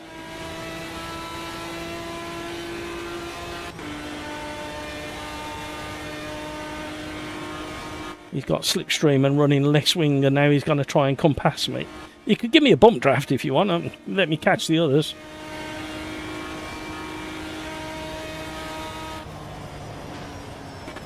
Hello, Walt. Hello, something's happening around here. You can't park there, Dave. I'm getting frame drop for the first time on this new PC.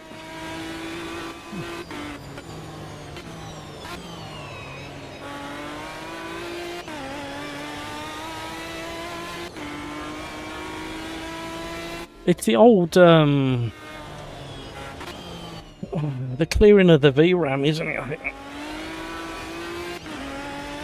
We've done 8 races. We've never done 8 races on the bounce before. And I never restarted the PC before going live, which is what I used to do with the old PC, so it might have managed it.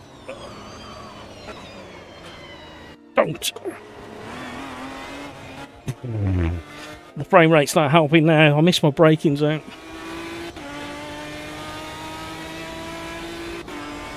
I'll take that.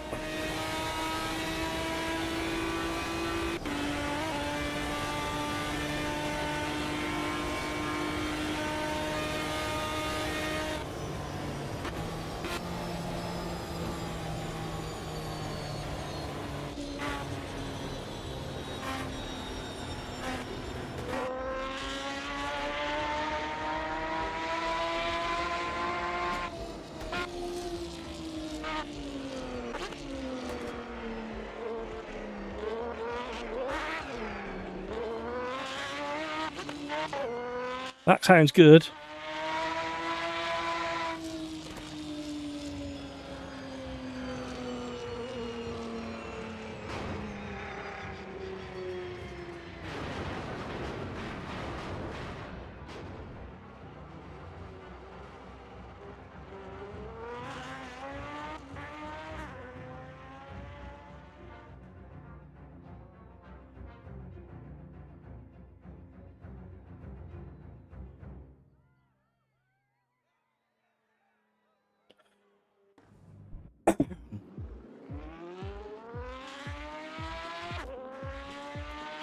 Right, enjoyed that one, everybody.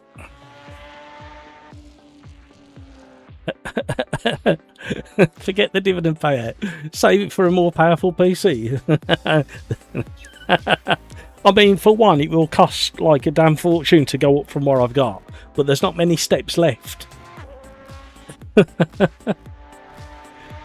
Tom, that was a squeaky bum start. Did you like what I said, Tom? Did it plant in your head?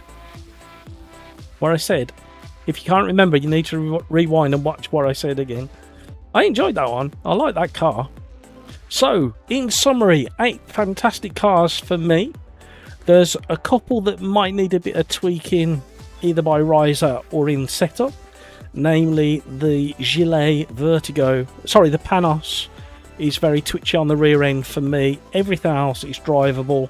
My favourite in order so far is the Spiker in the GT2, followed closely by the TVR in the GT2, followed closely by the Lister Storm, then matching each other is the Saleen and the Maserati Trofeo, and now the Milano's right up there as well. So there's only one that kind of found really difficult to drive at pace during the race, and that's the Panos.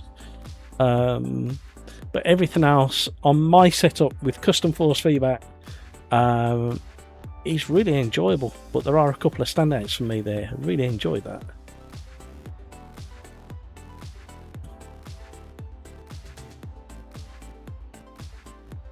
Yeah, I knew you was going to be in. As soon as I saw you get collected in that crash, Crikes, I thought you're going to have to work extremely hard to get back through the pack. Really enjoy that. So I think the best thing to do on for tomorrow, if Assetto Corsa Evo Tomato drops in time, I will do a live stream with that. If not, I'm not sure what I'll do. I might even do this again.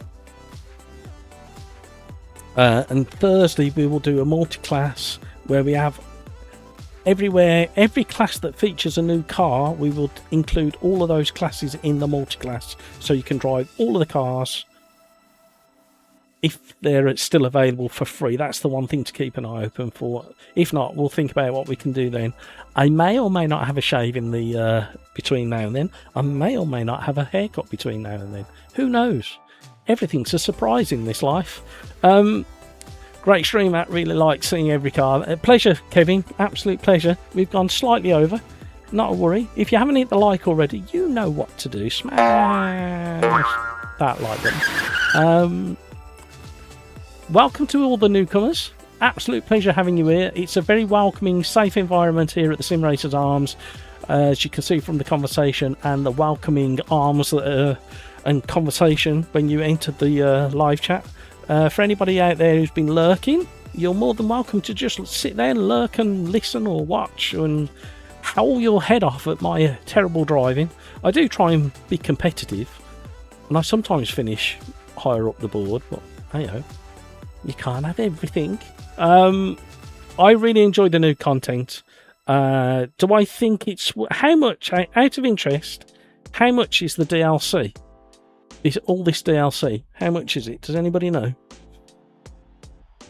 And I'll tell you whether I think it's worth it. How much is this DLC pack? King Kodiak, have a good evening, landlord. Hope all is well with the family situation. Yeah, I'm about to find out.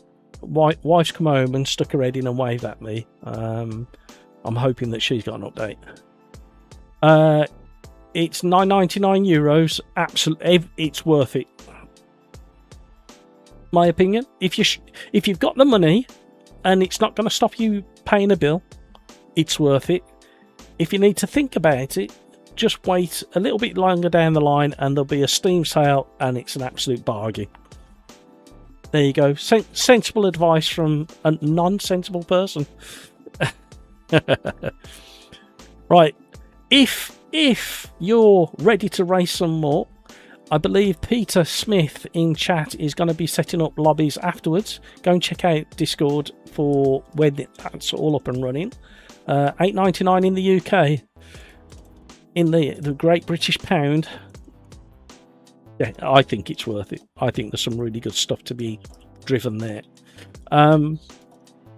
So, Historical Endurance Pack Part 2. We've driven all the cars in that. I think they're welcome additions to all of those categories. Formula 1, I thought the race was entertaining. It was slightly marred by the power issues they have down the straights for overtaking. AMS2 update, I think, has been a success. Assetto Corsa Evo Tomato is literally any moment now. Keep your eye open for a live stream tomorrow if that drops. We may do rally again. I don't know. I'll make it up tomorrow, I think. Right, you guys are absolutely wonderful. Thank you so much. I was so excited to drive these cars with you guys. I couldn't wait. I know I was very distracted at the start. There is a valid reason for it. But once I realised I weren't going to get a full update, I could settle in and concentrate and drive a bit better and enjoy your company as well. Right, you know what I'm going to say next. Take care of yourself so you can take care of those around you. And until the next one, tomorrow or Thursday, let's be careful out there, everybody. You've all been wonderful. Thank you very much. If you haven't, on the way out, can you smash the like button, please? Somebody unsmash the like button on the way out. Bye.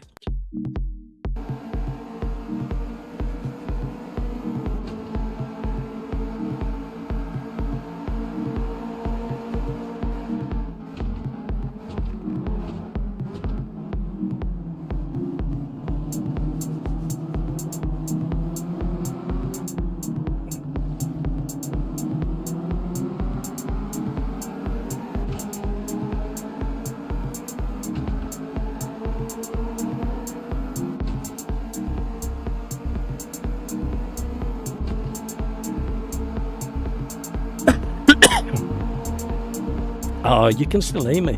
I don't know whether to do I don't know whether I'll do shall I do a limerick? Are you really brave enough for a limerick? I don't know whether the last limerick pushed you all over the edge. Sorry for coughing down your ears as well. I'm just proving that I am actually ill.